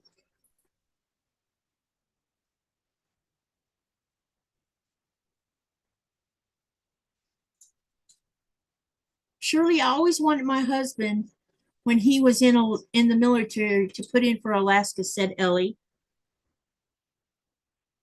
I've heard a lot of people want to go live in Alaska.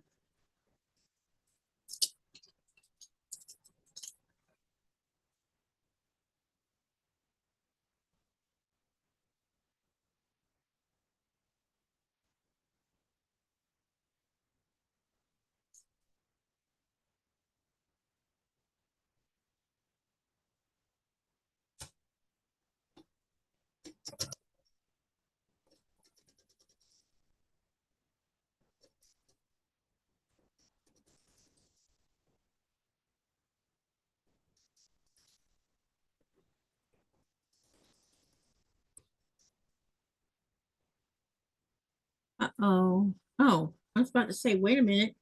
I thought it was a short one.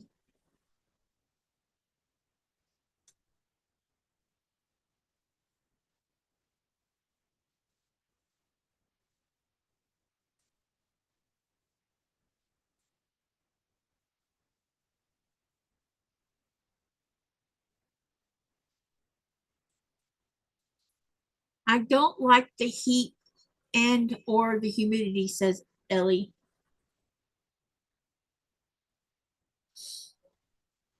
I've gotten where I don't care to be too hot myself.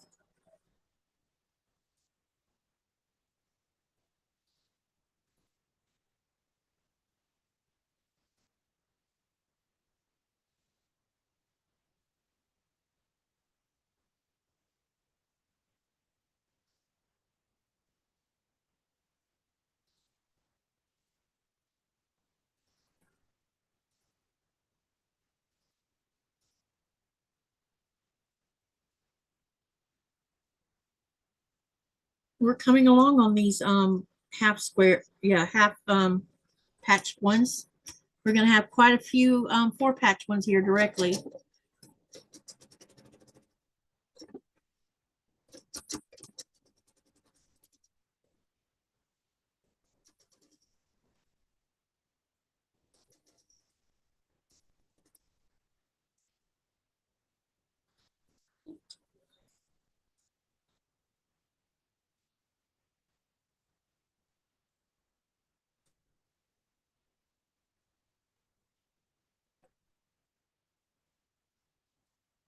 Okay, let me see. So in the group, in the people watching right now, can you each one of you tell me how many quilts you have made? And it can be if you haven't quilted them, but you have many flimsies, how many have you created over the years that you can remember?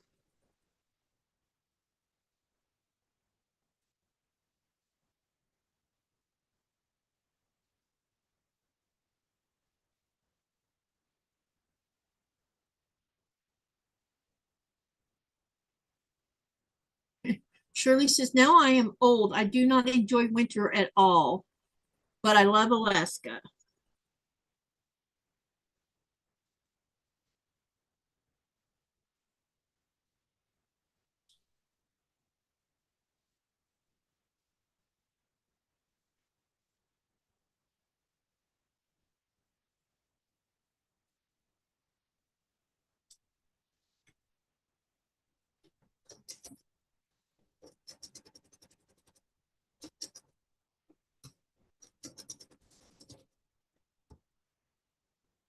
Chris says 6. I started 2 years ago.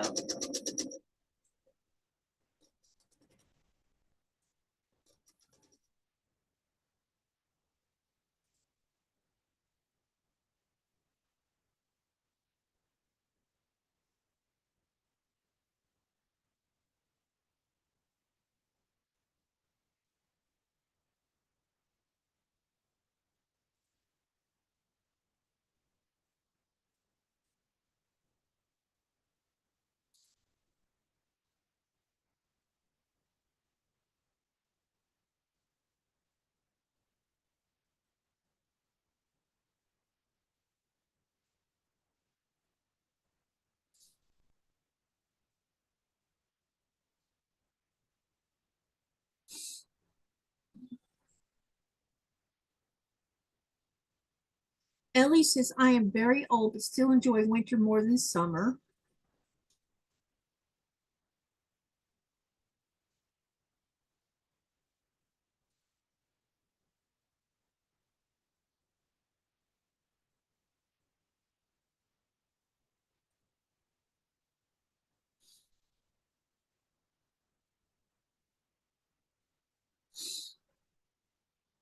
Anyone else want to volunteer about how many quilts you've made? Quilt tops or finished quilts, it doesn't matter which. Shirley says, oh gosh.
Shirley says she has 3 or 4 whips. Fern King says close to 30. Shirley says 20-ish. Ellie says 7 finished, 1 quilt top, 35 years, and 2 to hand quilt and 4 whips. My goodness, y'all busy.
Let me see here. I'm going to tell you a story.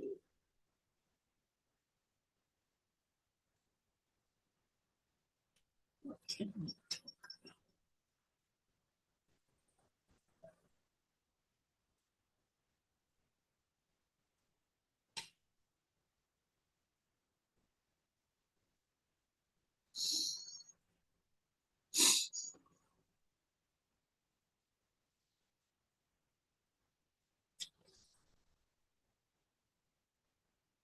How many of you have done a totally hand sewn quilt? Pieced it, hand pieced it, as well as hand quilted it. How many of you have done that? Ellie says mine are throughout my life, not last year. Okay, cool.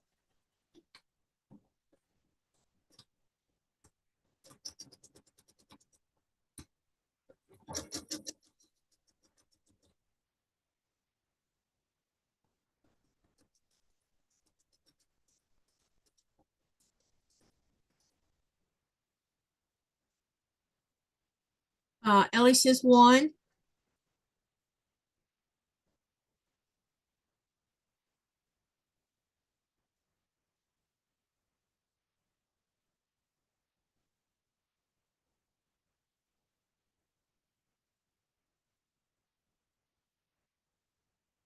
Anyone else?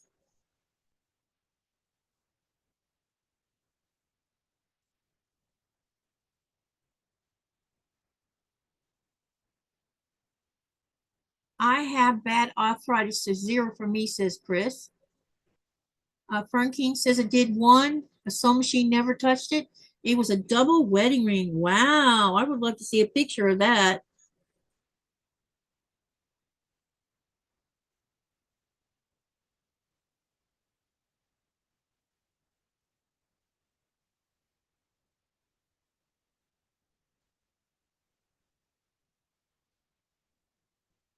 If y'all have pictures of your handiwork, you can either post them on the community tab of Greenland of the YouTube channel, or you can post them in the Greenland Quilter Facebook group.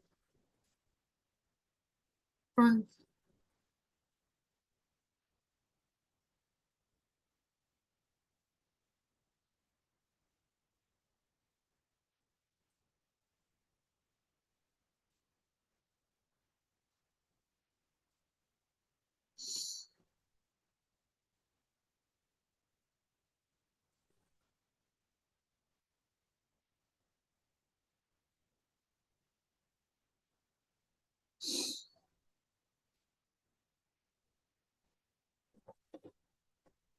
Ellie says my first one when I used to watch PBS quilt shows. PBS had quilt shows? I'll have to see if I can find those on YouTube.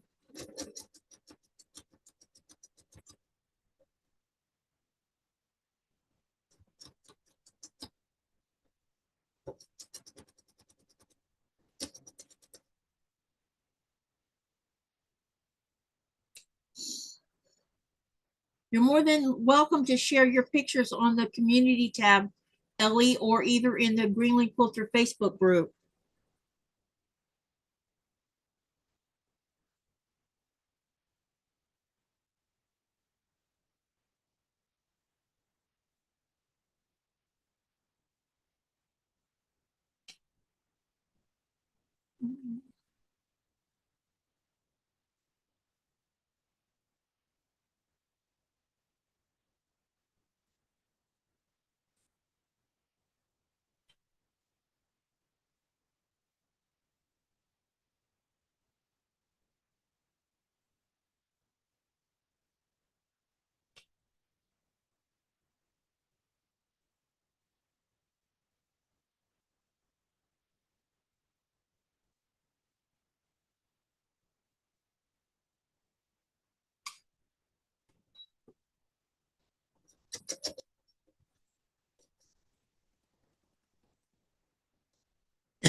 Okay, let me see.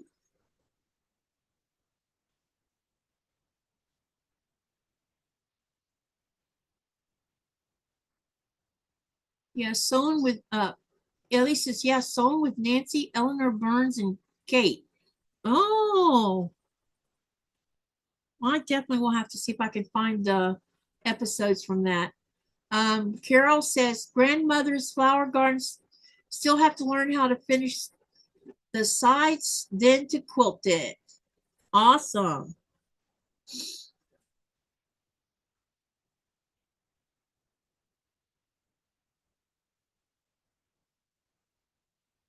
Hi, Laura. She says, hi, Katie and everyone. I've been listening while making and eating dinner. All the cleanup is done and I can relax now. How are you doing today, Laura? I hope you're feeling good. What did you have for dinner?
Laura says, I'm doing well. We had spinach and cheese stuffed chicken breast wrapped in bacon and a salad.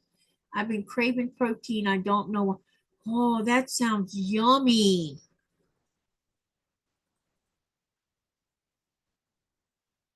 That sounds very tasty.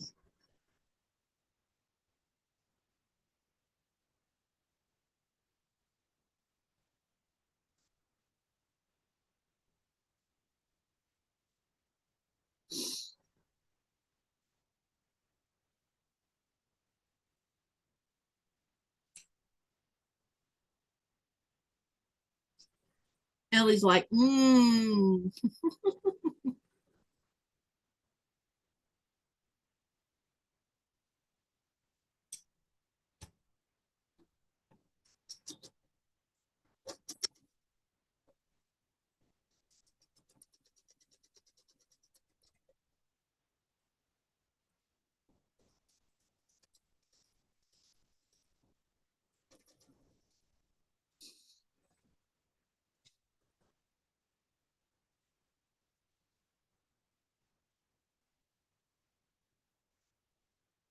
Laura says, doing much better overall. Thanks for asking.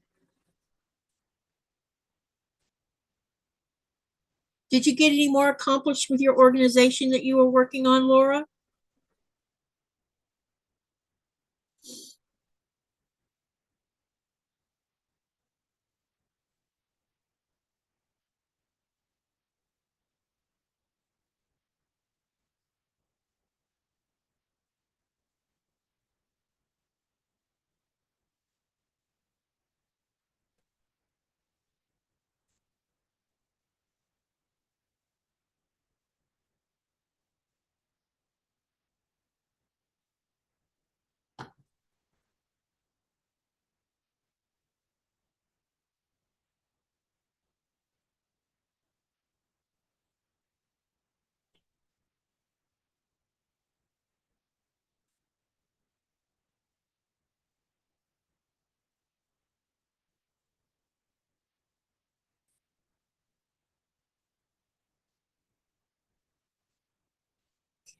So what did everybody else have for dinner? Since I asked Laura about her dinner, what did the rest of you have for dinner?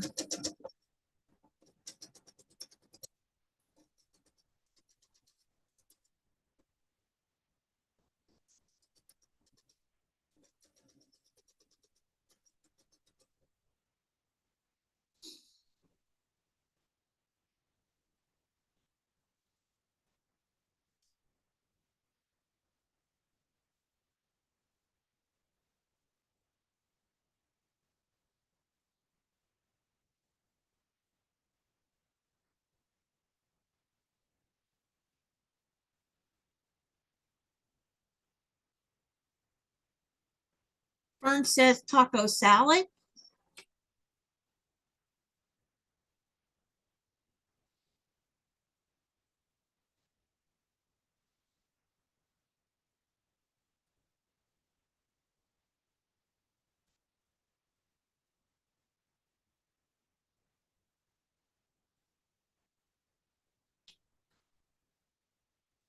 I'm going to make another poll because I have a question to ask you guys.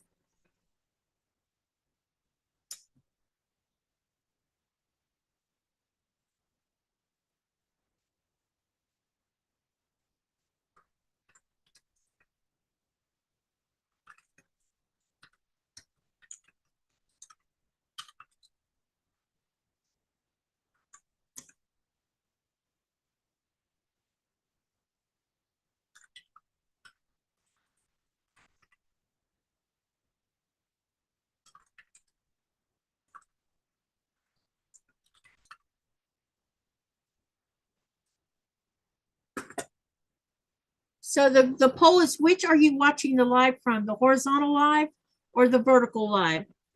I meant to ask you this before.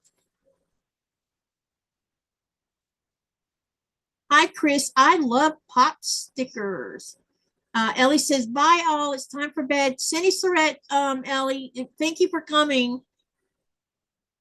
Pot stickers with peanut sauce and mango slices for dessert, says Chris. Oh, that does sound yummy.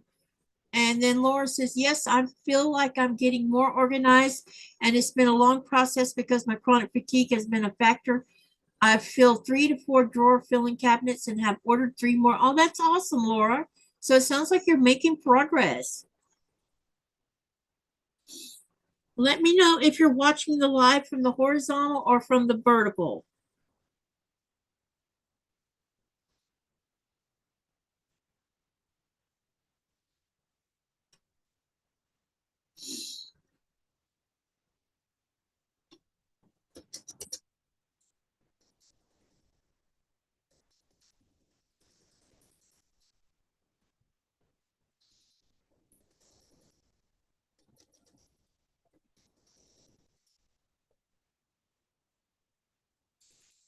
Carol says horizontal.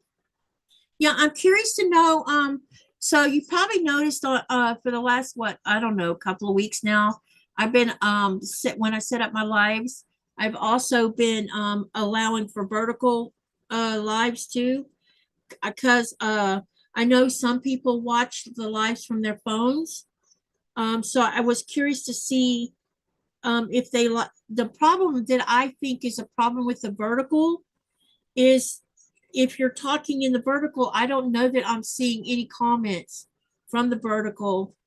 And yeah, and so I don't want anyone to feel like they're being ignored, because mostly everything I answer is in my horizontal, so I can't even see the vertical. I haven't figured out how to see my vertical actually, but I know I know that it's being played because I'm getting views on that too. Let's see. Wait, I need to catch up here. All right,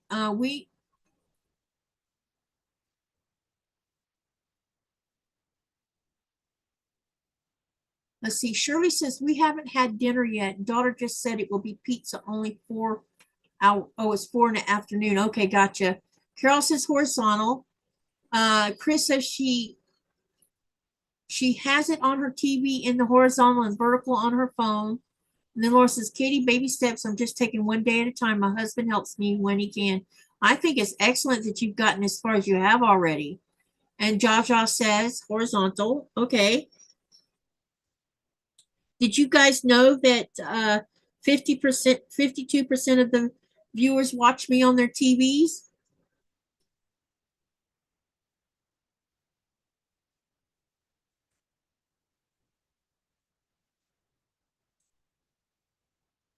I think that's pretty interesting. Laura says, I watch on my phone on the horizontal, but when I comment, I change it to vertical because it's easier to text it. Okay, got it.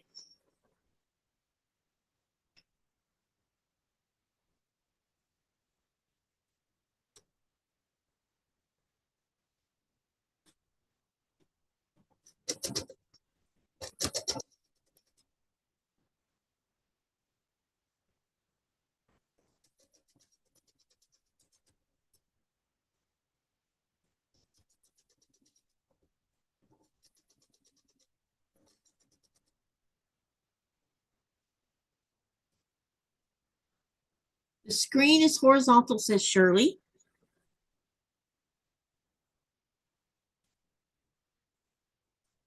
Do you guys like, I could do this as a poll, but I can also just ask you. Those of you who do watch both the vertical and the horizontal, do you like having access to watching the vertical? Katie, I have found fabric that I didn't remember purchasing. I think I need a 12. And then Chris says, I have a big TV in my sewing room. It is nice to think that we all are sewing together. Yes, it is. She says, I need a 12-step program. Don't we all?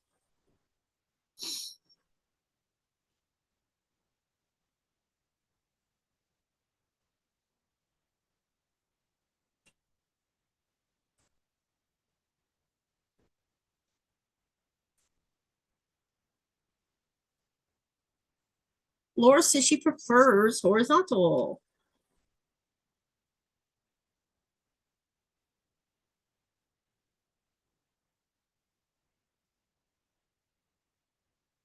Do you guys have trouble figuring out which one's horizontal and which one's vertical?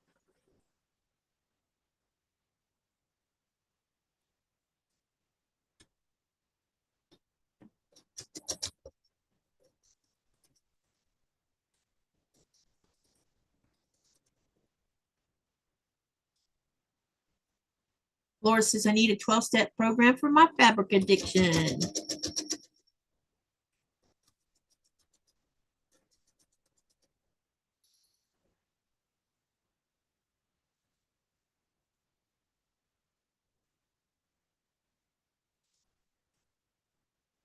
Jaja says, oh, you want me to ask that question again?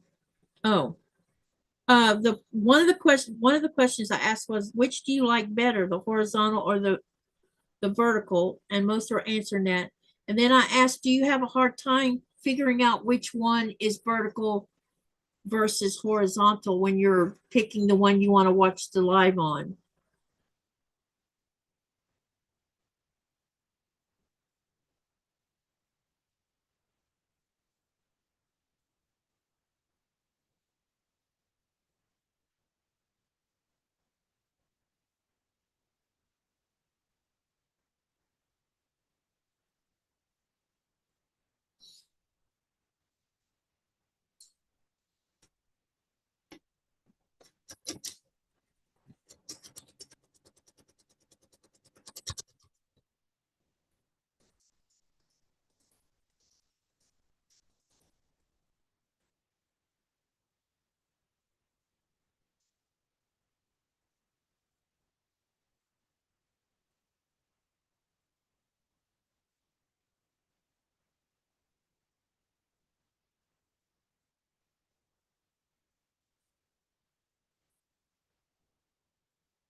Laura says, honestly, since my father came to live with us, I don't have control over the TV. I watch YouTube on my phone or iPad.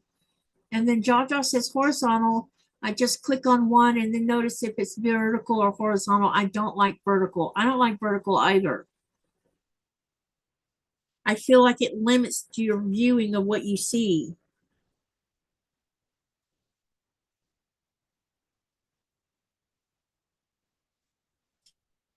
But I started offering it for those that use their phones.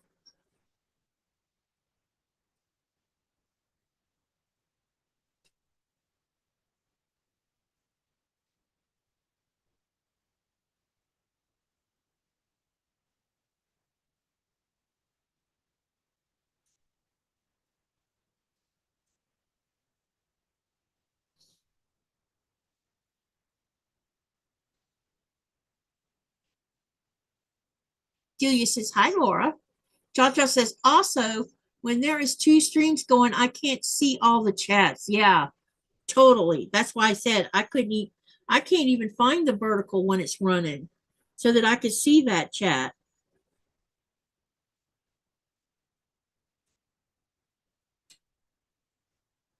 YouTube was supposed to fix that so that it would combine the two ways of viewing so that, you can see both the chats, and that's not fixed. You still don't see both chats. So anyone that's in the vertical, I'm not seeing their comments.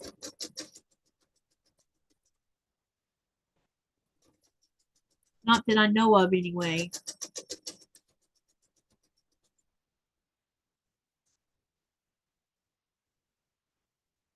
Let's see. Laura says, I've been organizing my fabric. I realized that I need to de-stash. I have way too much.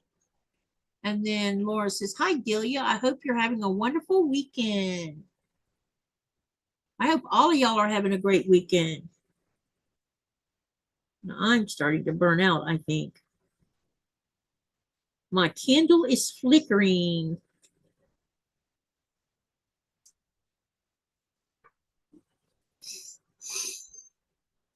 Let me just see if Andy was going live or not.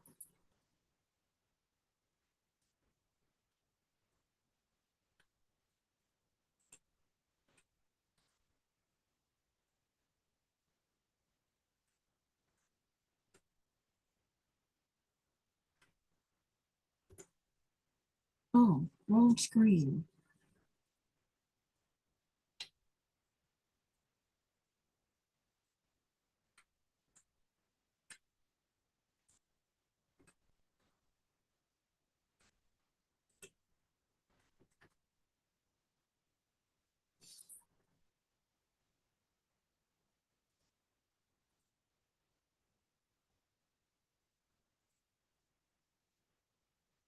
No, I don't see that she is.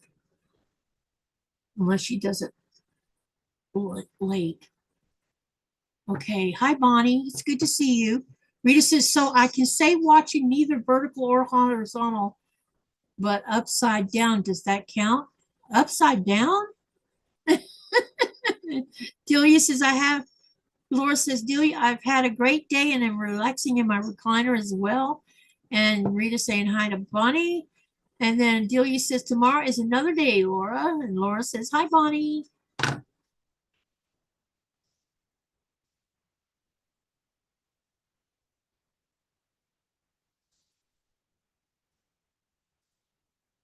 Rita says, what is really sad is made my own pattern and then realized I put blocks together wrong. Had to take it apart. Aw.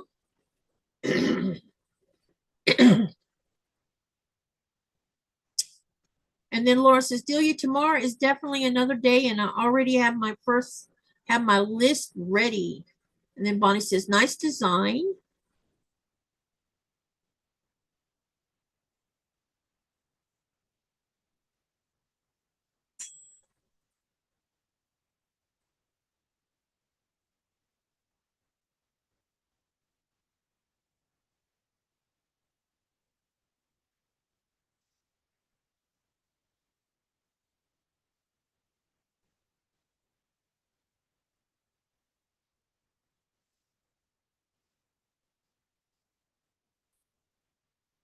If you're a channel creator, don't forget to share your channel by typing exclamation selfie.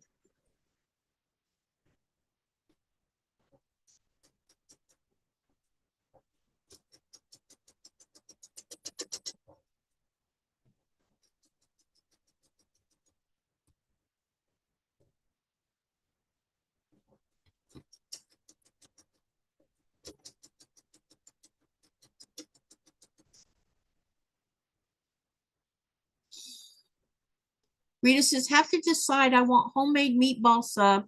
I already made the meatballs this morning. Now just need to finish it. Ooh, that sounds yummy.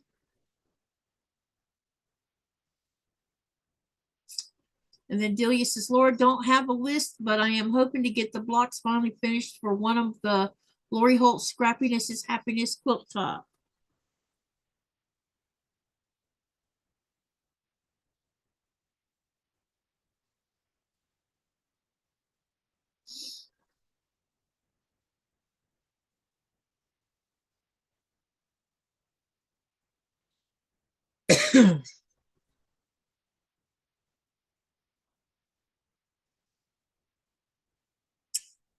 Lori or Bonnie saying hi.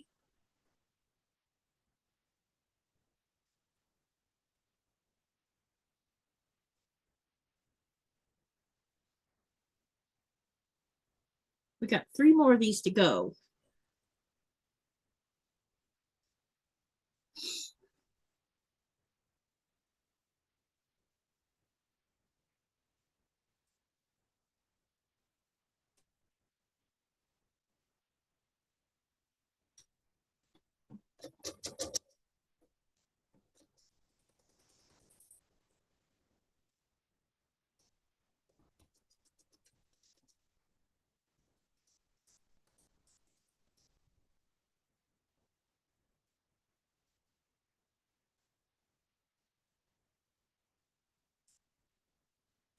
Bonnie says, for the last 2 days, I've been free motion quilting my 30s garden quilt. Oh, that's awesome.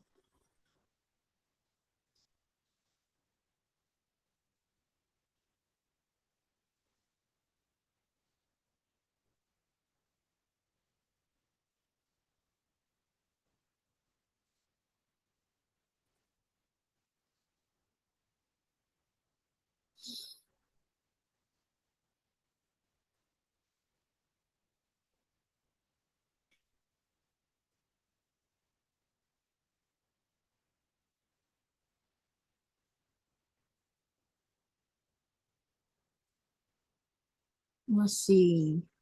Julia, I love the Lori Holt Scrappiness is Happiness book. I think I have that book.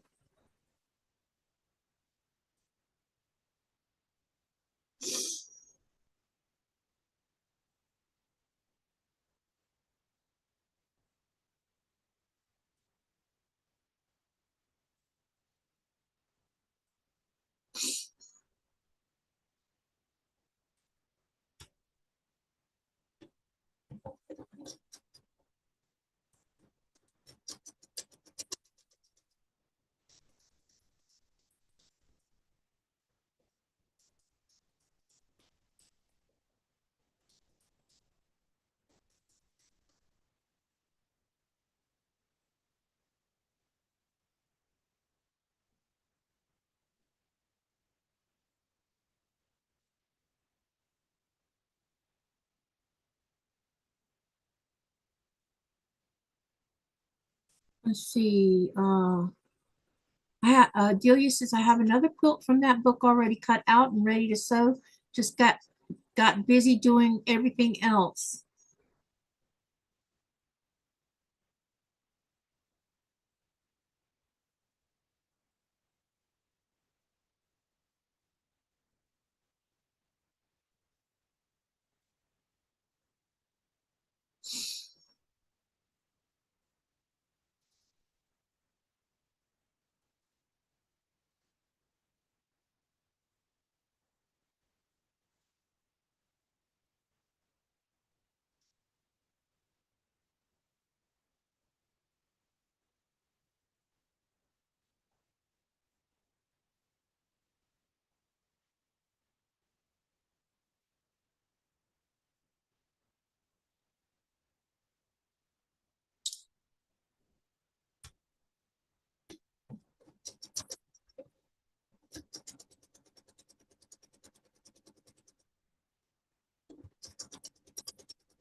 All right, look at all these I got done now. We'll see how many I did.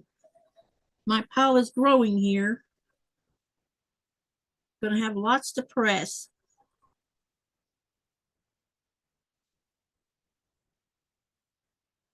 And then we're going to turn them into 9 patch blocks and also make some hourglass strips.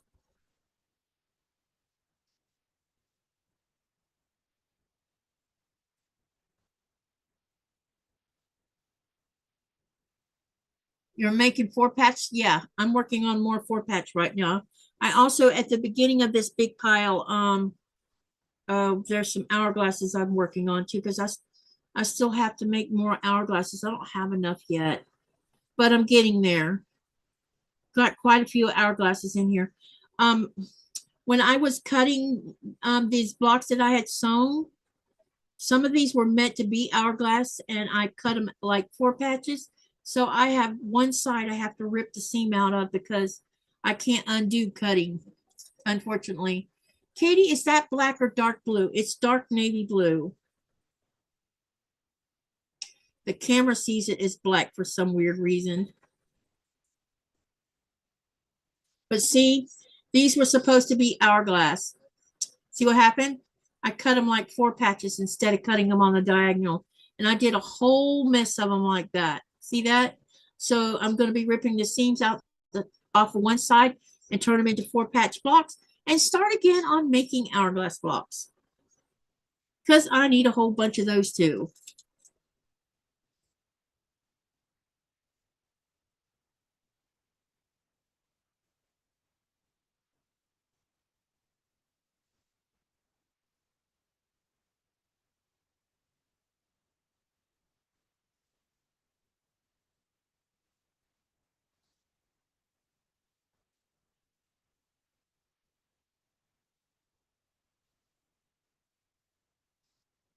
I don't have any black fabric.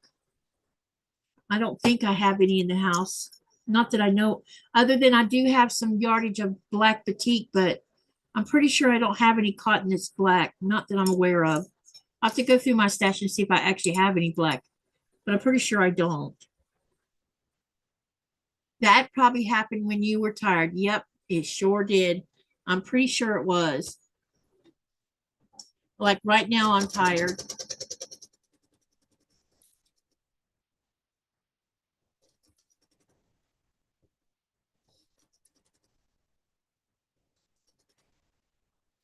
So unfortunately, these will all get turned into 4 patch blocks because there's no way to undo that mistake.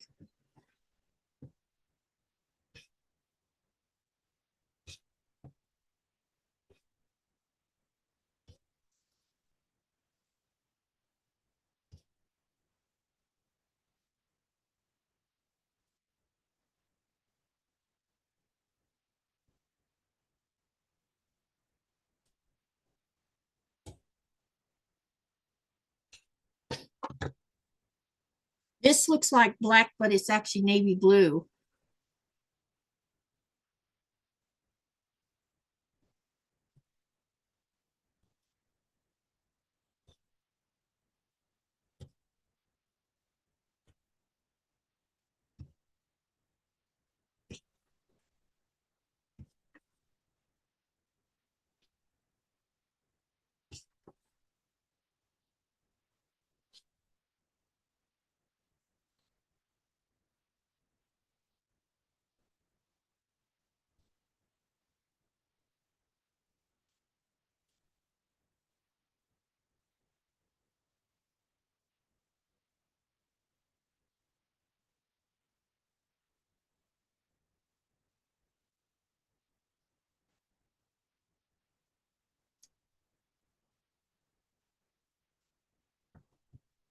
I have a question for all. Today, after going through boxes from my husband's grandma, we found crocheted lace doilies.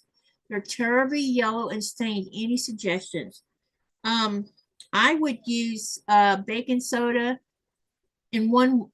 This is just me. Don't use hot water, number one. Number two, use baking soda with your regular wash and wash it on gentle. And then after that, rewash it one more time and use white vinegar with your washing soap and see if that doesn't fix it. I would not bleach them because that bleach will just eat the lace. But I would do baking soda in one wash and vinegar in the other.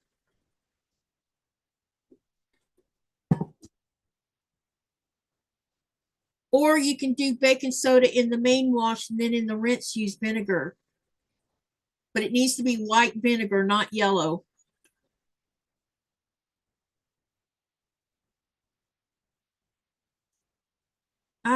I don't know. OxyClean might be too harsh on that, especially if it's old. It could work now. I don't know. I would read. I'm with Delia on the read the label though.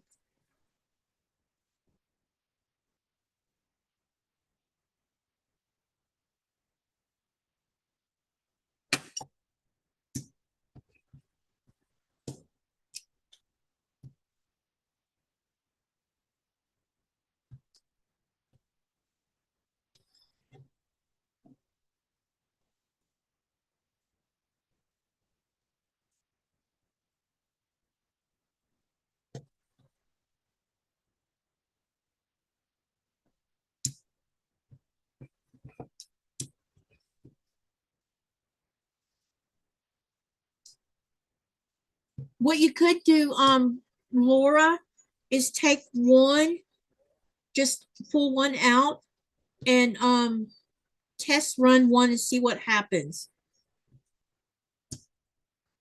And if you're going to just do one to test it, you can do it by hand to see what happens.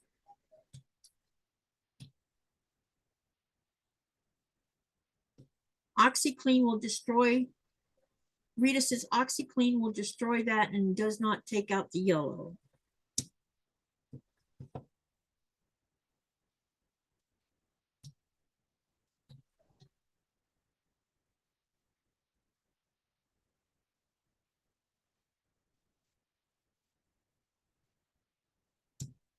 Just don't wash it in hot water. Hot water will set that stain, set that yellow.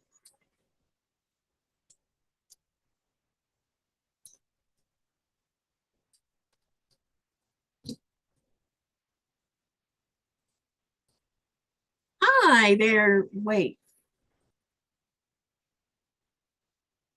Hi, Nifty.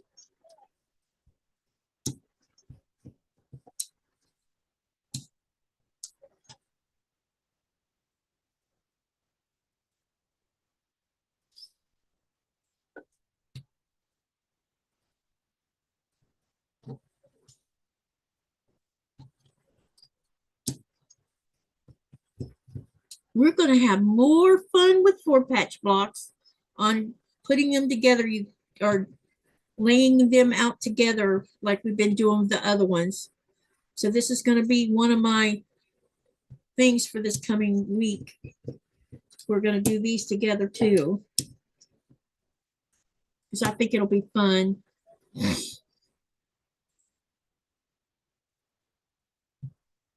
Laura says, we also found 23 grandma's flower garden blocks.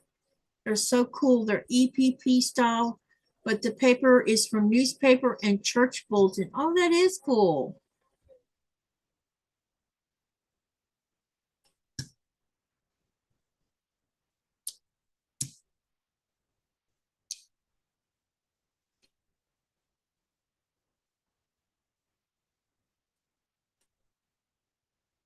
I wouldn't let it sit.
Is there a lot of doilies, Laura?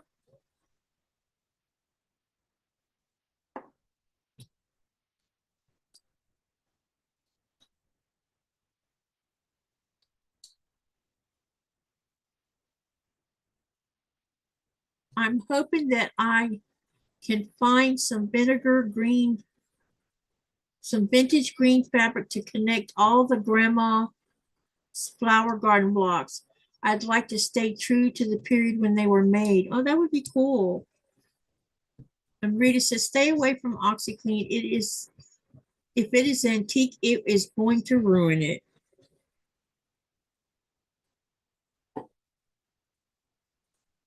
And then Nifty says, okay, if a crocheter hangs out, just working on baby, yeah, hang out. Yes, yes. Nifty, one Tuesday a month, I do a crochet live with other crocheting people. You're welcome to hang out and do whatever you want to do.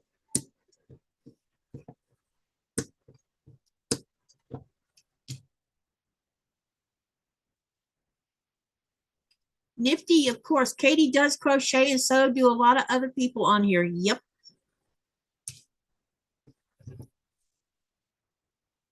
Any craft is fine. If you just want to sit and watch, you can do that too. We're just happy you're come for a visit.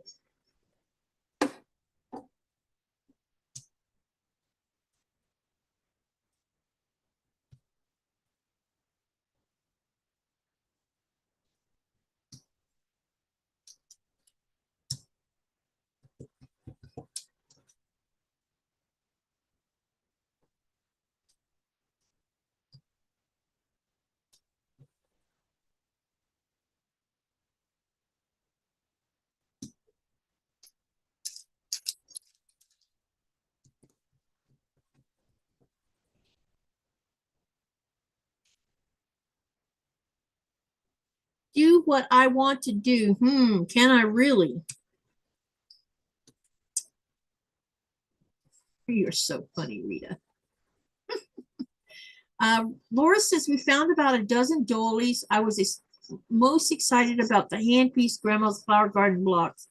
They're beautiful and meticulously pieced. Oh, that's really cool. And then Delia says to Laura, is there an antique place around you that you could chat with them? They may know what to do.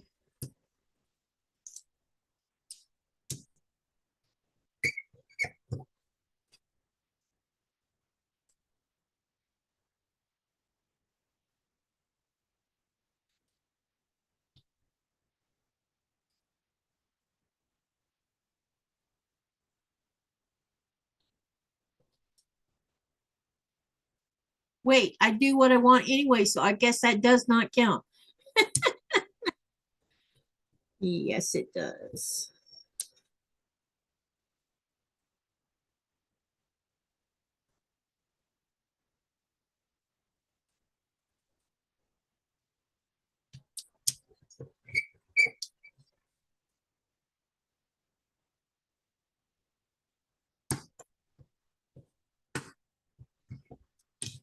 All right, you know what I'm going to do? I think I'm going to stand up for about 3 or 4 minutes and press all of these blocks so that I can show them to you. Because look at that stack.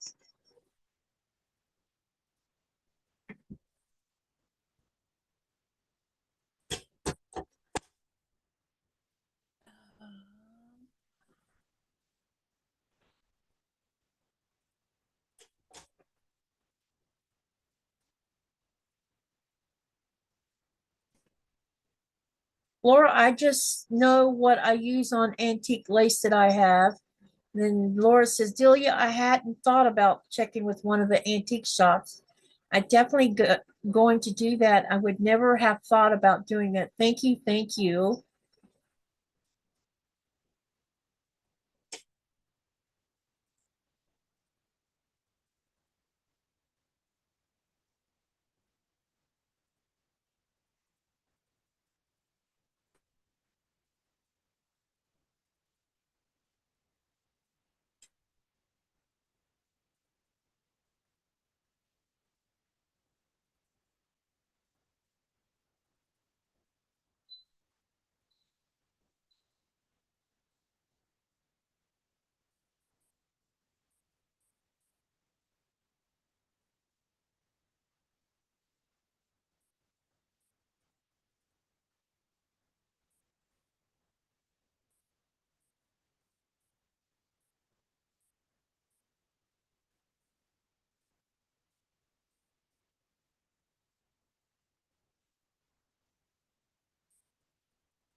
Rita says, have some antique lace dating back about 100 years, and I use it on top of the glass in my china cabinets, then take it out once in a while and wash it.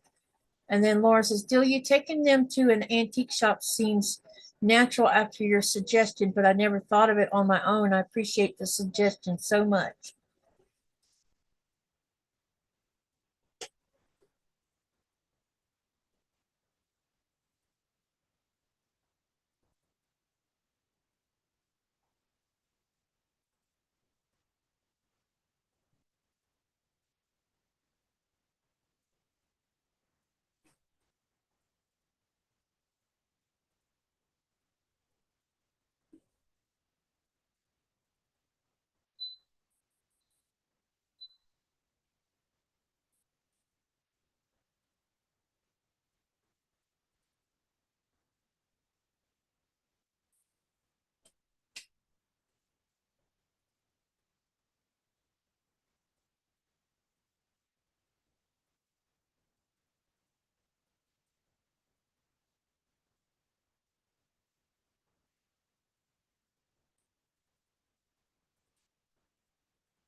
Julia says, glad I thought of it. They may be able to tell you how old it is and what kind of lace it is as well.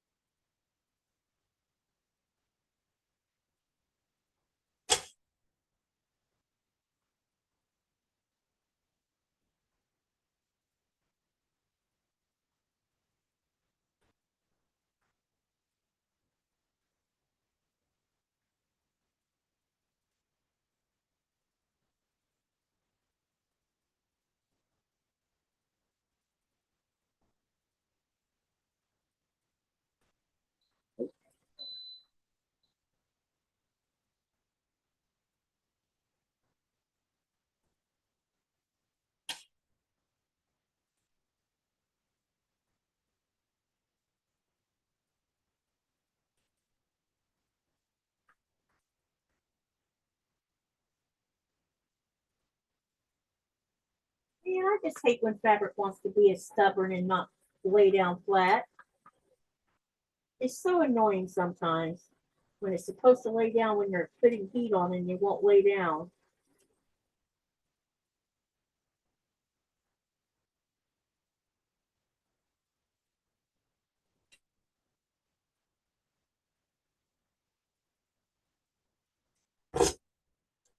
Yep, very annoying.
Gosh, this is very hot, you guys.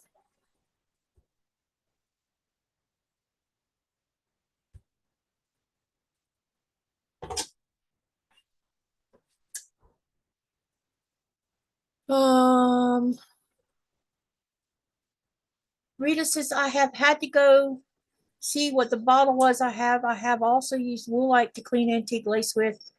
And Laura says, that's one of the reasons that I love the community so much. Yeah, I wash clothes with Woolite too, because it's gentle on fabric.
No, it seems like it's taking me a hot minute to get these done. There's a bunch of them.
All right, I'm almost done.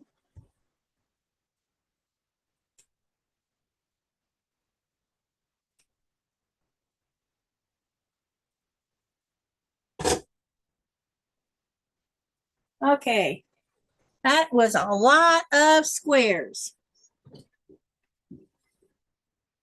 So now what I'm going to do is I'm going to show them to you. And then maybe we should stop after that, I think. Okay, let me see if I can get this where you can see what I'm doing. All right, and I know my desk is a hot mess right now. Okay, so this is where I already sewed 3 hourglasses together. Everybody there with me? All right. So I'm just going to stack them on top of each other so you can see them. Oh, wait a minute. Maybe I need to move this one so it doesn't tease you so much. Okay, here we go.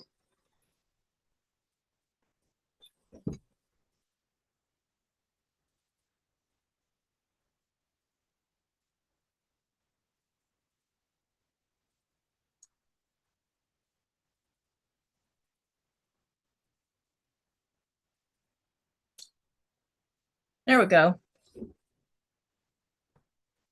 Y'all ready? Let's look at these blocks.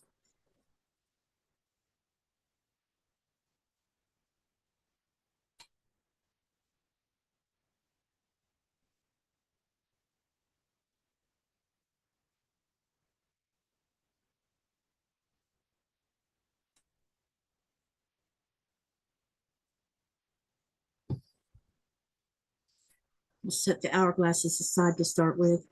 We'll do the hourglass last.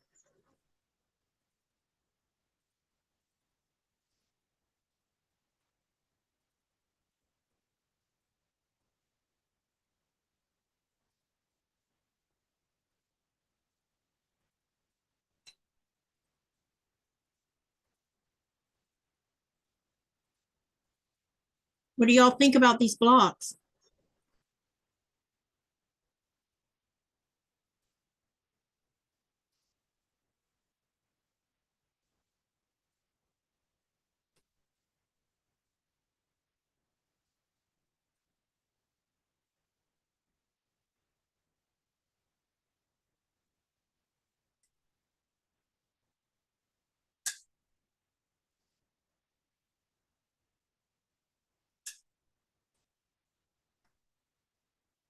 Julia says looking good.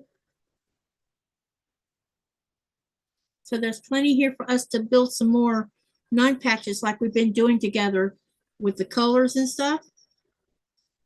I think I still have to take care of these other ones to turn them into 4 patches. I cut them wrong. Oops, that's not supposed to be on that file yet.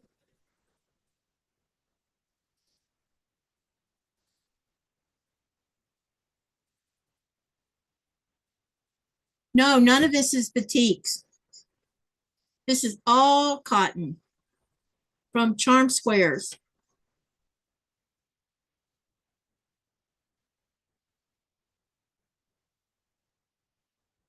There's no batiks in this. This is for Katie's Creative Chaos stuff that I'm working on. these 4 patch blocks are going to be turned into 9 patch blocks. And then the hourglasses are going to be sewn in strips of 3, and with I'll pick out certain ones that I'm going to use as cornerstones, and those will be individually sewn in with sashing, just like you've been seeing me do. And then we'll start putting that quilt top together. I think it's going to be pretty.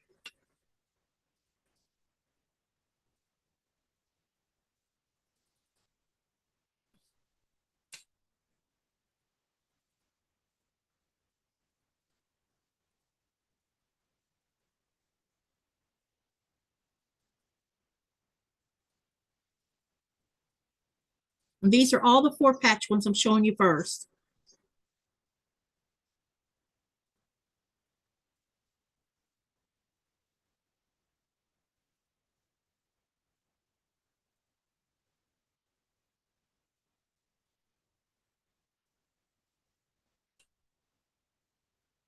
All right. I'm not sure how many's there, but there's a lot. So now I've shown you all the 4 patches so far that are sewn together. Now I'll show you the hourglass ones. I still need to make more of these, but I won't have to make as many of these because I'm only using 7 per 9 patch block.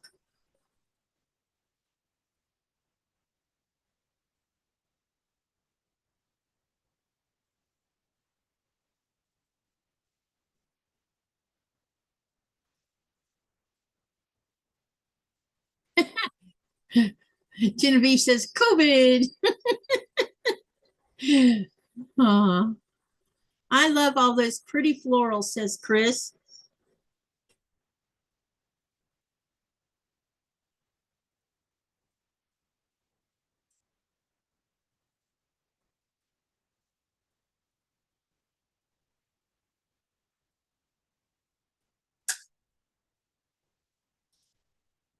And then I have more to sew together here that are hourglass as well right here. So I'll kind of give you a hint of what those are going to look like.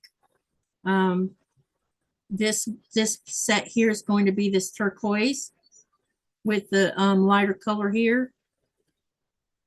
This one is florals with these. This is actually, you see me sewing with something similar to this. This one has a blue tint to it. The other one was a gray tint. And you won't even notice that until you get to looking at when you see it in the box. So this one's got that blue tint instead of the gray on it. And then we have this dark blue with a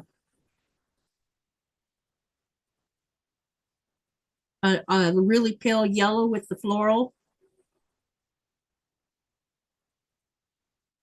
And then we have this with pink.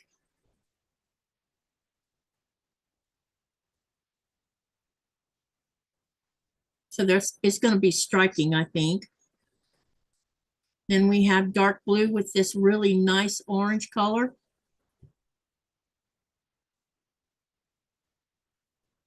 And then I did purple with the light green.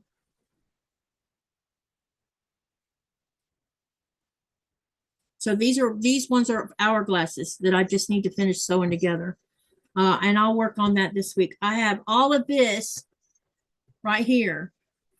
These are all going to be 4 patch. I miscut them, and because they were supposed to originally be for this stack of hourglasses, but because I miscut them, they're going to be 4 patches. I just have to, some of them I've already started taking the extra seam out of, and I'll pull all the extra seam out and then sew them into 4 patches, and they'll be on this pile with the other ones. And then I'm going to have to pull a bunch of 5 squares or 5-inch squares to make more hourglasses because there's not enough yet. So what did y'all think about all of that? That's what we've been working on. Okay. So that's where I'm at on this for the Katie's Creative Chaos. And it won't be long, and we're going to have a nice, pretty little quilt top. Okay. Anyone? So tomorrow, and I'll share the link here. I need to share a couple links actually. Tomorrow morning, I will be doing a live with Sean on my channel. for our collab with Star Climber. And it'll start at 8 a.m. Eastern Standard Time. And we'll be working on finalizing Star Climber, which is right behind me. I just need to sew those together, which is what I'll do in the live tomorrow. And that's what the plan is for that. And I'm going to share the link for tomorrow's live in my channel so that you can find it easy. And then later in the day at 3:30 Eastern Standard Time, I will be on Sherry's channel live working on Alice's Wonderland. So that's what the plan is for tomorrow. And then on Monday, I don't know. I don't think let me look at my calendar. I want to make sure, because I think Monday, which is March the 2nd. Yeah, I did not plan any lives for the 2nd or the 3rd. Because Monday, let me try again. Monday, Nikolai gets off the boat or off the ship. And so I'm going to be doing some stuff here around the house. And Tuesday, he's supposed to fly home as long as Mother Nature's behaving herself. We'll see if we're at what will happen with Mother Nature. And since today was the last day of February for the 28-day challenge. Out of the 28 days, I did 26 days. I had 2 days where I took 2 days off. I was just burnt out, tired. It was mostly being tired. Okay, so I think I didn't do too terribly bad. I would have loved to complete it all 28 days, but you know, sometimes you have to take time off because you're tired. And that's what I did. But I feel like I got quite a bit accomplished, and you know, and I really enjoyed having you guys on and everything. And so for March, we'll return to our regular Thursday, Friday, Saturday lives, and then the regular one Sunday a month with Sean, one Sunday a month with Danny, and one Tuesday a month with crocheters. And then there'll be one private sew with the paid members, and so, or private live, whatever you want to call it. And that's, yeah, it'll just be a regular situation. I think if unless we get a lot of bad weather for March, if it stays cleared out like it's been, maybe me and Nicola can get out and do some lives around town where you guys can see more of the town we live in, because a lot of people have been asking for that. So I'll try to get that done. So anyway, remember what to do. Remember to live, laugh, love, and dream. And what do you do with all that? You make something beautiful, or you go and make somebody else's day happy and put a smile on their face, because you never know, it might change their world. So see you tomorrow morning with Sean on the channel, and have a good night, everyone. And thank you for coming to my live. I appreciate every one of you so much. And see you tomorrow. Bye, everybody.